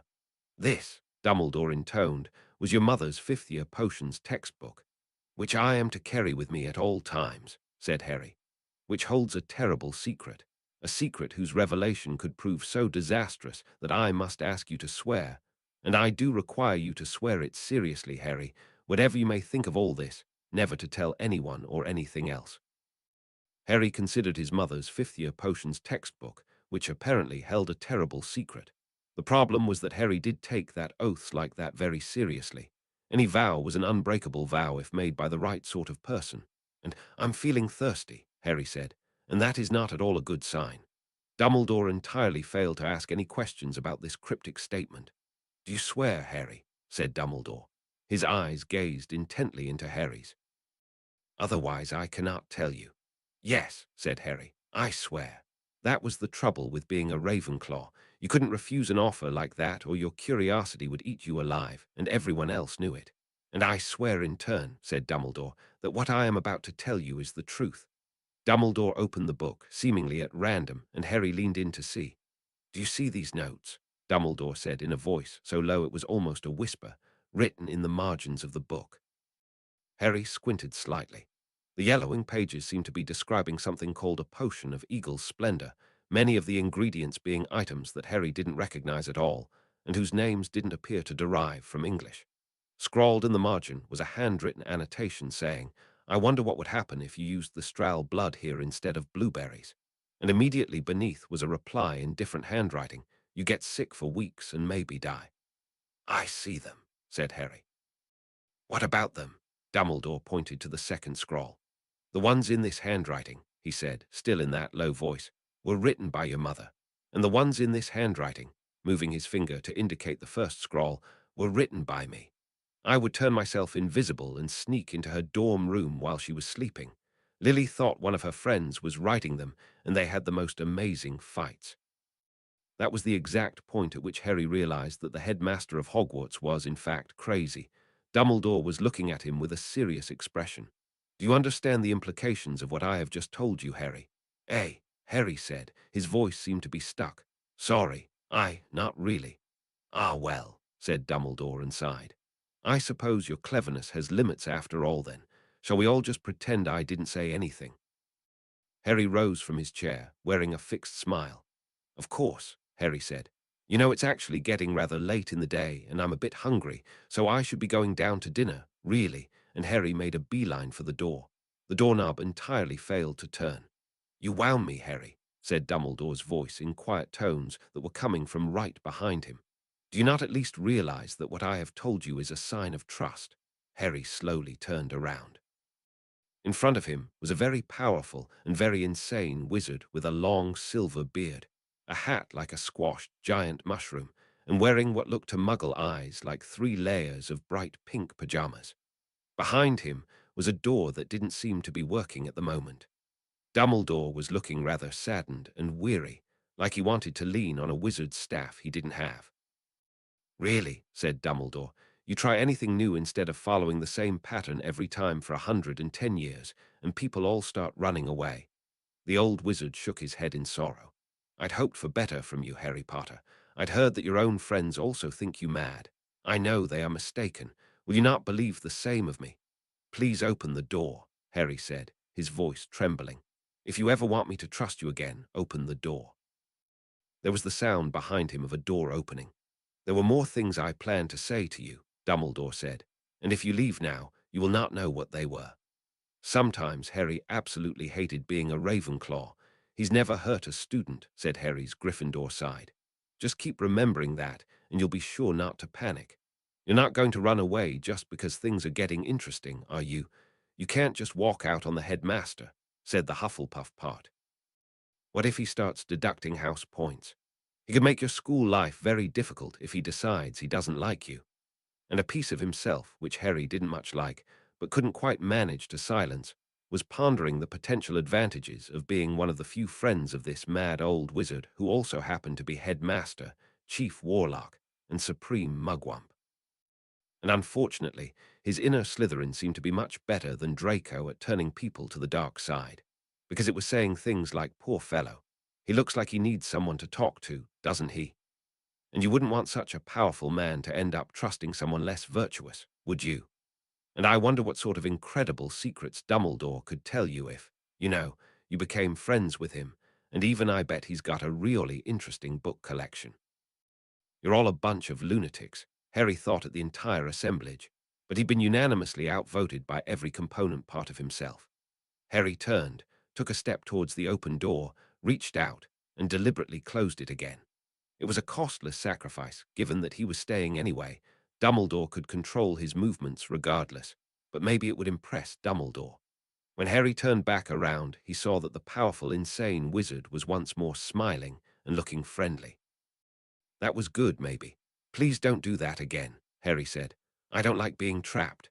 "I am sorry about that, Harry," said Dumbledore in what sounded like tones of sincere apology, "but it would have been terribly unwise to let you leave without your father's rock." "Of course," Harry said. "It wasn't reasonable of me to expect the door to open before I put the quest items in my inventory." Dumbledore smiled and nodded. Harry went over to the desk, twisted his moleskin pouch around to the front of his belt, and with some effort managed to heave up the rock in his 11-year-old arms and feed it in. He could actually feel the weight slowly diminishing as the widening lip charm ate the rock, and the burp which followed was rather noisy and had a distinctly complaining sound to it. His mother's fifth-year potions textbook, which held a secret that was in fact pretty terrible, followed shortly after. And then Harry's inner Slytherin made a sly suggestion for ingratiating himself with the headmaster, which, unfortunately, had been perfectly pitched in such a way as to gain the support of the majority Ravenclaw faction.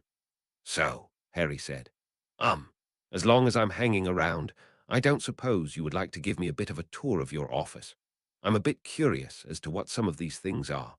And that was his understatement for the month of September. Dumbledore gazed at him and then nodded with a slight grin. "I'm flattered by your interest," said Dumbledore, "but I'm afraid there isn't much to say." Dumbledore took a step closer to the wall and pointed to a painting of a sleeping man. "These are portraits of past headmasters of Hogwarts." He turned and pointed to his desk. "This is my desk." He pointed to his chair. "This is my chair, excuse me," Harry said. "Actually, I was wondering about those." Harry pointed to a small cube that was softly whispering, "Blorple, Blorple, Blorple." "Oh, the little fiddly things," said Dumbledore. "They came with the headmaster's office, and I have absolutely no idea what most of them do. Although this dial with the 8 hands counts the number of, let's call them sneezes, by left-handed witches within the borders of France, you would not believe how much work it took to nail that down.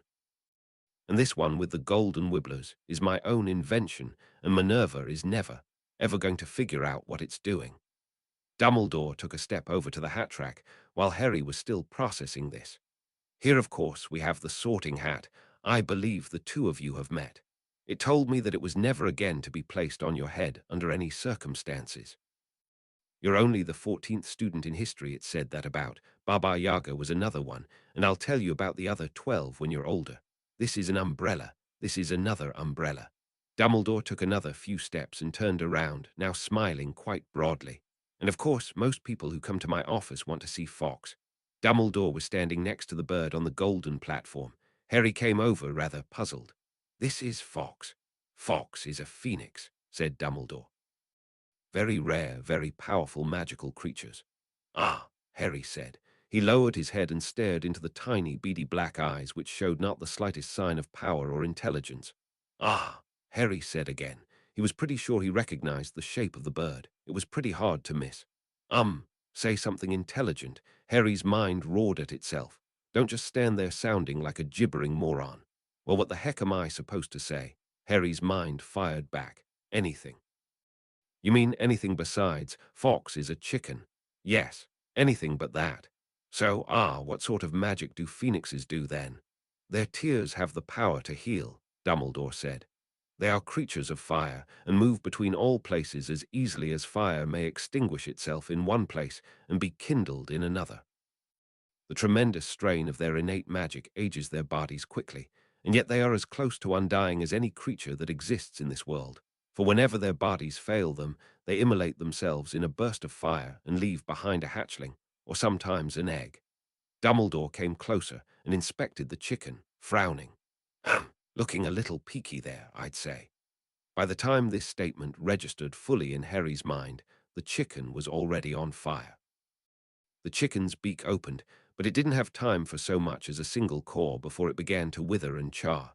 The blaze was brief, intense, and entirely self-contained. There was no smell of burning. And then the fire died down only seconds after it had begun, leaving behind a tiny, pathetic heap of ashes on the golden platform. "Don't look so horrified, Harry," said Dumbledore. "Fawkes hasn't been hurt." Dumbledore's hand dipped into a pocket, and then the same hand sifted through the ashes and turned up a small yellowish egg. "Look, here's an egg. Oh, wow, amazing. But now we really should get on with things," Dumbledore said. Leaving the egg behind in the ashes of the chicken, he returned to his throne and seated himself. "It's almost time for dinner, after all, and we wouldn't want to have to use our time-turners." There was a violent power struggle going on in the government of Harry. Slytherin and Hufflepuff had switched sides after seeing the headmaster of Hogwarts set fire to a chicken. "Yes, things," said Harry's lips. "And then dinner." "You're sounding like a gibbering moron again," observed Harry's internal critic.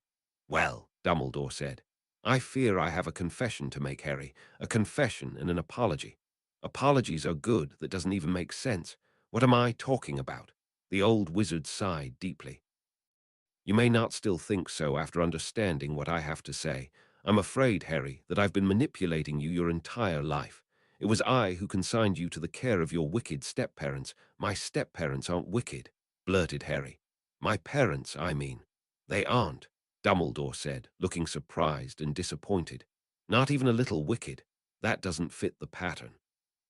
Harry's inner Slytherin screamed at the top of its mental lungs, "Shut up, you idiot, he'll take you away from them." "No, no," said Harry, lips frozen in a ghastly grimace. "I was just trying to spare your feelings. They're actually very wicked." "They are." Dumbledore leaned forward, gazing at him intently. "What do they do?" "Talk fast. They are. I have to do dishes and wash problems, and they don't let me read a lot of books and—" "Ah, good. That's good to hear," said Dumbledore, leaning back again. He smiled in a sad sort of way. "I apologize for that, then. Now where was I? Ah, yes. I'm sorry to say, Harry, that I am responsible for virtually everything bad that has ever happened to you. I know that this will probably make you very angry." "Yes, I'm very angry," said Harry. "Grrrr." Harry's internal critic promptly awarded him the all-time award for the worst acting in the history of ever. "And I just wanted you to know," Dumbledore said.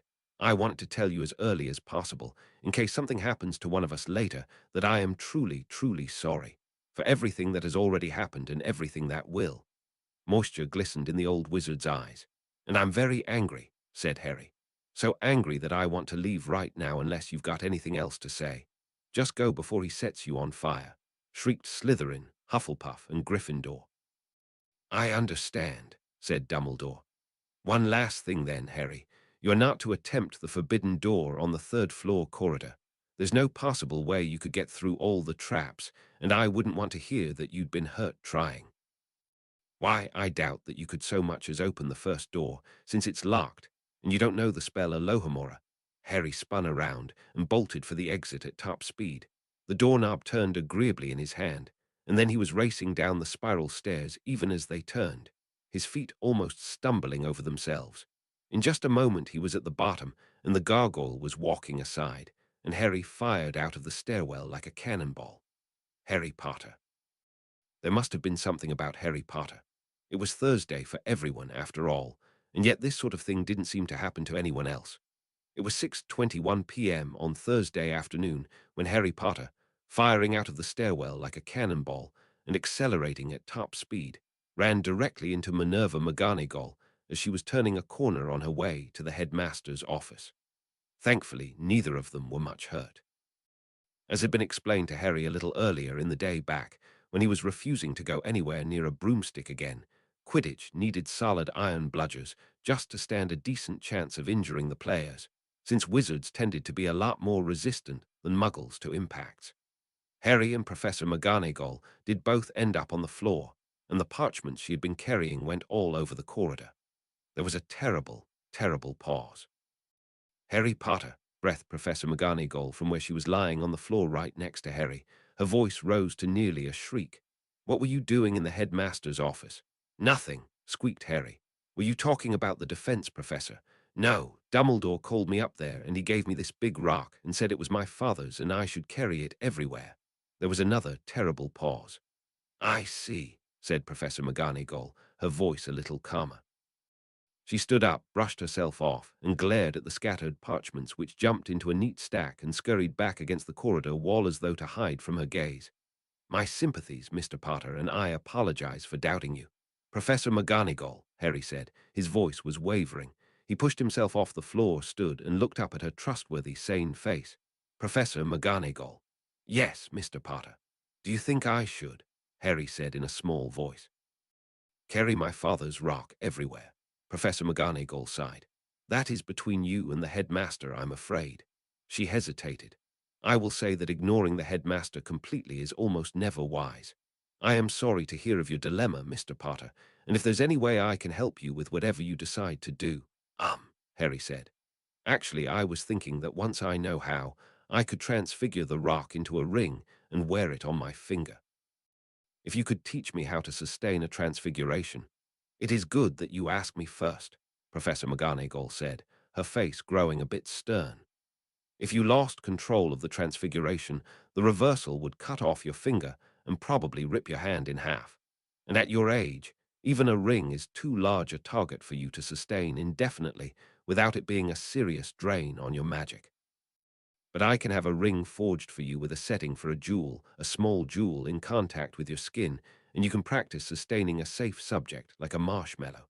When you have kept it up successfully, even in your sleep, for a full month, I will allow you to transfigure your father's rock." Professor McGonagall's voice trailed off. "Did the headmaster really?" "Yes." Professor McGonagall sighed. "That's a bit strange even for him."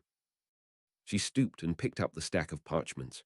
"I'm sorry about this, Mr. Potter. I apologize again for mistrusting you. But now it's my own turn to see the headmaster." Good luck, I guess." Thank you, Mr. Potter." Professor McGonagall walked over to the gargoyle, inaudibly spoke the password, and stepped through into the revolving spiral stairs. She began to rise out of sight, and the gargoyle started back. Professor McGonagall, the headmaster, set fire to a chicken. Tiwa. 18. Dominance hierarchies. Any sufficiently advanced J.K. Rowling is indistinguishable from magic. That does sound like the sort of thing I would do, doesn't it? It was breakfast time on Friday morning. Harry took another huge bite out of his toast and then tried to remind his brain that scarfing his breakfast wouldn't actually get him into the dungeons any faster. Anyway, they had a full hour of study time between breakfast and the start of potions. But dungeons in Hogwarts. Harry's imagination was already sketching the chasms, narrow bridges, torchlit sconces, and patches of glowing moss. Would there be rats? Would there be dragons? "Harry Potter," said a quiet voice from behind him. Harry looked over his shoulder and found himself beholding Ernie Macmillan, smartly dressed in yellow-trimmed robes and looking a little worried. "Neville thought I should warn you," Ernie said in a low voice. "I think he's right. Be careful of the potions master in our session today. Older Hufflepuffs told us that Professor Snape can be really nasty to people he doesn't like, and he doesn't like most people who aren't Slytherins.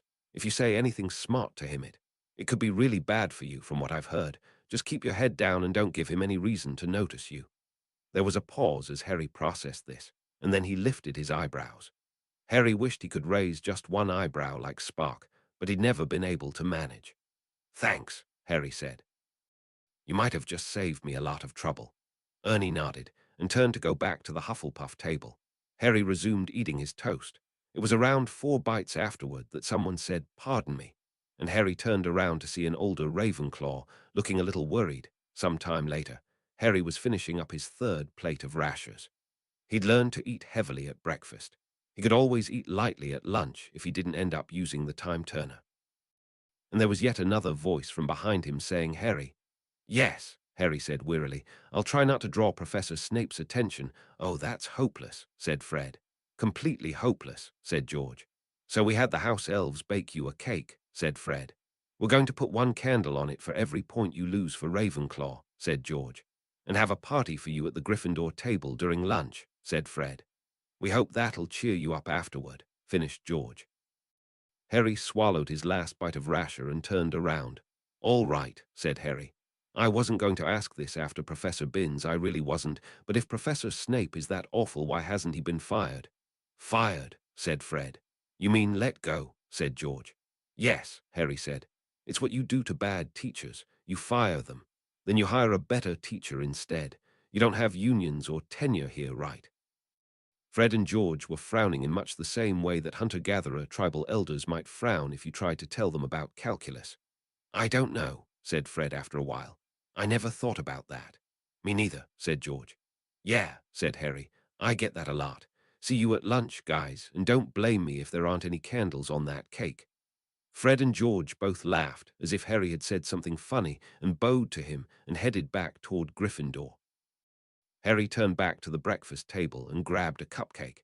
His stomach already felt full, but he had a feeling this morning might use a lot of calories. As he ate his cupcake, Harry thought of the worst teacher he'd met so far, Professor Binns of history. Professor Binns was a ghost. From what Hermione had said about ghosts, it didn't seem likely that they were fully self-aware. There were no famous discoveries made by ghosts, or much of any original work, no matter who they'd been in life. Ghosts tended to have trouble remembering the current century. Hermione had said they were like accidental portraits, impressed into the surrounding matter by a burst of psychic energy accompanying a wizard's sudden death. Harry had run into some stupid teachers during his abortive forays into standard Muggle education. His father had been a lot pickier when it came to selecting grad students as tutors, of course, but history class was the first time he'd encountered a teacher who literally wasn't sentient. And it showed, too.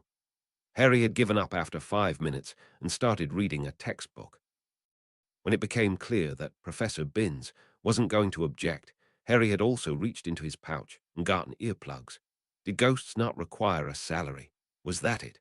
Or was it literally impossible to fire anyone in Hogwarts even if they died? Now it seemed that Professor Snape was going about being absolutely awful to everyone who wasn't a Slytherin, and it hadn't even occurred to anyone to terminate his contract. And the headmaster had set fire to a chicken. "Excuse me," came a worried voice from behind him. "I swear," Harry said without turning around, "this place is almost 8.5% as bad as what Dad says about Oxford." Harry stamped down the stone corridors, looking affronted, annoyed, and infuriated all at once. "Dungeons," Harry hissed. "Dungeons. These are not dungeons. This is a basement, a basement." Some of the Ravenclaw girls gave him odd looks. The boys were all used to him by now. It seemed that the level in which the potions classroom was located was called the dungeons, for no better reason than that it was below ground and slightly colder than the main castle. In Hogwarts.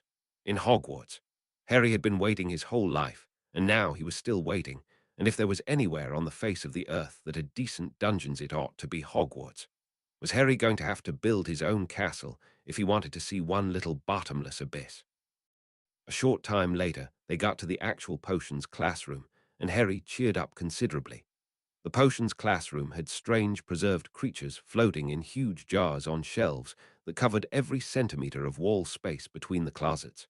Harry had gotten far enough along in his reading now that he could actually identify some of the creatures, like the Zabriscan Fauntoma. Albeit, the 50-centimeter spider looked like an acromantula, but it was too small to be one. He tried asking Hermione, but she hadn't seemed very interested in looking anywhere near where he was pointing. Harry was looking at a large dust ball with eyes and feet when the assassin swept into the room. That was the first thought that crossed Harry's mind when he saw Professor Severus Snape. There was something quiet and deadly about the way the man stalked between the children's desks. His robes were unkempt, his hair spotted and greasy.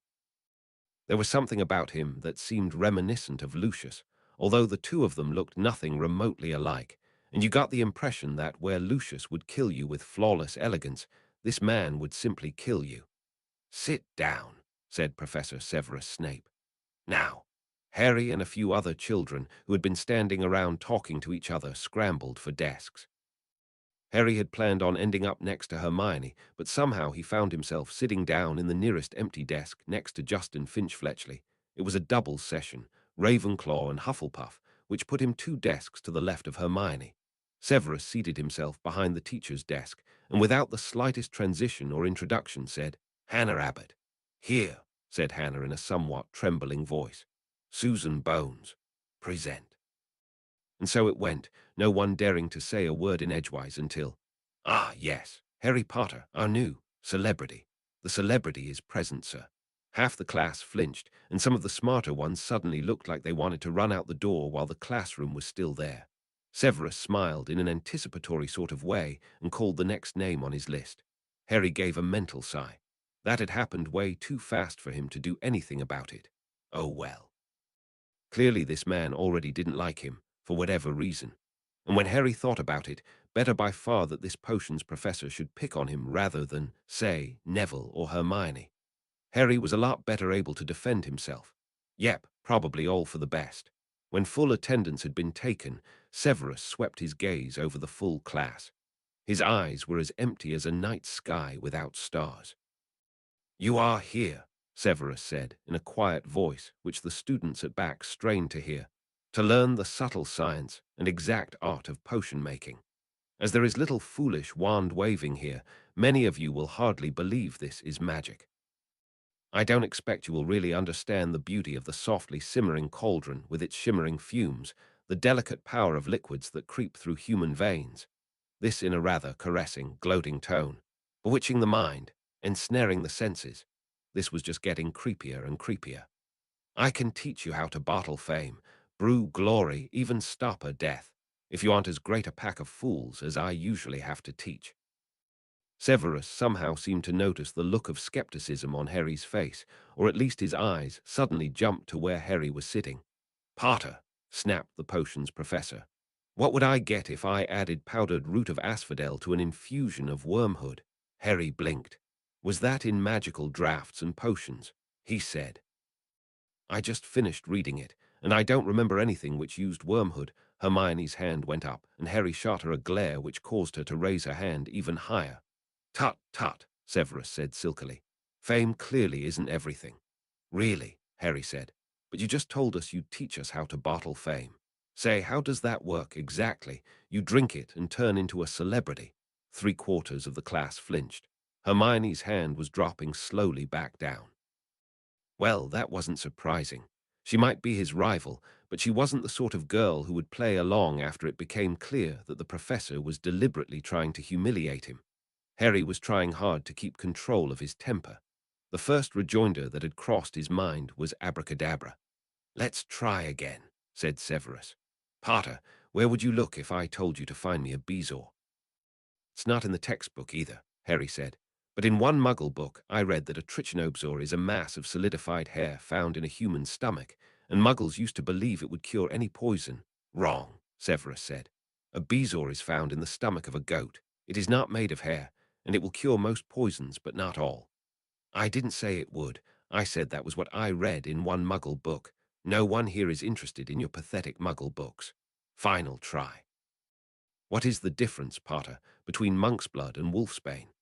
"That did it. You know," Harry said icily, "in one of my quite fascinating Muggle books, they describe a study in which people manage to make themselves look very smart by asking questions about random facts that only they knew. Apparently the onlookers only noticed that the askers knew and the answerers didn't, and failed to adjust for the unfairness of the underlying game. So, Professor, can you tell me how many electrons are in the outermost orbital of a carbon atom?" Severus's smile widened. "4," he said. "It is a useless fact which no one should bother writing down, however. And for your information, Potter, asphodel, and wormhood make a sleeping potion so powerful it is known as the draught of living death. As for monkshood and wolfsbane, they are the same plant, which also goes by the name of aconite, as you would know if you had read 1,000 magical herbs and fungi. Thought you didn't need to open the book before coming, eh, Potter? All the rest of you should be copying that down so that you will not be as ignorant as him. Severus paused, looking quite pleased with himself. And that will be 5 points. No, let us make it an even 10 points from Ravenclaw for backchat. Hermione gasped, along with a number of others. Professor Severus Snape, Harry bit out. I know of nothing which I have done to earn your enmity. If there is some problem you have with me which I do not know about, I suggest we— Shut up, Potter. 10 more points from Ravenclaw. The rest of you, open your books to page 3. There was only a very faint burning sensation in the back of Harry's throat, and no moisture at all in his eyes. If crying was not an effective strategy for destroying this potion's professor, then there was no point in crying. Slowly, Harry sat up very straight. All his blood seemed to have been drained away and replaced with liquid nitrogen. He knew he'd been trying to keep his temper, but he couldn't seem to remember why. Harry, whispered Hermione frantically from 2 desks over. Stop, please. It's all right. We won't count it. Talking in class, Granger. 3. So, said a voice colder than 0 Kelvin. How does one go about filing a formal complaint against an abusive professor?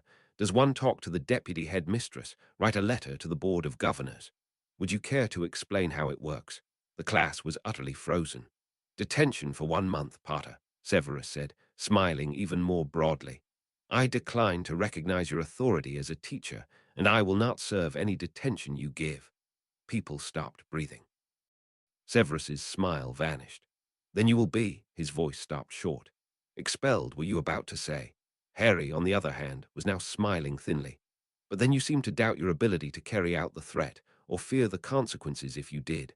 I, on the other hand, neither doubt nor fear the prospect of finding a school with less abusive professors, or perhaps I should hire private tutors, as is my accustomed practice, and be taught at my full learning speed. I have enough money in my vault. Something about bounties on a Dark Lord I defeated, but there are teachers at Hogwarts who I rather like, so I think it will be easier if I find some way to get rid of you instead. Get rid of me, Severus said, now also smiling thinly. What an amusing conceit. How do you suppose you will do that, Potter? I understand there have been a number of complaints about you from students and their parents, a guess but a safe one, which leaves only the question of why you're not already gone. Is Hogwarts too financially strapped to afford a real potions professor? I could chip in if so. I'm sure they could find a better class of teacher if they offered double your current salary. 2 poles of ice radiated freezing winter across the classroom. You will find, Severus said softly, that the Board of Governors is not the slightest bit sympathetic to your offer. Lucius, Harry said. That's why you're still here. Perhaps I should chat with Lucius about that. I believe he desires to meet with me. I wonder if I have anything he wants. Hermione frantically shook her head. Harry noticed out of the corner of his eye, but his attention was all on Severus. You are a very foolish boy, Severus said. He wasn't smiling at all now. You have nothing that Lucius values more than my friendship, and if you did, I have other allies. His voice grew hard. And I find it increasingly unlikely that you were not sorted into Slytherin. How was it that you managed to stay out of my house? Ah, yes, because the Sorting Hat claimed it was joking, for the first time in recorded history. What were you really chatting about with the Sorting Hat, Potter? Did you have something that it wanted? Harry stared into Severus's cold gaze, and remembered that the Sorting Hat had warned him not to meet anyone's eyes, while thinking about Harry dropped his gaze to Severus's desk. You seem oddly reluctant to look me in the eyes, Potter. A shock of sudden understanding. So it was you the Sorting Hat was warning me about. What? Said Severus's voice, sounding genuinely surprised, though of course Harry didn't look at his face. Harry got up out of his desk. Sit down, Potter, said an angry voice from somewhere he wasn't looking. Harry ignored it and looked around the classroom. I have no intention of letting one unprofessional teacher ruin my time at Hogwarts, Harry said with deadly calm. I think I'll take my leave of this class, and either hire a tutor to teach me potions while I'm here, or if the board is really that locked up, learn over the summer. If any of you decide that you don't care to be bullied by this man, my sessions will be open to you. Sit down, Potter. Harry strode across the room and grasped the doorknob. It didn't turn. Harry slowly turned around and caught a glimpse of Severus smiling nastily before he remembered to look away. Open this door. No, said Severus. You are making me feel threatened. said a voice so icy it didn't sound like Harry's at all, and that is a mistake. Severus's voice laughed. What do you intend to do about it, little boy? Harry took 6 long strides forward away from the door until he was standing near the back row of desks. Then Harry drew himself upright and raised his right hand in one terrible motion, fingers poised to snap. Neville screamed and dived under his desk. Other children shrank back or instinctively raised their arms to shield themselves. "Harry, don't!" shrieked Hermione. "Whatever you were going to do to him, don't do it." "Have you all gone mad?" barked Severus's voice. Slowly, Harry lowered his hand. "I wasn't going to hurt him, Hermione," Harry said, his voice a little lower. "I was just going to blow up the door." Though now that Harry remembered it, you weren't supposed to transfigure things that were to be burned, which meant that going back in time afterward and getting Fred or George to transfigure some carefully measured amount of explosives might not actually have been such a good idea. "Silencio," said Severus's voice. Harry tried to say, "What?" and found that no sound was coming out. "This has become ridiculous. I think you've been allowed to get yourself in enough trouble for one day, Potter. You are the most disruptive and unruly student I have ever seen, and I don't recall how many points Ravenclaw has right now, but I'm sure I can manage to wipe them all out. 10 points from Ravenclaw, 10 points from Ravenclaw, 10 points from Ravenclaw, 50 points from Ravenclaw. Now sit down and watch the rest of the class take their lesson." Harry put his hand into his pouch and tried to say marker, but of course no words came out. For one brief moment that stopped him, and then it occurred to Harry to spell out MRKER using finger motions, which worked. P.A.D. and he had a pad of paper. Harry strode over to an empty desk, not the one he'd originally sat down in, and scrawled a brief message. He tore off that sheet of paper, put away the marker and pad in a pocket of his robes for quicker access, and held up his message, not to Snape, but to the rest of the class. "I'm leaving. Does anyone else need to get out?" "You're insane, Potter," Severus said with cold contempt. Aside from that, no one spoke. Harry swept an ironic bow to the teacher's desk, walked over to the wall, and with one smooth motion yanked open a closet door, stepped in, and slammed the door shut behind him. There was the muffled sound of someone snapping his fingers, and then nothing. In the classroom, students looked at each other in puzzlement and fear. The potions master's face was now completely enraged. He crossed the room in terrible strides and yanked open the closet door. The closet was empty. 1 hour earlier, Harry listened from inside the closed closet. There was no sound from outside, and no point in taking risks either. CLOK, his fingers spelled out. Once he was invisible, he very carefully and slowly cracked open the closet door and peeked out. No one seemed to be in the classroom. The door wasn't locked. It was when Harry was outside the dangerous place and inside the hallway, safely invisible, that some of the anger drained away, and he realized what he'd just done. What he'd just done. Harry's invisible face was frozen in absolute horror. He'd antagonized a teacher 3 orders of magnitude beyond anything he'd ever managed before. He'd threatened to walk out of Hogwarts and might have to follow through on it. He'd lost all the points Ravenclaw had, and then he'd used the time turner. His imagination showed him his parents yelling at him after he was expelled, Professor McGonagall disappointed in him, and it was just too painful, and he couldn't bear it, and he couldn't think of any way to save himself. The thought that Harry allowed himself to think was that if getting angry had gotten him into all this trouble, then maybe when he was angry he'd think of a way out. Things seemed clearer somehow when he was angry. And the thought that Harry didn't let himself think was that he just couldn't face this future if he wasn't angry. So he cast his thoughts back and remembered the burning humiliation. Tut, tut. Fame clearly isn't everything. 10 points from Ravenclaw for backchat. The calming cold washed back through his veins like a wave reflected and returning from some breaker, and Harry let out his breath. Okay, back to being sane now. He was actually feeling a bit disappointed in his non-angry self for collapsing like that and wanting only to get out of trouble. Professor Severus Snape was everyone's problem. Normal Harry had forgotten that and wished for a way to protect himself and let all the other victims go hang. The question wasn't how to protect himself. The question was how to destroy this potion's professor. So this is my dark side, is it?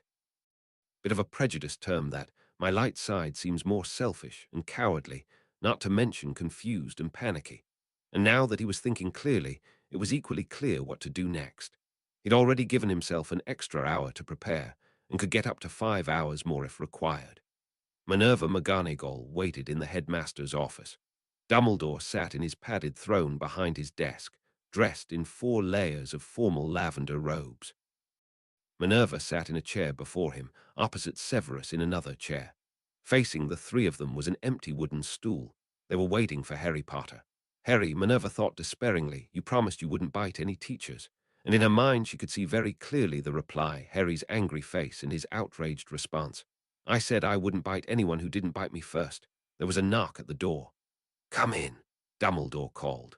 The door swept open, and Harry Potter entered. Minerva almost gasped out loud. The boy looked cool, collected, and utterly in control of himself. Good more, Harry's voice suddenly cut off. His jaw dropped. Minerva tracked Harry's gaze, and she saw that Harry was staring at Fawkes where the phoenix sat on its golden perch. Fawkes fluttered his bright red-golden wings like the flickering of a flame and dipped his head in a measured nod to the boy. Harry turned to stare at Dumbledore. Dumbledore winked at him. Minerva felt she was missing something.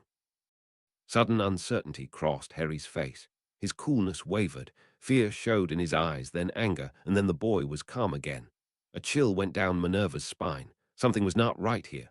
Please sit down, said Dumbledore. His face was now serious once more. Harry sat.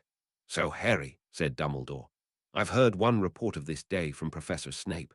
Would you care to tell me what happened in your own words? Harry's gaze flicked dismissively to Severus. It's not complicated, said the boy, smiling thinly. He tried bullying me the way he's been bullying every non-Slytherin in the school since the day Lucius foisted him off on you. As for the other details, I request a private conversation with you concerning them.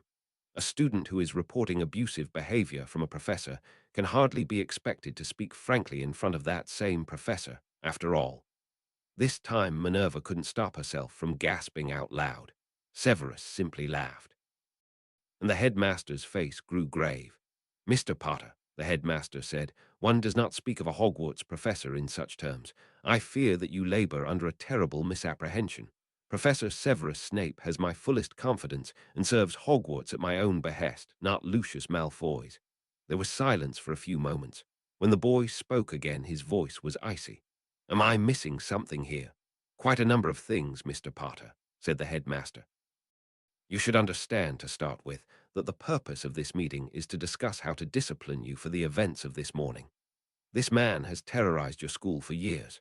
I spoke to students and collected stories to make sure there would be enough for a newspaper campaign to rally the parents against him. Some of the younger students cried while they told me. I almost cried when I heard them. You allowed this abuser to run free. You did this to your students. Why? Minerva swallowed a lump in her throat. She'd thought that sometimes, but somehow she never quite, Mr. Potter, said the headmaster, his voice now stern. This meeting is not about Professor Snape. It is about you and your disregard for school discipline. Professor Snape has suggested, and I have agreed, that 3 full months of detention will be appropriate. Declined, Harry said icily. Minerva was speechless. This is not a request, Mr. Potter, the headmaster said. The full, entire force of the wizard's gaze was turned on the boy. This is your punishment. You will explain to me why you allowed this man to hurt the children placed in your care, and if your explanation is not sufficient, then I will begin my newspaper campaign with you as the target. Minerva's body swayed with the force of that blow, with the sheer raw lese majest. Even Severus looked shocked. That, Harry, would be most extremely unwise, Dumbledore said slowly. I am the primary piece opposing Lucius on the game board. For you to do such a thing would strengthen him greatly, and I did not think that was your chosen side. The boy was still for a long moment. This conversation grows private, Harry said. His hand flicked in Severus's direction. Send him away. Dumbledore shook his head. Harry, did I not tell you that Severus Snape has my fullest confidence? The boy's face showed the shock of it. This man's bullying makes you vulnerable. I am not the only one who could start a newspaper campaign against you. This is insane. Why are you doing this? Dumbledore sighed. I'm sorry, Harry. It has to do with things that you are not, at this time, ready to hear. The boy stared at Dumbledore. Then he turned to look at Severus, then back to Dumbledore again. It is insanity, the boy said slowly. You haven't reined him in because you think he's part of the pattern. That Hogwarts needs an evil potions master to be a proper magical school, just as it needs a ghost to teach history. That does sound like the sort of thing I would do, doesn't it? Said Dumbledore, smiling. Unacceptable, Harry said flatly. His gaze was now cold and dark. I will not tolerate bullying or abuse. I had considered many possible ways of dealing with this problem, but I will make it simple. Either this man goes, or I do. Minerva gasped again. Something strange flickered in Severus's eyes. Now Dumbledore's gaze was also growing cold. Expulsion, Mr. Potter, is the final threat which may be used against a student. It is not customarily used as a threat by students against the headmaster. This is the best magical school in the entire world, and an education here is not an opportunity given to everyone. Are you under the impression that Hogwarts cannot get along without you? And Harry sat there, smiling thinly. Sudden horror dawned on Minerva. Surely Harry wouldn't, you forget, Harry said, that you're not the only one who can see patterns. This grows private. Now send him. Harry flicked a hand at Severus again, and then stopped in mid-sentence and mid-gesture. Minerva could see it on Harry's face the moment when he remembered. She told him, after all. Mr. Potter, said the headmaster, once again Severus Snape has my fullest confidence. You told him, whispered the boy. You utter fool. Dumbledore didn't react to the insult. Told him what? That the Dark Lord is alive. What in Merlin's name are you on about, Potter? Cried Severus in tones of sheer astonishment and outrage. Harry glanced briefly at him, smiling grimly. Oh, so we are a Slytherin then, Harry said. I was starting to wonder. And then there was silence. Finally, Dumbledore spoke. His voice was mild. Harry, what are you talking about? I'm sorry, Albus, Minerva whispered. Severus and Dumbledore turned to look at her. Professor McGonagall didn't tell me, said Harry's voice, swiftly and less calm than it had been. I guessed. I told you I can see the patterns too. I guessed, and she controlled her reaction just as Severus did. But her control fell a shade short of perfection, and I could tell it was control, not genuine. And I told him, said Minerva, her voice trembling a little, that you and I and Severus were the only ones who knew. Which she did as a concession to prevent me from simply going around asking questions, as I threatened to do if she didn't talk, Harry said. The boy chuckled briefly. I really should have gotten one of you alone and told you that she told me everything to see if you let anything slip. Probably wouldn't have worked, but would have been worth a shot. The boy smiled again. Threats still on the table, and I do expect to be briefed fully at some point. Severus was giving her a look of utter contempt. Minerva raised her chin and bore it. She knew it was deserved. Dumbledore leaned back in his padded throne. His eyes were as cold as anything Minerva had seen from him since the day his brother died. And you threat to abandon us to Voldemort if we do not comply with your wishes. Harry's voice was razor-sharp. I regret to inform you that you are not the center of the universe. I'm not threatening to walk out on magical Britain. I'm threatening to walk out on you. I am not a meek little Frodo. This is my quest, and if you want in, you will play by my rules. Dumbledore's face was still cold. I am beginning to doubt your suitability as the hero, Mr. Potter. Harry's return gaze was equally icy. I am beginning to doubt your suitability as my Gandalf, Mr. Dumbledore. Boromir was at least a plausible mistake. What is this Nazgul doing in my fellowship? Minerva was completely lost. She looked at Severus to see if he was following this, and she saw that Severus had turned his face away from Harry's field of vision and was smiling. I suppose, Dumbledore said slowly, that from your perspective it is a reasonable question. So, Mr. Potter, if Professor Snape is to leave you alone henceforth, will that be the last time this issue arises, or will I find you here every week with a new demand? Leave me alone.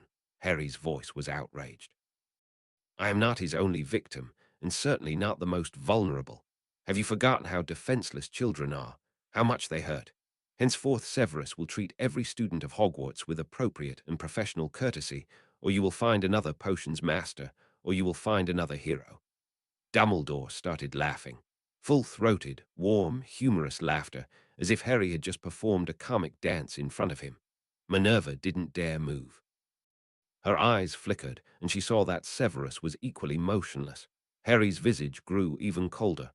You mistake me, headmaster, if you think that this is a joke. This is not a request. This is your punishment. Mr. Potter, Minerva said. She didn't even know what she was going to say. She simply couldn't let that go by. Harry made a shushing gesture at her and continued to speak to Dumbledore. "And if that seems impolite to you," Harry said, his voice now a little less hard, "it seemed no less impolite when you said it to me. You would not say such a thing to anyone who you considered a real human being instead of a subordinate child, and I will treat you with just the same courtesy as you treat me. Oh, indeed, in very deed, this is my punishment if ever there was one. Of course you're in here blackmailing me to save your fellow students, not to save yourself." I can't imagine why I would have thought otherwise. Dumbledore was now laughing even harder.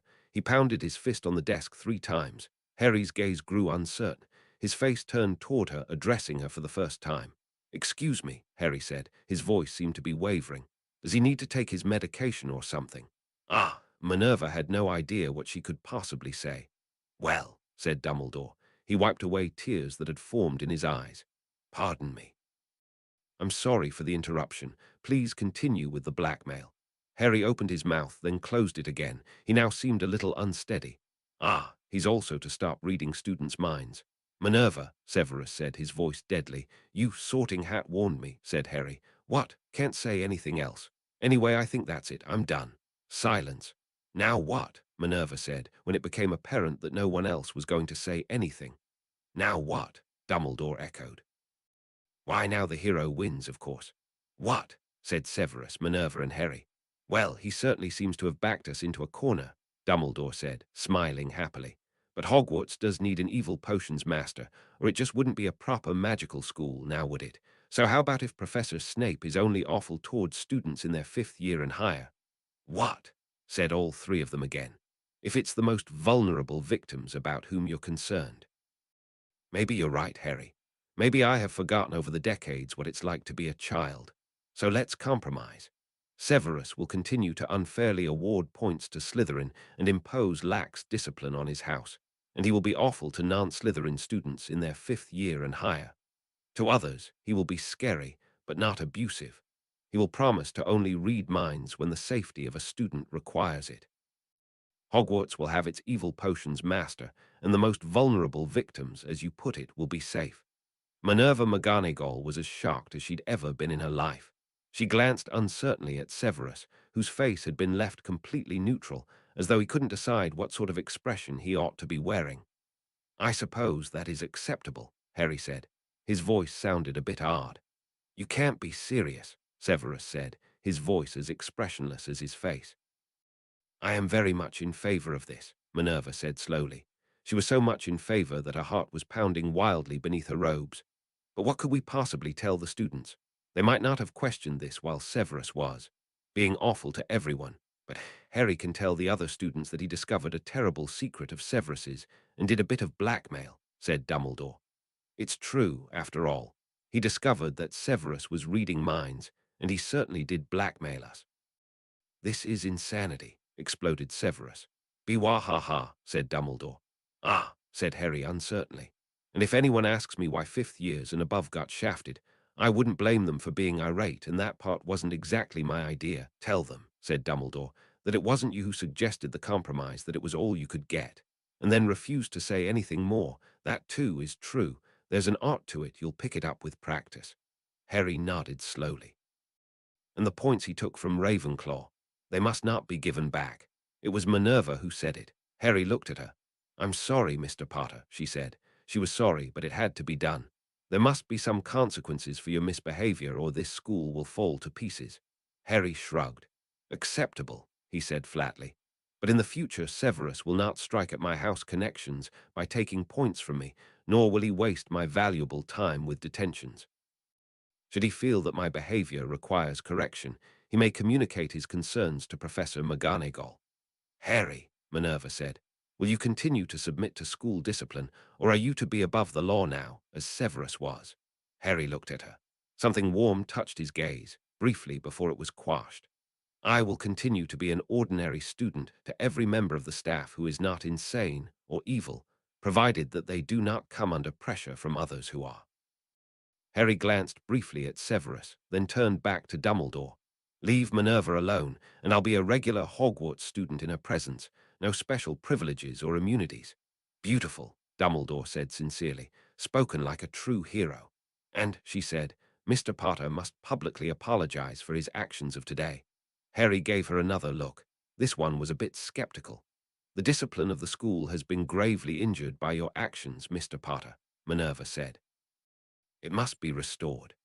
I think, Professor McGonagall, that you considerably overestimate the importance of what you call school discipline, as compared to having history taught by a live teacher or not torturing your students.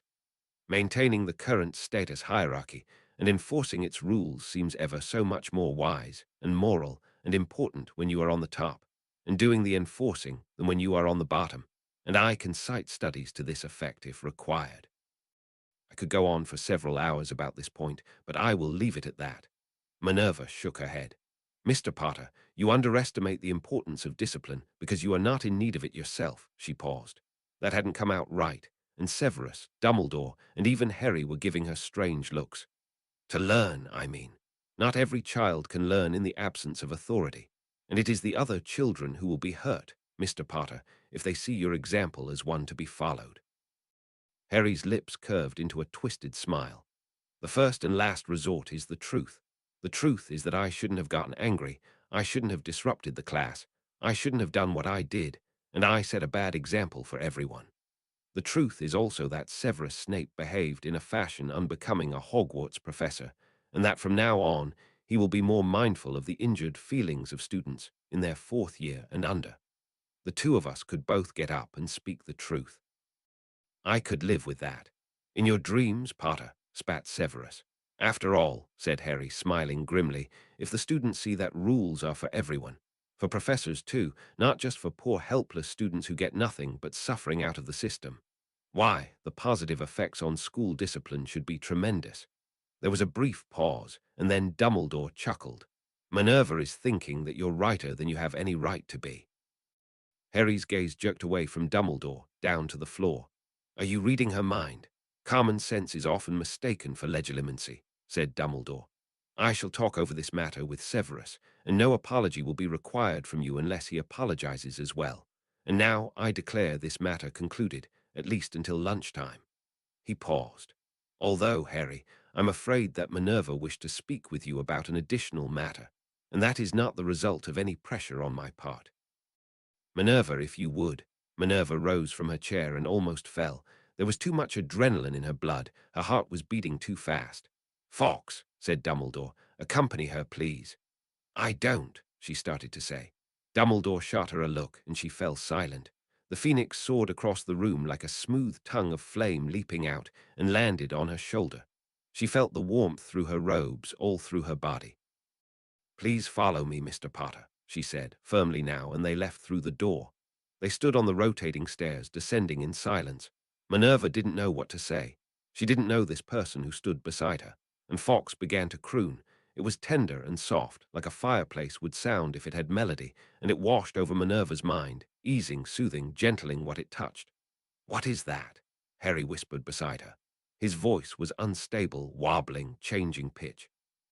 The song of the phoenix, said Minerva, not really aware of what she was saying. Her attention was all on that strange, quiet music. It too heals. Harry turned his face from her, but she caught a glimpse of something agonized.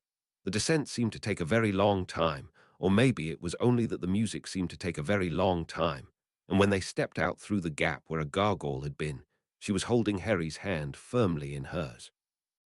As the gargoyle stepped back into place, Fawkes left her shoulder and swooped to hover in front of Harry. Harry stared at Fawkes like someone hypnotized by the ever-changing light of a fire. What am I to do, Fawkes? Whispered Harry. I couldn't have protected them if I hadn't been angry. The phoenix's wings continued flapping. It continued hovering in place. There was no sound but the beating of the wings. Then there was a flash like a fire flaring up and going out, and Fawkes was gone. Both of them blinked, like waking up from a dream, or maybe like falling asleep again. Minerva looked down. Harry Potter's bright young face looked up at her. Are phoenixes people? Said Harry. I mean, are they smart enough to count as people? Could I talk with Fawkes if I knew how? Minerva blinked hard. Then she blinked again. No, Minerva said, her voice wavering. Phoenixes are creatures of powerful magic. That magic gives their existence a weight of meaning which no simple animal could possess. A fire, light, healing, rebirth. But in the end, no. Where can I get one? Minerva leaned down and hugged him. She hadn't meant to, but she didn't seem to have much choice in the matter. When she stood up, she found it hard to speak, but she had to ask, "What happened today, Harry? I don't know the answers to any of the important questions either. Aside from that, I'd really rather not think about it for a while." Minerva took his hand in hers again, and they walked the rest of the way in silence. It was only a short trip, since naturally the office of the deputy was close to the office of the headmaster. Minerva sat behind her desk. Harry sat in front of her desk. "So," Minerva whispered, "she would have given almost anything not to do this, or not to be the one who had to do it, or for it to be any time but right now. There is a matter of school discipline, from which you are not exempt." "Namely," said Harry. He didn't know. He hadn't figured it out yet. She felt her throat tighten. But there was work to be done, and she would not shirk it. "Mr. Potter," said Professor McGonagall, "I need to see your time-turner, please." All the peace of the phoenix vanished from his face in an instant, and Minerva felt like she had just stabbed him. "No," Harry said. His voice was panicked. "I need it. I won't be able to attend Hogwarts. I won't be able to sleep." "You'll be able to sleep," she said. "The Ministry has delivered the protective shell for your time-turner. I will enchant it to open only between the hours of 9 p.m. and midnight." Harry's face twisted. But Mr. Potter, how many times have you used the time-turner since Monday? How many hours?" Harry said. "Hold on, let me add it up." He glanced down at his watch. Minerva felt a rush of sadness. She'd thought so. It wasn't just 2 per day, then. "I suspect that if I asked your doormates, I would find that you were struggling to stay up long enough to go to sleep at a reasonable time and waking up earlier and earlier every morning." "Correct." Harry's face said everything she needed to know. "Mr. Potter," she said gently, "there are students who cannot be entrusted with time-turners because they become addicted to them. Give them a potion which lengthens their sleep cycle by the necessary amount, but they end up using the time-turner for more than just attending their classes, and so we must take them back. Mr. Potter, you have taken to using the time-turner as your solution to everything, often very foolishly so. You used it to get back a remembrall. You vanished from a closet in a fashion apparent to other students, instead of going back after you were out and getting me or someone else to come and open the door." From the look on Harry's face, he hadn't thought of that.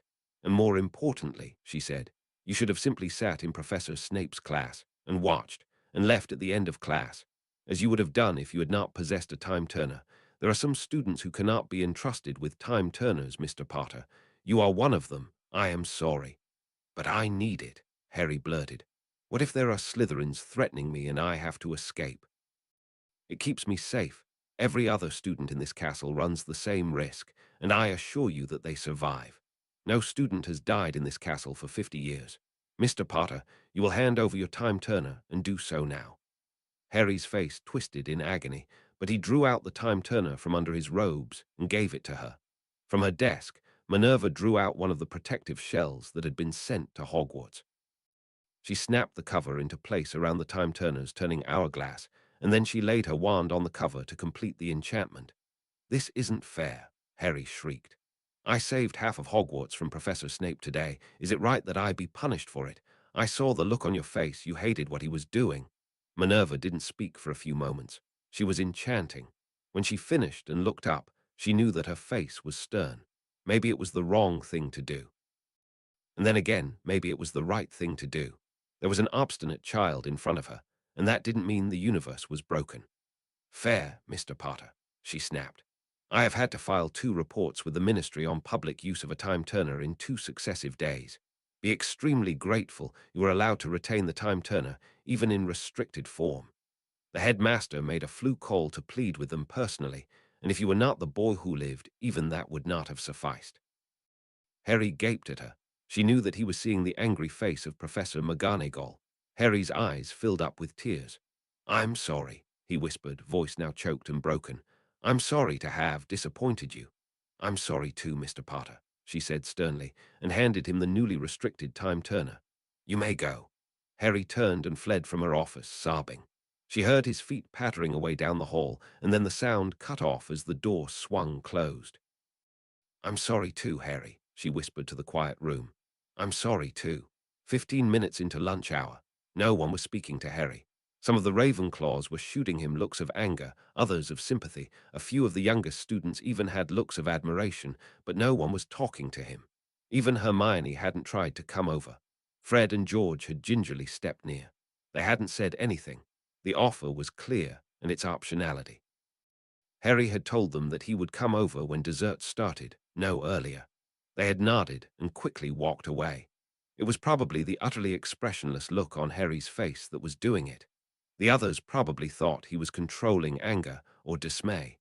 They knew, because they'd seen Flitwick come and get him, that he'd been called to the headmaster's office. Harry was trying not to smile, because if he smiled, he would start laughing, and if he started laughing, he wouldn't stop until the nice people in white jackets came to haul him away. It was too much. It was just all too much. Harry had almost gone over to the dark side. His dark side had done things that seemed in retrospect insane. His dark side had won an impossible victory that might have been real and might have been a pure whim of a crazy headmaster. His dark side had protected his friends. He just couldn't handle it anymore.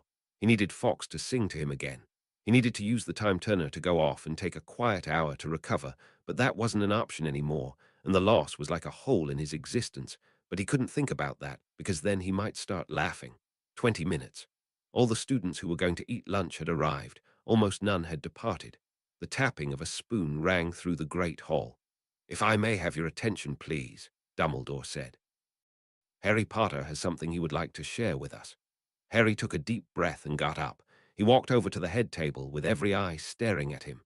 Harry turned and looked out at the 4 tables. It was becoming harder and harder not to smile, but Harry kept his face expressionless as he spoke his brief and memorized speech. "The truth is sacred," Harry said tonelessly.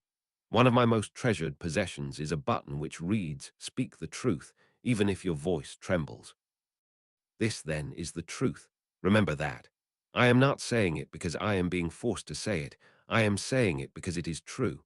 What I did in Professor Snape's class was foolish, stupid, childish, and an inexcusable violation of the rules of Hogwarts. I disrupted the classroom and deprived my fellow students of their irreplaceable learning time, all because I failed to control my temper. I hope that not a single one of you will ever follow my example. I certainly intend to try never to follow it again." Many of the students gazing at Harry now had solemn, unhappy looks upon their faces, such as one might see at a ceremony marking the loss of a fallen champion.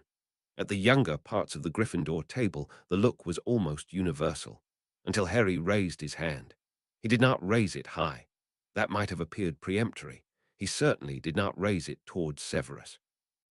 Harry simply raised his hand to chest level and softly snapped his fingers, a gesture that was seen more than heard. It was possible that most of the head table wouldn't see it at all. This seeming gesture of defiance won sudden smiles from the younger students and Gryffindors, and coldly superior sneers from Slytherin, and frowns and worried looks from all others. Harry kept his face expressionless. "Thank you," he said. "That's all." "Thank you, Mr. Potter," said the headmaster. "And now Professor Snape has something to share with us as well." Severus smoothly stood up from his place at the head table. "It has been brought to my attention," he said, "that my own actions played a part in provoking the admittedly inexcusable anger of Mr. Potter, and in the ensuing discussion I realized that I had forgotten how easily injured are the feelings of the young and immature." There was the sound of many people emitting muffled chokes at the same time. Severus continued as if he had not heard. "The potions classroom is a dangerous place, and I still feel that strict discipline is necessary, but henceforth I will be more aware of the emotional fragility of students in their 4th year and younger. My deduction of points from Ravenclaw still stands, but I will revoke Mr. Potter's detention. Thank you." There was a single clap from the direction of Gryffindor, and faster than lightning Severus's wand was in his hand, and quietus. "Silence the offender. I will still demand discipline and respect in all my classes," Severus said coldly, "and anyone who trifles with me will regret it." He sat down. "Thank you too," Headmaster Dumbledore said cheerfully. "Carry on." And Harry, still expressionless, began to walk back to his seat in Ravenclaw. There was an explosion of conversation. 2 words were clearly identifiable in the beginning. The first was an initial what beginning many different sentences, such as what just happened and what the hell. The second was scourgify. As students cleaned up the dropped food and spit out drinks from themselves, the tablecloth, and each other. Some students were weeping openly. So was Professor Sprout. At the Gryffindor table, where a cake waited with 51 unlit candles, Fred whispered, "I think we may be out of our league here, George." And from that day onward, no matter what Hermione tried to tell anyone, it would be an accepted legend of Hogwarts that Harry Potter could make absolutely anything happen by snapping his fingers. 19. Delayed gratification. Blood for the Blood Guard. Skulls for J.K. Rowling. Draco had a stern expression on his face, and his green-trimmed robes somehow looked far more formal, serious, and well-turned out than the same exact robes as worn by the two boys behind him. "Talk," said Draco. "Yeah, talk. You heard the boss, talk. You two, on the other hand, shut up." The last session of classes on Friday was about to start, in that vast auditorium where all four houses learned defense, battle magic. The last session of classes on Friday. Harry was hoping that this class would be non-stressful, and that the brilliant Professor Quirrell would realize this was perhaps not the best time to single out Harry for anything. Harry had recovered a little, but just in case, it was probably best to get in a bit of stress relief first. Harry leaned back in his chair and bestowed a look of great solemnity upon Draco and his minions. "You ask, what is our aim?" Harry declaimed. "I can answer in one word. It is victory. Victory at all costs, victory in spite of all terrors, victory, however long and hard the road may be, for without victory there is no talk about Snape," Draco hissed. "What did you do?" Harry wiped away the fake solemnity and gave Draco a more serious look. "You saw it," Harry said. "Everyone saw it. I snapped my fingers." "Harry, stop teasing me." So he'd been promoted to Harry now. Interesting. And in fact, Harry was fairly sure that he was meant to notice that and feel bad if he didn't respond somehow. Harry tapped his ears and gave a significant glance at the minions. "They won't talk," said Draco. "Draco," Harry said, "I'm going to be 100% honest here and say that yesterday I was not particularly impressed with Mr. Goyle's cunning." Mr. Goyle winced. "Me neither," said Draco. "I explained to him that I ended up owing you a favor because of it." Mr. Goyle winced again. "But there is a big difference between that sort of mistake and being indiscreet. That really is something they've been trained from childhood to understand." "All right then," Harry said. He lowered his voice, even though the background noises had gone to blurs in Draco's presence. "I deduced one of Severus's secrets and did a bit of blackmail." Draco's expression hardened. "Good, now tell me something you didn't tell in strict confidence to the idiots in Gryffindor, meaning that was the story you wanted to get all over the school." Harry grinned involuntarily, and he knew that Draco had caught it. "What is Severus saying?" Harry said. "That he hadn't realized how sensitive the feelings of young children were," Draco said. "Even in Slytherin, even to me." "Are you sure," Harry said, "that you want to know something your head of house would rather you not know?" "Yes," Draco said without hesitation. "Interesting. Then you really are going to send your minions away first, because I'm not sure I can believe everything you believe about them." Draco nodded. "Okay." Mr. Crabbe and Mr. Goyle looked very unhappy. "Boss," said Mr. Crabbe, "you've given Mr. Potter no reason to trust you," Draco said. "Go." They left. "In particular," Harry said, lowering his voice even further, "I'm not entirely sure that they wouldn't just report what I said to Lucius." "Father wouldn't do that," Draco said, looking genuinely aghast. "They're mine." "I'm sorry, Draco," Harry said.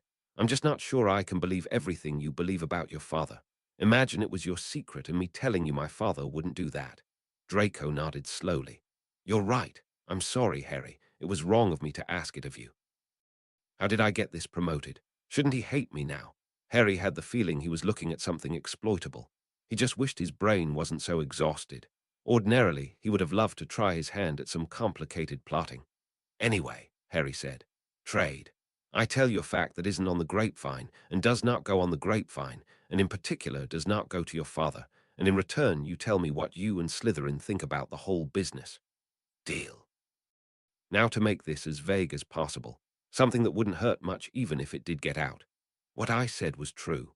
I did discover one of Severus's secrets, and I did do some blackmail, but Severus wasn't the only person involved.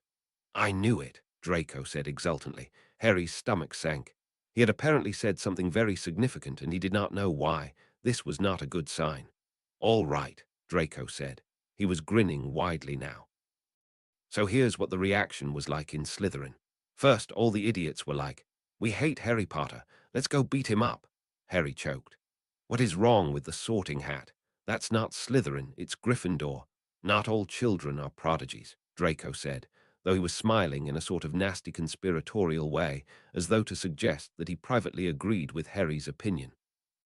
And it took around 15 seconds for someone to explain to them why this might not be such a favor to Snape, so you're fine.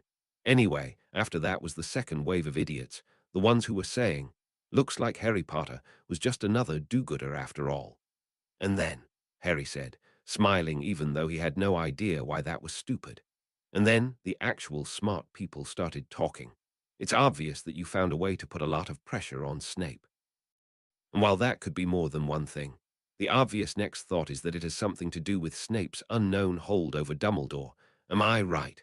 "No comment," Harry said. At least his brain was processing this part correctly. House Slytherin had wondered why Severus wasn't getting fired, and they'd concluded that Severus was blackmailing Dumbledore. Could that actually be true? But Dumbledore hadn't seemed to act like it. Draco went on talking. And the next thing the smart people pointed out was that if you could put enough pressure on Snape to make him leave half of Hogwarts alone, that meant you probably had enough power to get rid of him entirely, if you wanted. What you did to him was a humiliation, just the same way he tried to humiliate you, but you left us our head of house. Harry made his smile wider. Then the really smart people, Draco said, his face now serious, went off and had a little discussion by themselves, and someone pointed out that it would be a very stupid thing to leave an enemy around like that. If you could break his hold over Dumbledore, the obvious thing would be to just do it. Dumbledore would kick Snape out of Hogwarts, and maybe even have him killed. He'd be very grateful to you, and you wouldn't have to worry about Snape sneaking into your dorm room at night with interesting potions. Harry's face was now neutral. He had not thought of that, and he really should have. And from this, you concluded. Snape's hold was some secret of Dumbledore's, and you've got the secret. Draco was looking exultant.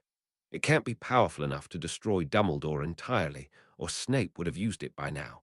Snape refuses to use his hold for anything except staying king of Slytherin House in Hogwarts, and he doesn't always get what he wants even then, so it must have limits. But it's got to be really good. Father's been trying to get Snape to tell him for years. And, Harry said, now Lucius thinks maybe I can tell him. Did you already get an owl? I will tonight, Draco said and laughed. It will say, his voice took on a different, more formal cadence, my beloved son. I've already told you of Harry Potter's potential importance. As you have already realized, his importance has now become greater and more urgent. If you see any possible avenue of friendship or point of pressure with him, you must pursue it, and the full resources of Malfoy are at your disposal if needed. Gosh. Well, Harry said, not commenting on whether or not your whole complicated edifice of theory is true, let me just say that we are not quite such good friends as yet. I know, Draco said. Then his face turned very serious, and his voice grew quiet even within the blur. Harry, has it occurred to you that if you know something Dumbledore doesn't want known, Dumbledore might simply have you killed, and it would turn the boy who lived from a potential competing leader into a valuable martyr, too? No comment, Harry said yet again. He hadn't thought of that last part either. Didn't seem to be Dumbledore's style. But, Harry, Draco said, you've obviously got incredible talent, but you've got no training and no mentors, and you do stupid things sometimes, and you really need an advisor who knows how to do this, or you're going to get hurt. Draco's face was fierce. Ah, Harry said, an advisor like Lucius. Like me, said Draco. I'll promise to keep your secrets from Father, from everyone. I'll just help you figure out whatever you want to do. Wow. Harry saw that Zombie Quirrell was staggering in through the doors. Class is about to start, said Harry. I'll think about what you said. There's lots of times I do wish I had all your training. It's just I don't know how I can trust you so quickly. You shouldn't, Draco said. It's too soon. See, I'll give you good advice even if it hurts me. But we should maybe hurry up and become closer friends. I'm open to that, said Harry, who was already trying to figure out how to exploit it. Another bit of advice, Draco said hurriedly as Quirrell slouched toward his desk. Right now everyone in Slytherin's wondering about you, so if you're courting us, which I think you are, you should do something that signals friendship to Slytherin. Soon, like today or tomorrow. Letting Severus go on awarding extra house points to Slytherin wasn't enough. No reason Harry couldn't take credit for it. Draco's eyes flickered with realization, then he said rapidly, "It's not the same. Trust me, it's got to be something obvious. Push your mudblood rival Granger into a wall or something. Everyone in Slytherin will know what that means. That is not how it works in Ravenclaw, Draco. If you have to push someone into a wall, it means your brain is too weak to beat them the right way, and everyone in Ravenclaw knows that." The screen on Harry's desk flickered on, provoking a sudden wash of nostalgia for television and computers.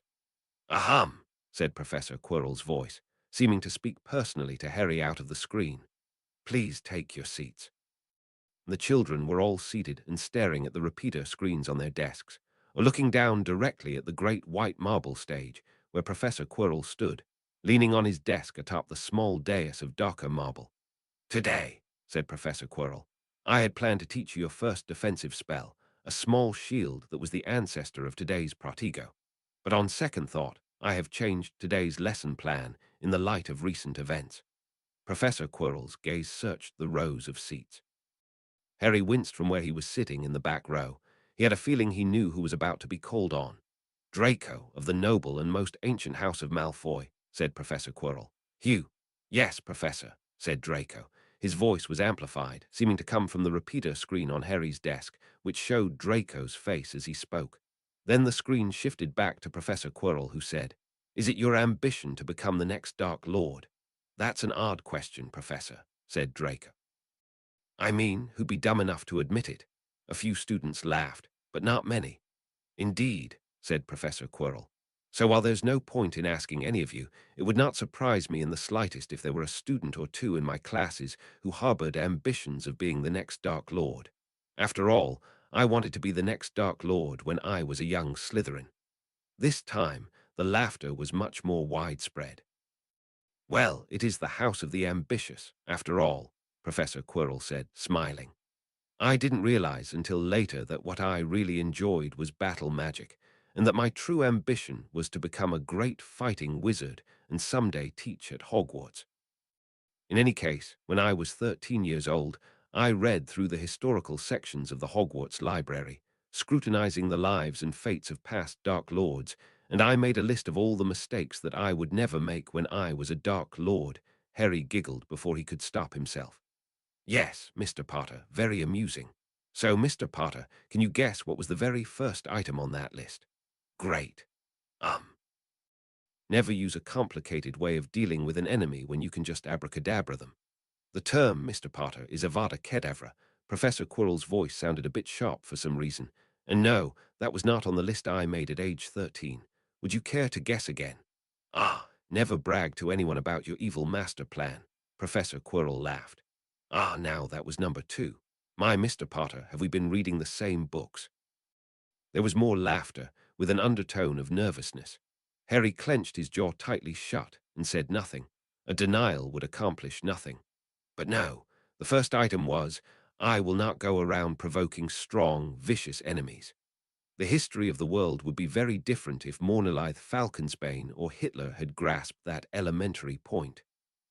Now if, Mr. Potter, just if by some chance you harbor an ambition similar to the one I held as a young Slytherin, even so, I hope it is not your ambition to become a stupid Dark Lord."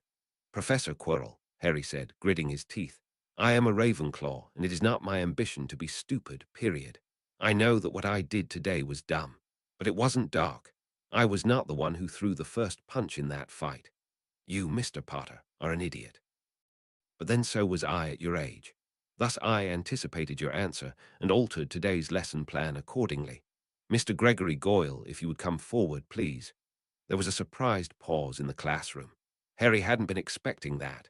Neither, from the looks of it, had Mr. Goyle, who looked rather uncertain and worried as he mounted the marble stage and approached the dais. Professor Quirrell straightened from where he was leaning on the desk. He looked suddenly stronger, and his hands formed fists, and he drew himself up into a clearly recognizable martial arts stance. Harry's eyes widened at the sight, and he realized why Mr. Goyle had been called up. Most wizards, Professor Quirrell said, do not bother much with what a muggle would term martial arts. Is not a wand stronger than a fist? This attitude is stupid. Wands are held in fists. If you want to be a great fighting wizard, you must learn martial arts to a level which would impress even a muggle. I will now demonstrate a certain vitally important technique, which I learned in a dojo, a muggle school of martial arts, of which I shall speak more shortly. For now, Professor Quirrell took several steps forward, still in stance, advancing on where Mr. Goyle stood. Mr. Goyle, I will ask you to attack me. Professor Quirrell, said Mr. Goyle, his voice now amplified as the professor's was, can I ask what level? Sixth Dan. You will not be hurt, and neither will I, and if you see an opening, please take it. Mr. Goyle nodded, looking much relieved. Note, Professor Quirrell said, that Mr. Goyle was afraid to attack someone who did not know martial arts to an acceptable level, for fear that I or he would be hurt. Mr. Goyle's attitude is exactly correct, and he has earned 3 Quirrell points for it. Now, fight. The young boy blurred forward, fists flying, and the professor blocked every blow, dancing backward. Quirrell kicked and Goyle blocked and spun and tried to trip Quirrell with a sweeping leg, and Quirrell hopped over it. And it was all happening too fast for Harry to make sense of what was going on, and then Goyle was on his back with his legs pushing, and Quirrell was actually flying through the air, and then he hit the ground shoulder first and rolled. Stop! Cried Professor Quirrell from the ground, sounding a little panicked. You win! Mr. Goyle pulled up so sharply he staggered, almost tripping and falling from the aborted momentum of his headlong charge toward Professor Quirrell. His face showed utter shock. Professor Quirrell arched his back and bounced to his feet, using a peculiar springing motion that made no use of his hands. There was a silence in the classroom, a silence born of total confusion. Mr. Goyle, said Professor Quirrell, what vitally important technique did I demonstrate? How to fall correctly when someone throws you, said Mr. Goyle. It's one of the very first lessons you learn. That too, said Professor Quirrell. There was a pause. The vitally important technique which I demonstrated, said Professor Quirrell, was how to lose. You may go, Mr. Goyle, thank you. Mr. Goyle walked off the platform, looking rather bewildered. Harry felt the same way. Professor Quirrell walked back to his desk and resumed leaning on it. Sometimes we forget the most basic things, since it has been too long since we learned them. I realized I had done the same with my own lesson plan. You do not teach students to throw until you have taught them to fall, and I must not teach you to fight if you do not understand how to lose. Professor Quirrell's face hardened, and Harry thought he saw a hint of pain, a touch of sorrow in those eyes. I learned how to lose in a dojo in Asia, which, as any muggle knows, is where all the good martial artists live. This dojo taught a style which had a reputation among fighting wizards as adapting well to magical dueling. The master of that dojo, an old man by muggle standards, was that style's greatest living teacher. He had no idea that magic existed, of course. I applied to study there, and was one of the few students accepted that year, from among many contenders. There might have been a tiny bit of special influence involved. There was some laughter in the classroom. Harry didn't share it. That hadn't been right at all. In any case, during one of my first fights, after I had been beaten in a particularly humiliating fashion, I lost control and attacked my sparring partner, Yikes. Thankfully with my fists, rather than my magic. The master, surprisingly, did not expel me on the spot, but he told me that there was a flaw in my temperament. He explained it to me, and I knew that he was right. And then he said that I would learn how to lose. Professor Quirrell's face was expressionless. Upon his strict orders, all of the students of the dojo lined up. One by one, they approached me. I was not to defend myself. I was only to beg for mercy. One by one, they slapped me or punched me and pushed me to the ground. Some of them spat on me. They called me awful names in their language, and to each one I had to say, I lose. And similar such things, such as, I beg you to stop, and I admit you're better than me. Harry was trying to imagine this, and simply failing. There was no way something like that could have happened to the dignified Professor Quirrell. I was a prodigy of battle magic even then. With wandless magic alone, I could have killed everyone in that dojo. I did not do so. I learned to lose. To this day, I remember it as one of the most unpleasant hours of my life. And when I left that dojo 8 months later, which was not nearly enough time, but was all I could afford to spend, the master told me that he hoped I understood why that had been necessary. And I told him that it was one of the most valuable lessons I had ever learned, which was and is true. Professor Quirrell's face turned bitter. You are wondering where this marvelous dojo is, and whether you can study there. You cannot. For not long afterward, another would-be student came to that hidden place, to that remote mountain, he who must not be named. There was the sound of many breaths being drawn in simultaneously. Harry felt sick to his stomach. He knew what was coming. The Dark Lord came to that school openly, without disguise, glowing red eyes and all. The students tried to bar his way, and he simply apparated through. There was terror there, but discipline, and the master came forth. And the Dark Lord demanded, not asked, but demanded to be taught. Professor Quirrell's face was very hard. Perhaps the master had read too many books telling the lie that a true martial artist could defeat even demons. For whatever reason, the master refused. The Dark Lord asked why he could not be a student. The master told him he had no patience, and that was when the Dark Lord ripped his tongue out. There was a collective gasp. You can guess what happened next. The students tried to rush the Dark Lord and fell over, stunned where they stood. And then, Professor Quirrell's voice faltered for a moment, then resumed. There is an unforgivable curse, the Cruciatus curse, which produces unbearable pain. If the Cruciatus is extended for longer than a few minutes, it produces permanent insanity. One by one, the Dark Lord crucioed the Master's students into insanity, and then finished them off with the killing curse, while the Master was forced to watch. When all his students had died in this way, the Master followed.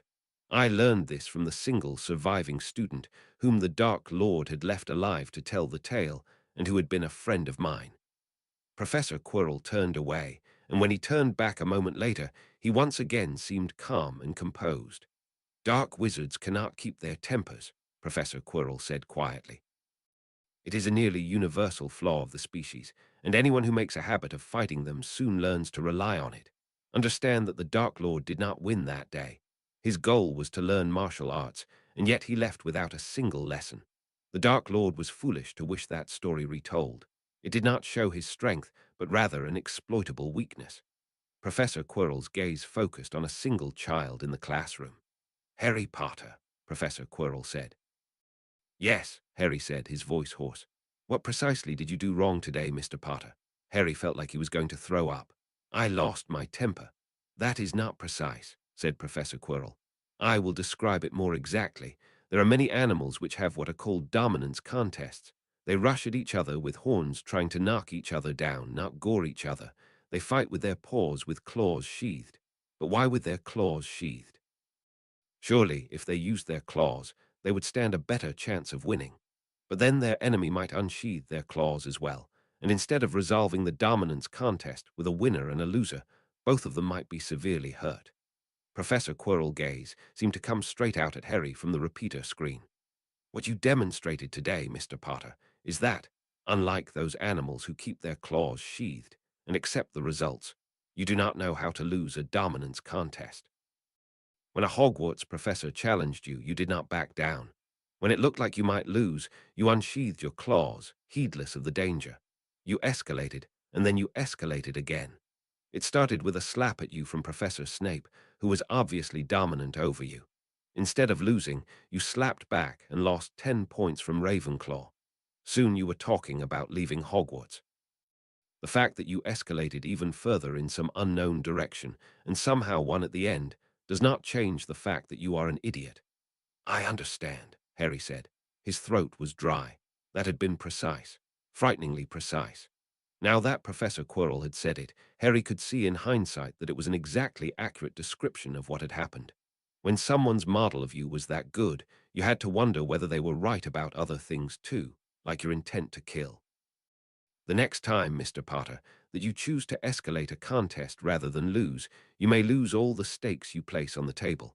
I cannot guess what they were today. I can guess that they were far, far too high for the loss of 10 house points. Like the fate of magical Britain. That was what he'd done. You will protest that you were trying to help all of Hogwarts, a much more important goal worthy of great risks. That is a lie. If you had been, I would have taken the slap, waited, and picked the best possible time to make my move, Harry said, his voice hoarse. But that would have meant losing, letting him be dominant over me. It was what the Dark Lord couldn't do with the master he wanted to learn from. Professor Quirrell nodded.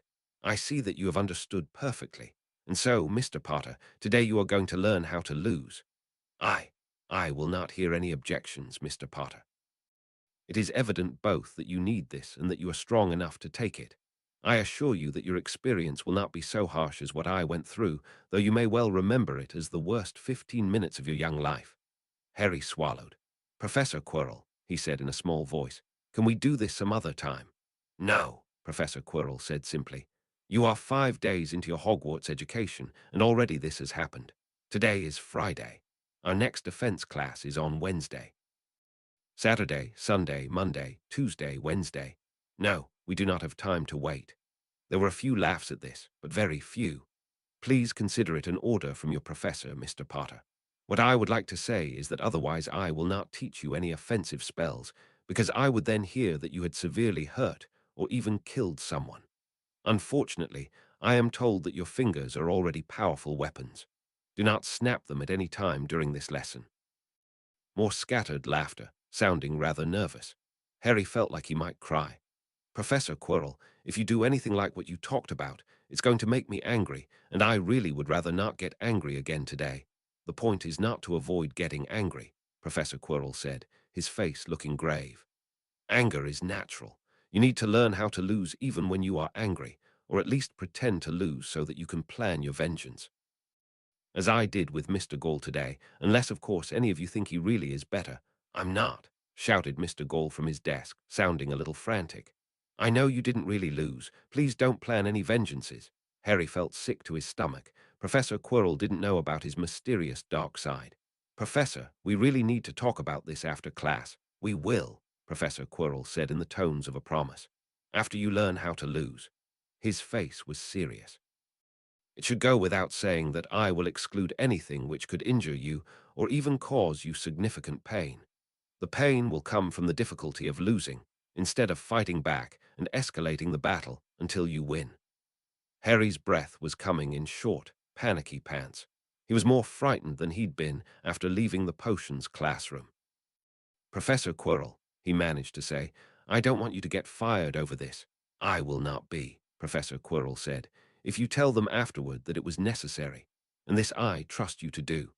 For a moment, Professor Quirrell's voice turned very dry. Believe me, they have tolerated worse in their hallways. This case will be exceptional only in that it happens within a classroom. Professor Quirrell, Harry whispered, but he thought his voice was still being repeated everywhere. Do you really believe that if I don't do this, I might hurt someone? Yes, Professor Quirrell said simply.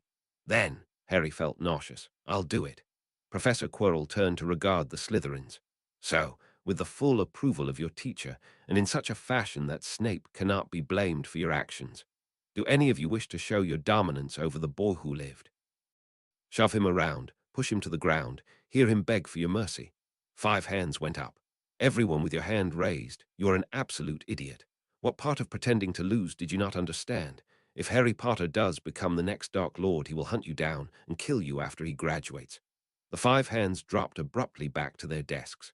I won't, Harry said, his voice coming out rather weakly. I swear never to take vengeance upon those who help me learn to lose. Professor Quirrell, would you please stop that? Professor Quirrell sighed. I am sorry, Mr. Potter. I realize that you must find this equally annoying whether you intend to become a Dark Lord or not. But those children also had an important life lesson to learn. Would it be acceptable if I awarded you a Quirrell point in apology? Make it 2, Harry said. There was a current of surprised laughter, diffusing some of the tension. Done, Professor Quirrell said. And after I graduate, I'm going to hunt you down and tickle you. There was more laughter, although Professor Quirrell didn't smile. Harry felt like he was wrestling an anaconda, trying to force the conversation through the narrow course that would make people realize he wasn't a Dark Lord after all. Why was Professor Quirrell so suspicious of him? Professor, said Draco's unamplified voice, it is also not my own ambition to become a stupid Dark Lord. There was a shocked silence in the classroom.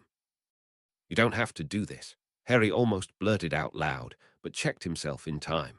Draco might not wish it known that he was doing this out of friendship for Harry, or out of the desire to appear friendly.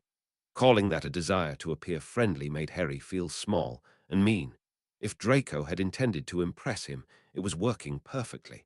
Professor Quirrell was regarding Draco gravely. You worry that you cannot pretend to lose, Mr. Malfoy. That this flaw which describes Mr. Potter also describes you. Surely your father taught you better. When it comes to talking, maybe, said Draco, now on the repeater screen. Not when it comes to being shoved around and pushed to the ground. I want to be fully as strong as you, Professor Quirrell. Professor Quirrell's eyebrows went up and stayed up. I am afraid, Mr. Malfoy, he said after a time, that the arrangements I made for Mr. Potter, involving some older Slytherins who will be told afterward how stupid they were, would not carry over onto you. But it is my professional opinion that you are already very strong. Should I hear that you have failed, as Mr. Potter failed today, I will make the appropriate arrangements and apologize to you and whomever you have hurt. I do not think this will be necessary, however. I understand, Professor, said Draco. Professor Quirrell looked over the class. Does anyone else wish to become strong? Some students glanced around nervously. Some, Harry thought from his back row, looked like they were opening their mouths but not saying anything. In the end, no one spoke. Draco Malfoy will be one of the generals of your year's armies, said Professor Quirrell, should he deign to engage in that after-school activity. And now, Mr. Potter, please come forward. Yes, Professor Quirrell had said, it must be in front of everyone, in front of your friends, because that is where Snape confronted you, and that is where you must learn to lose. So now the first year watched, in magically enforced silence, and with requests from both Harry and the professor not to intervene. Hermione had her face turned away, but she hadn't spoken out or even given him any sort of significant look, maybe because she'd been there in potions too. Harry stood on a soft blue mat, such as might be found in a Muggle dojo, which Professor Quirrell had laid out upon the floor for when Harry was pushed down. Harry was frightened of what he might do if Professor Quirrell was right about his intent to kill. Harry's wand lay on Professor Quirrell's desk, not because Harry knew any spells that could defend him, but because otherwise, Harry thought, he might have tried to jam it through someone's eye socket. His pouch lay there, now containing his protected but still potentially fragile time turner. Harry had pleaded with Professor Quirrell to transfigure him some boxing gloves and lock them on his hands. Professor Quirrell had given him a look of silent understanding and refused. I will not go for their eyes. I will not go for their eyes. I will not go for their eyes. It would be the end of my life in Hogwarts. I'll be arrested, Harry chanted to himself, trying to hammer the thought into his brain, hoping it would stay there if his intent to kill took over. Professor Quirrell returned, escorting 13 older Slytherins of different years. Harry recognized one of them as the one he'd hit with a pie. 2 others from that confrontation were also present. One who'd said to stop, that they really shouldn't do this, was missing.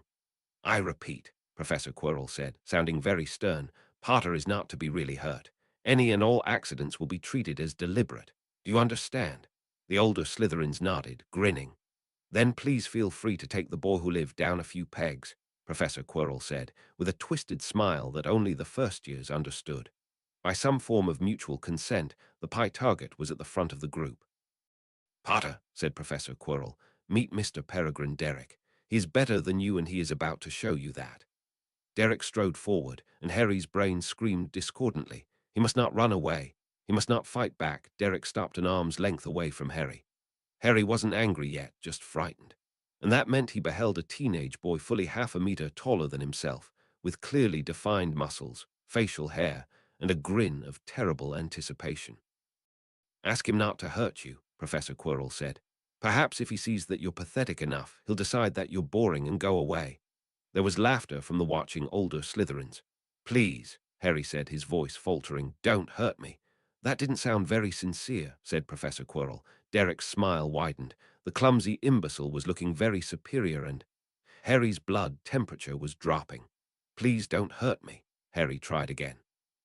Professor Quirrell shook his head. How in Merlin's name did you manage to make that sound like an insult, Potter? There is only one response you can possibly expect from Mr. Derek. Derek stepped forward deliberately and bumped into Harry. Harry staggered back a few feet, and before he could stop himself, straightened up icily. Wrong, said Professor Quirrell. Wrong, wrong, wrong. You bumped into me, Potter, Derek said. Apologize. I'm sorry. You don't sound sorry, said Derek. Harry's eyes widened in indignation. He had managed to make that sound pleading. Derek pushed him hard, and Harry fell to the mat on his hands and knees. The blue fabric seemed to waver in Harry's vision, not far away.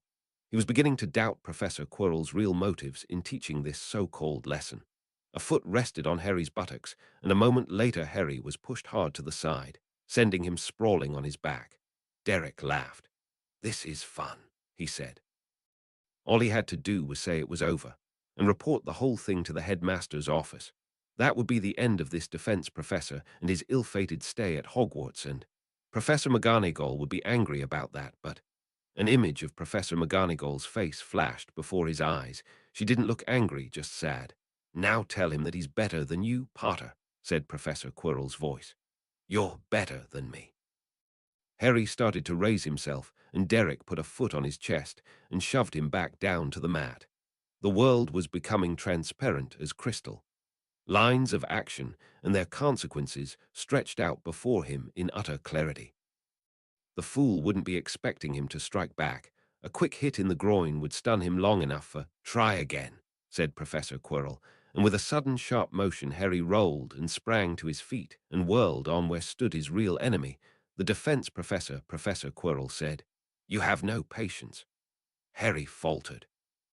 His mind, well honed in pessimism, drew a picture of a wizened old man with blood pouring from his mouth after Harry had ripped his tongue out. A moment later, Derek pushed Harry to the mat again and then sat down on him, sending Harry's breath whooshing out. "Stop!" Harry screamed. "Please stop." "Better," said Professor Quirrell. That even sounded sincere. It had been. That was the horrible thing, the sickening thing. It had been sincere. Harry was panting rapidly, fear and cold anger both flushing through him. "Lose," said Professor Quirrell. "I lose," Harry forced out. "I like it," Derek said from on top of him. "Lose some more." Hands shoved Harry, sending him stumbling across the circle of older Slytherins to another set of hands that shoved him again. Harry had long since passed the point of trying not to cry, and was now just trying not to fall down. "What are you, Potter?" said Derek. "L loser, I lose, I give up. You win, you'll be better than me, please stop." Harry tripped over a foot and went crashing to the ground, hands not quite able to catch himself. He was dazed for a moment, then began struggling to his feet again. "Enough," said Professor Quirrell's voice, sounding sharp enough to cut iron. "Step away from Mr. Potter." Harry saw the surprised looks on their faces. The chill in his blood, which had been flowing and ebbing, smiled in cold satisfaction. Then Harry collapsed to the mat. Professor Quirrell talked. There were gasps from the older Slytherins. "And I believe the Scion of Malfoy has something he wants to explain to you as well," finished Professor Quirrell. Draco's voice started talking. His voice sounded almost as sharp as Professor Quirrell's. It had acquired the same cadence Draco had used to imitate his father, and it was saying things like could have put Slytherin House in jeopardy, and who knows how many allies in this school alone, and total lack of awareness. Never mind cunning and dull thugs, useful for nothing but lackeys, and something in Harry's hindbrain, despite everything he knew, was designating Draco as an ally. Harry ached all over, was probably bruised, his body felt cold, his mind utterly exhausted. He tried to think of Fox's song, but without the phoenix present, he couldn't remember the melody, and when he tried to imagine it, he couldn't seem to think of anything except a bird chirping. Then Draco stopped talking, and Professor Quirrell told the older Slytherins they were dismissed, and Harry opened his eyes and struggled to sit up. "Wait," Harry said, forcing the words out. "There's something I want to say to them." "Wait on Mr. Potter," Professor Quirrell said coldly to the departing Slytherins.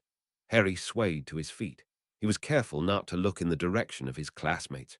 He didn't want to see how they were looking at him now. He didn't want to see their pity. So instead Harry looked at the older Slytherins, who still seemed to be in a state of shock. They stared back at him. Dread was on their faces. His dark side, when it was in control, had held to the imagination of this moment and went on pretending to lose. Harry said, "No one will stop," said Professor Quirrell. "If that's what I think it is, please wait until after they're gone. They'll hear about it later. We all have our lessons to learn, Mr. Potter." "All right," Harry said. "You go." The older Slytherins fled, and the door closed behind them. "No one's to take any revenge on them," Harry said hoarsely. "That's a request to anyone who considers themselves my friend. I had my lesson to learn. They helped me learn it. They had their lesson to learn too. It's over. If you tell this story, make sure you tell that part too." Harry turned to look at Professor Quirrell. "You lost," said Professor Quirrell, his voice gentle for the first time. It sounded strange coming from the professor, like his voice shouldn't even be able to do that. Harry had lost. There had been moments when the cold anger had faded entirely, replaced by fear, and during those moments he'd begged the older Slytherins, and he'd meant it. "And are you yet alive?" said Professor Quirrell, still with that strange gentleness. Harry managed to nod. "Not all losing is like this," said Professor Quirrell. "There are compromises and negotiated surrenders. There are other ways to placate bullies. There is a whole art form to manipulating others by letting them be dominant over you. But first, losing must be thinkable. Will you remember how you lost?" "Yes." "Will you be able to lose?" "I think so." "I think so too." Professor Quirrell bowed so low that his thin hair almost touched the floor. "Congratulations, Harry Potter, you win." There was no single source, no first mover. The applause started all at once like a massive thunderclap. Harry's couldn't keep the shock from his face. He risked a glance at his classmates, and he saw their faces showing not pity but awe. The applause was coming from Ravenclaw and Gryffindor and Hufflepuff, and even Slytherin, probably because Draco Malfoy was applauding too. Some students were standing up from their chairs, and half of Gryffindor was standing on their desks. So Harry stood there, swaying, letting their respect wash over him, feeling stronger and maybe even a little healed. Professor Quirrell waited for the applause to die away. It took quite a while. "Surprised, Mr. Potter," Professor Quirrell said. His voice sounded amused. "You have just found out that the real world does not always work like your worst nightmares. Yes, if you had been some poor anonymous boy being abused, then they would probably have respected you less afterward, pitied you even as they comforted you from their loftier perches. That is human nature, I'm afraid. But they already know for a figure of power. And they saw you confront your fear and keep confronting it, even though you could have walked away at any time. Did you think less of me when I told you that I had deliberately endured being spat upon?" Harry felt a burning sensation in his throat and frantically clamped down. He didn't trust this miraculous respect enough to start crying again in front of it. "Your extraordinary achievement in my class deserves an extraordinary reward, Harry Potter. Please accept it with my compliments on behalf of my house, and remember from this day forward that not all Slytherins are alike. There are Slytherins, and then there are Slytherins." Professor Quirrell was smiling quite broadly as he said this. 51 points to Ravenclaw.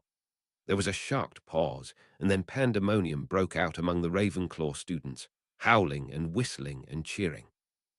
And in the same moment, Harry felt something wrong about that. Professor McGonagall had been right. There should have been consequences. There should have been a cost and a price to be paid. You couldn't just put everything back the way it was like that. But Harry saw the elated faces in Ravenclaw and knew he couldn't possibly say no. His brain made a suggestion. It was a good suggestion. Harry could not even believe his brain was still keeping him upright, let alone producing good suggestions. "Professor Quirrell," Harry said, as clearly as he could through his burning throat, "you are everything a member of your house should be, and I think you must be just what Salazar Slytherin had in mind when he helped found Hogwarts. I thank you and your house." Draco was very slightly nodding and subtly turning his finger. "Keep going, and I think this calls for 3 cheers for Slytherin. With me, everyone." Harry paused. "Huzzah!" Only a few people managed to join in on the first try. "Huzzah!"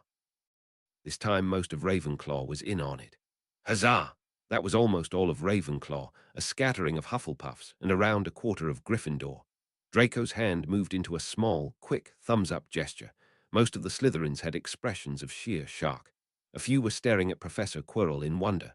Blaise Zabini was looking at Harry with a calculating, intrigued expression. Professor Quirrell bowed.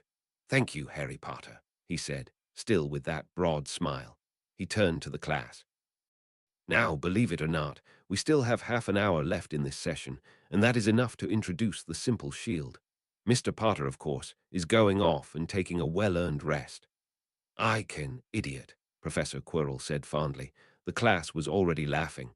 "Your classmates can teach you afterward, or I'll tutor you privately if that's what it takes." But right now, you're going through the third door from the left in the back of the stage, where you will find a bed, an assortment of exceptionally tasty snacks, and some extremely light reading from the Hogwarts library. You may not take anything else with you, particularly not your textbooks. Now go. Harry went. 20. Bayes' theorem. That which can be destroyed by the Rowling should be. Harry stared up at the grey ceiling of the small room, from where he lay on the portable yet soft bed that had been placed there. He'd eaten quite a lot of Professor Quirrell's snacks, intricate confections of chocolate and other substances, dusted with sparkling sprinkles and jeweled with tiny sugar gems, looking highly expensive and proving, in fact, to be quite tasty. Harry hadn't felt the least bit guilty about it either. This he had earned. He hadn't tried to sleep. Harry had a feeling that he wouldn't like what happened when he closed his eyes. He hadn't tried to read. He wouldn't have been able to focus.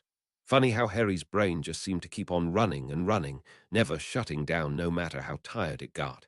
It got stupider, but it refused to switch off. But there really and truly was a feeling of triumph. Anti-Dark Lord Harry program, plus 1 point didn't begin to cover it. Harry wondered what the sorting hat would say now, if he could put it on his head.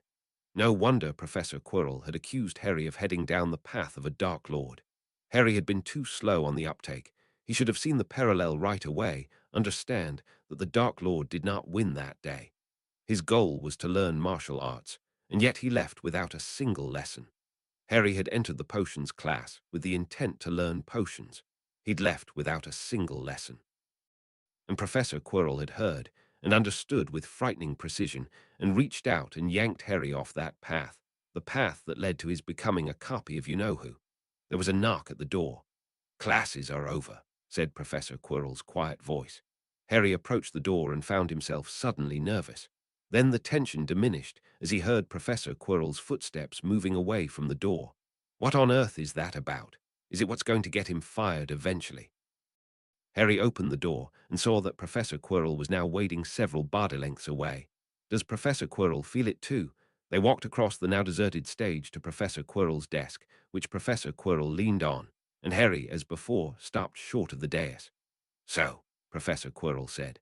There was a friendly sense about him somehow, even though his face still kept its usual seriousness. "What was it you wanted to talk to me about, Mr. Potter? I have a mysterious dark side." But Harry couldn't just blurt it out like that. "Professor Quirrell," Harry said, "am I off the path to becoming a Dark Lord now?" Professor Quirrell looked at Harry. "Mr. Potter," he said solemnly, with only a slight grin, "a word of advice. There is such a thing as a performance which is too perfect. Real people who have just been beaten and humiliated for 15 minutes do not stand up and graciously forgive their enemies. It is the sort of thing you do when you're trying to convince everyone you're not dark, not, 'I can't believe this.' You can't have every possible observation confirm your theory. And that was a trifle too much indignation. What on earth do I have to do to convince you?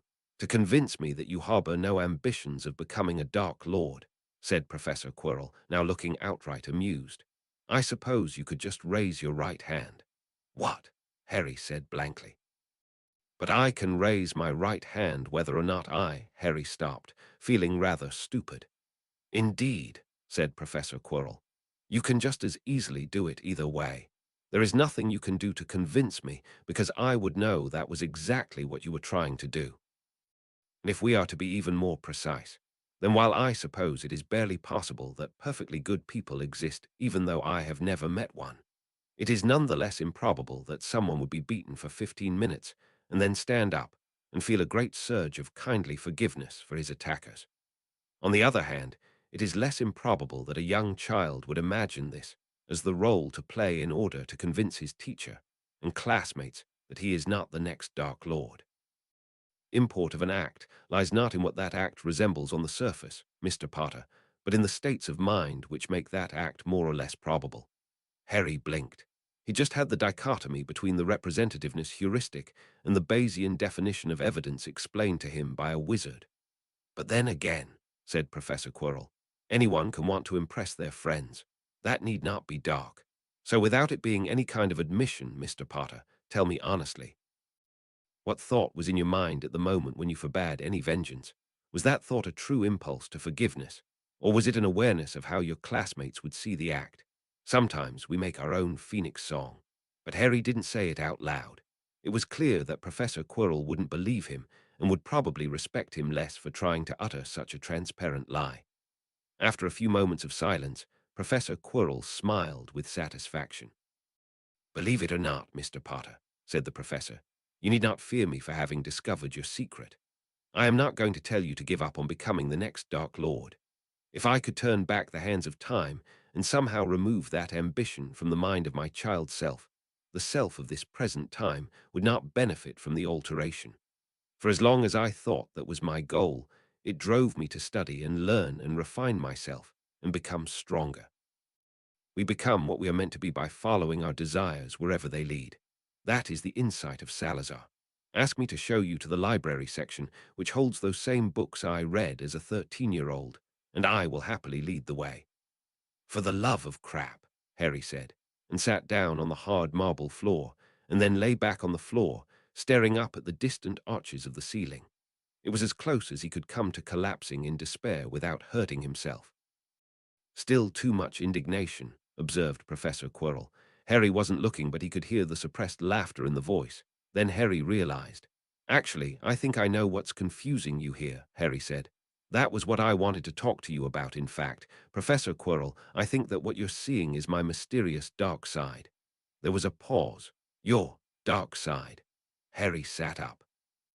Professor Quirrell was regarding him with one of the strangest expressions Harry had seen on anyone's face, let alone anyone as dignified as Professor Quirrell. "It happens when I get angry," Harry explained. "My blood runs cold, everything gets cold, everything seems perfectly clear. In retrospect, it's been with me for a while. In my first year of Muggle school, someone tried to take away my ball during recess, and I held it behind my back and kicked him in the solar plexus, which I'd read was a weak point, and the other kids didn't bother me after that. And I bit a math teacher when she wouldn't accept my dominance. But it's only just recently that I've been under enough stress to notice that it's an actual, mysterious dark side, and not just an anger management problem like the school psychologist said. And I don't have any super magical powers when it happens. That was one of the first things I checked." Professor Quirrell rubbed his nose. "Let me think about this," he said. Harry waited in silence for a full minute. He used that time to stand up, which was more difficult than he had expected. "Well," Professor Quirrell said after a while, "I suppose there was something you could say that would convince me. I have already guessed that my dark side is really just another part of me, and that the answer isn't to never become angry but to learn to stay in control by accepting it. I'm not dumb or anything, and I've seen this story enough times to know where it's going, but it's hard and you seem like the person to help me." "Well, yes. Very perspicacious of you, Mr. Potter, I must say. That side of you is, as you seem to have already surmised, your intent to kill, which, as you say, is a part of you. And needs to be trained," Harry said, completing the pattern. "And needs to be trained, yes." That strange expression was still on Professor Quirrell's face. "Mr. Potter, if you truly do not wish to be the next Dark Lord, then what was the ambition which the Sorting Hat tried to convince you to abandon? The ambition for which you were sorted into Slytherin?" "I was sorted into Ravenclaw." "Mr. Potter," said Professor Quirrell, now with a much more usual-looking dry smile, "I know you are accustomed to everyone around you being a fool, but please do not mistake me for one of them. The likelihood that the Sorting Hat would play its first prank in 800 years while it was upon your head is so small as to not be worth considering. I suppose it is barely possible that you snapped your fingers and invented some simple and clever way to defeat the anti-tampering spells upon the hat, though I myself can think of no such method. But by far the most probable explanation is that Dumbledore decided he was not happy with the hat's choice for the boy who lived. This is evident to anyone with the tiniest smidgen of common sense, so your secret is safe at Hogwarts." Harry opened his mouth, then closed it again with a feeling of complete helplessness. Professor Quirrell was wrong, but wrong in such a convincing way that Harry was starting to think that it simply was the rational judgment given the evidence available to Professor Quirrell. There were times, never predictable times, but still sometimes, when you would get improbable evidence and the best knowable guess would be wrong. If you had a medical test that was only wrong one time in 1,000, sometimes it would still be wrong anyway. Can I ask you never to repeat what I'm about to say? Said Harry. Absolutely, said Professor Quirrell. Consider me asked. Harry wasn't a fool either. Can I consider you to have said yes? Very good, Mr. Potter. You may indeed so consider. Professor Quirrell, I won't repeat what you're about to say, Professor Quirrell said, smiling. They both laughed, then Harry turned serious again. The Sorting Hat did seem to think I was going to end up as a Dark Lord unless I went to Hufflepuff, Harry said. But I don't want to be one. Mr. Potter, said Professor Quirrell, don't take this the wrong way. I promise you will not be graded on the answer. I only want to know your own honest reply. Why not? Harry had that helpless feeling again. Thou shalt not become a Dark Lord was such an obvious theorem in his moral system that it was hard to describe the actual proof steps. People would get hurt. Surely you've wanted to hurt people, said Professor Quirrell. You wanted to hurt those bullies today. Being a Dark Lord means that people you want to hurt get hurt. Harry floundered for words and then decided to simply go with the obvious. First of all, just because I want to hurt someone doesn't mean it's right. What makes something right if not your wanting it? Ah, Harry said, preference utilitarianism. Pardon me, said Professor Quirrell. It's the ethical theory that the good is what satisfies the preferences of the most people. No, Professor Quirrell said. His fingers rubbed the bridge of his nose. I don't think that's quite what I was trying to say. Mr. Potter, in the end people all do what they want to do. Sometimes people give names like right to things they want to do, but how could we possibly act on anything but our own desires? Well, obviously, Harry said. I couldn't act on moral considerations if they lacked the power to move me. But that doesn't mean my wanting to hurt those Slytherins has the power to move me more than moral considerations. Professor Quirrell blinked. Not to mention, Harry said, being a Dark Lord would mean that a lot of innocent bystanders got hurt too. Why does that matter to you? Professor Quirrell said. What have they done for you? Harry laughed. Oh, now that was around as subtle as Atlas shrugged. Pardon me, Professor Quirrell said again. It's a book that my parents wouldn't let me read because they thought it would corrupt me, so of course I read it anyway, and I was offended they thought I would fall for any traps that obvious. Blah, blah, blah, appeal to my sense of superiority. Other people are trying to keep me down, blah, blah, blah. So you're saying I need to make my traps less obvious, said Professor Quirrell. He tapped a finger on his cheek, looking thoughtful. I can work on that. They both laughed. But to stay with the current question, said Professor Quirrell, what have all these other people done for you? Other people have done huge amounts for me, Harry said. My parents took me in when my parents died because they were good people, and to become a Dark Lord is to betray that. Professor Quirrell was silent for a time. I confess, said Professor Quirrell quietly, when I was your age, that thought could not ever have come to me. I'm sorry, Harry said. Don't be, said Professor Quirrell. It was long ago, and I resolved my parental issues to my own satisfaction. So you are held back by the thought of your parents' disapproval. Does that mean that if they died in an accident, there would be nothing left to stop you from— No, Harry said. Just no. It is their impulse to kindness which sheltered me. That impulse is not only in my parents, and that impulse is what would be betrayed. In any case, Mr. Potter, you have not answered my original question, said Professor Quirrell finally. What is your ambition? Oh, said Harry. He organized his thoughts. To understand everything important there is to know about the universe, apply that knowledge to become omnipotent, and use that power to rewrite reality, because I have some objections to the way it works now. There was a slight pause. Forgive me if this is a stupid question, Mr. Potter, said Professor Quirrell, but are you sure you did not just confess to wanting to be a Dark Lord? That's only if you use your power for evil, explained Harry. If you use the power for good, you're a Light Lord. I see, Professor Quirrell said. He tapped his other cheek with a finger. I suppose I can work with that. But Mr. Potter, while the scope of your ambition is worthy of Salazar himself, how exactly do you propose to go about it? Is step 1 to become a great fighting wizard, or head unspeakable, or minister of magic, or step 1 is to become a scientist? Professor Quirrell was looking at Harry as if he just turned into a cat. A scientist, Professor Quirrell said after a while. Harry nodded. A scientist, repeated Professor Quirrell. Yes, Harry said. I shall achieve my objectives through the power of science. A scientist, said Professor Quirrell. There was genuine indignation on his face, and his voice had grown stronger and sharper. You could be the best of all my students, the greatest fighting wizard to come out of Hogwarts in 5 decades. I cannot picture you wasting your days in a white lab coat doing pointless things to rats." "Hey," said Harry, "there's more to science than that. Not that there's anything wrong with experimenting on rats, of course. But science is how you go about understanding and controlling the universe."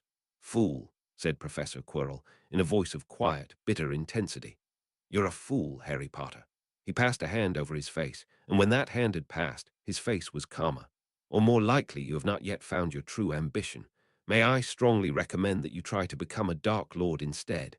I will do anything I can to help as a matter of public service." "You don't like science," Harry said slowly. "Why not? Those fool muggles will kill us all someday." Professor Quirrell's voice had grown louder. "They will end it, end all of it." Harry was feeling a bit lost here. "What are we talking about here? Nuclear weapons?" "Yes, nuclear weapons." Professor Quirrell was almost shouting now. "Even he who must not be named never used those, perhaps because he didn't want to rule over a heap of ash. They never should have been made, and it will only get worse with time." Professor Quirrell was standing up straight instead of leaning on his desk. "There are gates you do not open. There are seals you do not breach. The fools who can't resist meddling are killed by the lesser perils early on, and the survivors all know that there are secrets you do not share with anyone who lacks the intelligence and the discipline to discover them for themselves. Every powerful wizard knows that. Even the most terrible dark wizards know that, and those idiot muggles can't seem to figure it out. The eager little fools who discovered the secret of nuclear weapons didn't keep it to themselves. They told their fool politicians, and now we must live under the constant threat of annihilation." This was a rather different way of looking at things than Harry had grown up with. It had never occurred to him that nuclear physicists should have formed a conspiracy of silence to keep the secret of nuclear weapons from anyone not smart enough to be a nuclear physicist. The thought was intriguing, if nothing else. Would they have had secret passwords? Would they have had masks? Actually, for all Harry knew, there were all sorts of incredibly destructive secrets which physicists kept to themselves, and the secret of nuclear weapons was the only one that had escaped into the wild. The world would look the same to him either way. "I'll have to think about that," Harry said to Professor Quirrell. "It's a new idea to me." And one of the hidden secrets of science, passed down from a few rare teachers to their grad students, is how to avoid flushing new ideas down the toilet the instant you hear one you don't like. Professor Quirrell blinked again. "Is there any sort of science you do approve of?" said Harry. "Medicine, maybe." "Space travel," said Professor Quirrell. "But the muggles seem to be dragging their feet on the one project which might have let wizardkind escape this planet before they blow it up." Harry nodded. "I'm a big fan of the space program, too. At least we have that much in common." Professor Quirrell looked at Harry. Something flickered in the professor's eyes. "I will have your word, your promise, and your oath never to speak of what follows." "You have it," Harry said immediately. "See to it that you keep your oath, or you will not like the results," said Professor Quirrell. "I will now cast a rare and powerful spell, not on you, but on the classroom around us. Stand still so that you do not touch the boundaries of the spell once it has been cast. You must not interact with the magic which I am maintaining. Look only, otherwise I will end the spell." Professor Quirrell paused. "And try not to fall over." Harry nodded, puzzled and anticipatory. Professor Quirrell raised his wand and said something that Harry's ears and mind couldn't grasp at all, words that bypassed awareness and vanished into oblivion. The marble in a short radius around Harry's feet stayed constant. All the other marble of the floor vanished. The walls and ceilings vanished. Harry stood on a small circle of white marble in the midst of an endless field of stars, burning terribly bright and unwavering.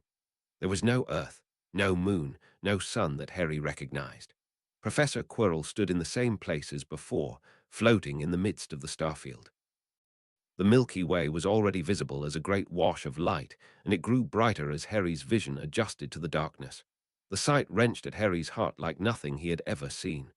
"Are we in space?" "No," said Professor Quirrell. His voice was sad and reverent. "But it is a true image." Tears came into Harry's eyes. He wiped them away frantically. He would not miss this for some stupid water blurring his vision. The stars were no longer tiny jewels set in a giant velvet dome, as they were in the night sky of Earth. Here there was no sky above, no surrounding sphere. Only points of perfect light against perfect blackness, an infinite and empty void with countless tiny holes through which shone the brilliance from some unimaginable realm beyond. In space, the stars looked terribly, terribly, terribly far away. Harry kept on wiping his eyes, over and over. Sometimes, Professor Quirrell said in a voice so quiet it almost wasn't there, when this flawed world seems unusually hateful, I wonder whether there might be some other place, far away, where I should have been. I cannot seem to imagine what that place might be, and if I can't even imagine it then, how can I believe it exists?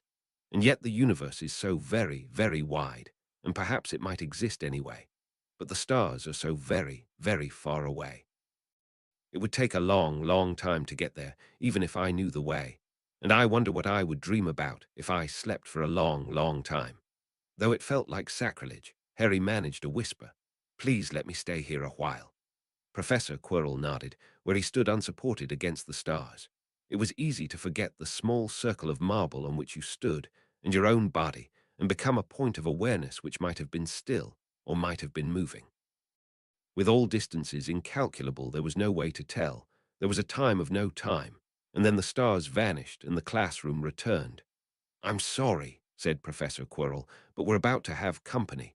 It's fine, Harry whispered. It was enough. He would never forget this day, and not because of the unimportant things that had happened earlier. He would learn how to cast that spell if it was the last thing he ever learned. Then the heavy oaken doors of the classroom blasted off their hinges and skittered across the marble floor with a high-pitched shriek. Quirinus, how dare you? Like a vast thundercloud, an ancient and powerful wizard blew into the room, a look of such incandescent rage upon his face that the stern look he had earlier turned upon Harry seemed like nothing. There was a wrench of disorientation in Harry's mind as the part that wanted to run away screaming from the scariest thing it had ever seen ran away, rotating into place a part of him which could take the shock. None of Harry's facets were happy about having their stargazing interrupted. Headmaster Albus Percival, Harry started to say in icy tones. Wham! Professor Quirrell's hand came down hard upon his desk. Mr. Potter, barked Professor Quirrell. This is the headmaster of Hogwarts, and you are a mere student. You will address him appropriately. Harry looked at Professor Quirrell. Professor Quirrell was giving Harry a stern glare. Neither of them smiled. Dumbledore's long strides had come to a halt before where Harry stood in front of the dais, and Professor Quirrell stood by his desk. The headmaster stared in shock at both of them. I'm sorry, Harry said, in meekly polite tones. Master, thank you for wanting to protect me, but Professor Quirrell did the right thing. Slowly, Dumbledore's expression changed from something that would vaporize steel into something merely angry. I heard students saying that this man had you abused by older Slytherins, that he forbade you to defend yourself. Harry nodded. He knew exactly what was wrong with me, and he showed me how to fix it. Harry, what are you talking about? I was teaching him how to lose, Professor Quirrell said dryly. It's an important life skill. It was apparent that Dumbledore still didn't understand, but his voice had lowered in register. Harry, he said slowly, if there's any threat the defense professor has offered you to prevent you from complaining, you lunatic, after today of all days, do you really think I, headmaster? Harry said, trying to look abashed. What's wrong with me isn't that I keep quiet about abusive professors. Professor Quirrell chuckled. Not perfect, Mr. Potter, but good enough for your first day. Headmaster, did you stay long enough to hear about the 51 points for Ravenclaw, or did you storm out as soon as you heard the first part? A brief look of disconcertment crossed Dumbledore's face, followed by surprise. 51 points for Ravenclaw. Professor Quirrell nodded. He wasn't expecting them, but it seemed appropriate. Tell Professor McGonagall that I think the story of what Mr. Potter went through to earn back the lost points will do just as well to make her point. No, Headmaster, Mr. Potter didn't tell me anything. It's easy to see which part of today's events are her work, just as I know that the final compromise was your own suggestion.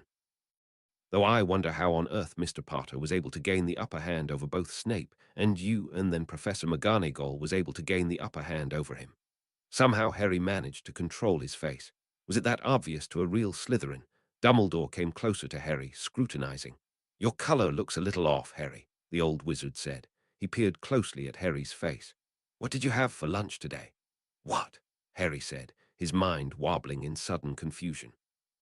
Why would Dumbledore be asking about deep-fried lamb and thin-sliced broccoli when that was just about the last probable cause of the old wizard straightened up?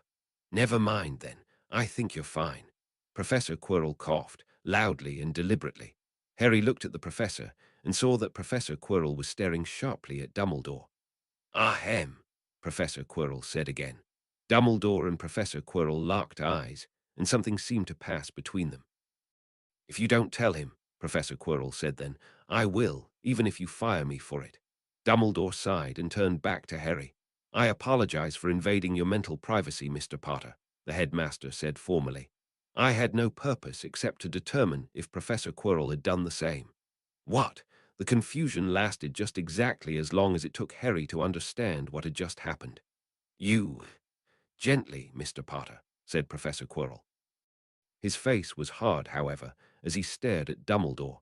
Legilimency is sometimes mistaken for common sense, said the headmaster, but it leaves traces which another skillful legilimens can detect.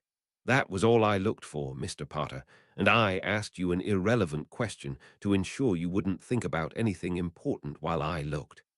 You should have asked first. Professor Quirrell shook his head. No, Mr. Potter, the headmaster had some justification for his concerns, and had he asked for permission you would have thought of exactly those things you did not wish him to see. Professor Quirrell's voice grew sharper. I am rather more concerned, headmaster, that you saw no need to tell him afterward. You have now made it more difficult to confirm his mental privacy on future occasions, Dumbledore said. He favored Professor Quirrell with a cold look. Was that your intention, I wonder? Professor Quirrell's expression was implacable. There are too many legilimens in this school. I insist that Mr. Potter receive instruction in occlumency. Will you permit me to be his tutor? Absolutely not, Dumbledore said at once. I did not think so. Then since you have deprived him of my free services, you will pay for Mr. Potter's tutoring by a licensed occlumency instructor. Such services do not come cheaply, Dumbledore said, looking at Professor Quirrell in some surprise. Although I do have certain connections, Professor Quirrell shook his head firmly. No, Mr. Potter will ask his account manager at Gringotts to recommend a neutral instructor. With respect, Headmaster Dumbledore, after the events of this morning, I must protest you or your friends having access to Mr. Potter's mind. I must also insist that the instructor have taken an unbreakable vow to reveal nothing, and that he agree to be obliviated of each session immediately afterward. Dumbledore was frowning. Such services are extremely expensive, as you well know, and I cannot help but wonder why you deem them necessary. If it's money that's the problem, Harry spoke up. I have some ideas for making large amounts of money quickly. Thank you, Quirinus. Your wisdom is now quite evident, and I am sorry for disputing it. Your concern for Harry Potter does you credit as well. You're welcome, said Professor Quirrell. I hope you will not object if I go on making him a particular focus of my attentions. Professor Quirrell's face was now very serious and very still. Dumbledore looked at Harry. It is my own wish also, Harry said, so that's how it is to be. The old wizard said slowly. Something strange passed across his face. Harry, you must realize that if you choose this man as your teacher and your friend, your first mentor, then one way or another you will lose him, and the manner in which you lose him may or may not allow you to ever get him back. That hadn't occurred to Harry, but there was that jinx on the defense position, one which had apparently worked with perfect regularity for decades. Probably, said Professor Quirrell quietly, but he will have the full use of me while I last. Dumbledore sighed. I suppose it is economical at least, since as the defense professor you're already doomed in some unknown fashion. Harry had to work hard to suppress his expression as he realized what Dumbledore had actually been implying. I will inform Madam Pince that Mr. Potter is allowed to obtain books on occlumency, said Dumbledore. There is preliminary training which you must do on your own, said Professor Quirrell to Harry. And I do suggest that you hurry up on it. Harry nodded. I'll take my leave of you then, said Dumbledore. He nodded to both Harry and Professor Quirrell and departed, walking a bit slowly. Can you cast the spell again? Harry said the moment Dumbledore was gone. Not today, said Professor Quirrell quietly, and not tomorrow either, I'm afraid. It takes a lot out of me to cast, though less to keep going, and so I usually prefer to maintain it as long as possible. This time I cast it on impulse. Had I thought and realized we might be interrupted, Dumbledore was now Harry's least favorite person in the entire world. They both sighed. Even if I only ever see it once, Harry said, I will never stop being grateful to you. Professor Quirrell nodded. Have you heard of the Pioneer program? Harry said. They were probes that would fly by different planets and take pictures. Two of the probes would end up on trajectories that took them out of the solar system and into interstellar space. So they put a golden plaque on the probes, with a picture of a man and a woman and showing where to find our sun in the galaxy. Professor Quirrell was silent for a moment, then smiled. Tell me, Mr. Potter, can you guess what thought went through my mind when I finished assembling the 37 items on the list of things I would never do as a Dark Lord? Put yourself in my shoes, imagine yourself in my place, and guess. Harry imagined himself looking over a list of 37 things not to do once he became a Dark Lord. You decided that if you had to follow the whole list all the time, there wouldn't be much point in becoming a Dark Lord in the first place, Harry said. Precisely, said Professor Quirrell. He was grinning. So I am going to violate Rule 2, which was simply don't brag, and tell you about something I have done. I don't see how the knowledge could do any harm. And I strongly suspect you would have figured it out anyway, once we knew each other well enough. Nonetheless, I shall have your oath never to speak of what I am about to tell. You have it. Harry had a feeling this was going to be really good. I subscribe to a Muggle bulletin which keeps me informed of progress on space travel. I didn't hear about Pioneer 10 until they reported its launch. When I discovered that Pioneer 11 would also be leaving the solar system forever, Professor Quirrell said, his grin the widest that Harry had yet seen from him, I snuck into NASA. I did, and I cast a lovely little spell on that lovely golden plaque which will make it last a lot longer than it otherwise would. Yes, Professor Quirrell said, who now seemed to be standing around 50 feet taller. I thought that was how you might react. Mr. Potter. I can't think of anything to say. You win seems appropriate, said Professor Quirrell. You win, Harry said immediately. See, said Professor Quirrell, we can only imagine what giant heap of trouble you would have gotten into if you had been unable to say that. They both laughed. A further thought occurred to Harry. You didn't add any extra information to the plaque, did you? Extra information, said Professor Quirrell, sounding as if the idea had never occurred to him before, and he was quite intrigued, which made Harry rather suspicious, considering that it had taken less than a minute for Harry to think of it. Maybe you included a holographic message like in Star Wars, said Harry. Or, a portrait seems to store a whole human brain's worth of information. You couldn't have added any extra mass to the probe, but maybe you could have turned an existing part into a portrait of yourself. You found a volunteer dying of a terminal illness, snuck them into NASA, and cast a spell to make sure their ghost ended up in the plaque. Mr. Potter, Professor Quirrell said, his voice suddenly sharp. A spell requiring a human death would certainly be classified by the Ministry as dark arts, regardless of circumstances. Students should not be heard talking about such things. And the amazing thing about the way Professor Quirrell said it was how perfectly it maintained plausible deniability. It had been said in exactly the appropriate tone for someone who wasn't willing to discuss such things and thought students should steer away from them. Harry honestly didn't know whether Professor Quirrell was just waiting to talk about it until after Harry had learned to protect his mind. Got it, Harry said. I won't talk with anyone else about that idea. Please be discreet about the whole matter, Mr. Potter, Professor Quirrell said.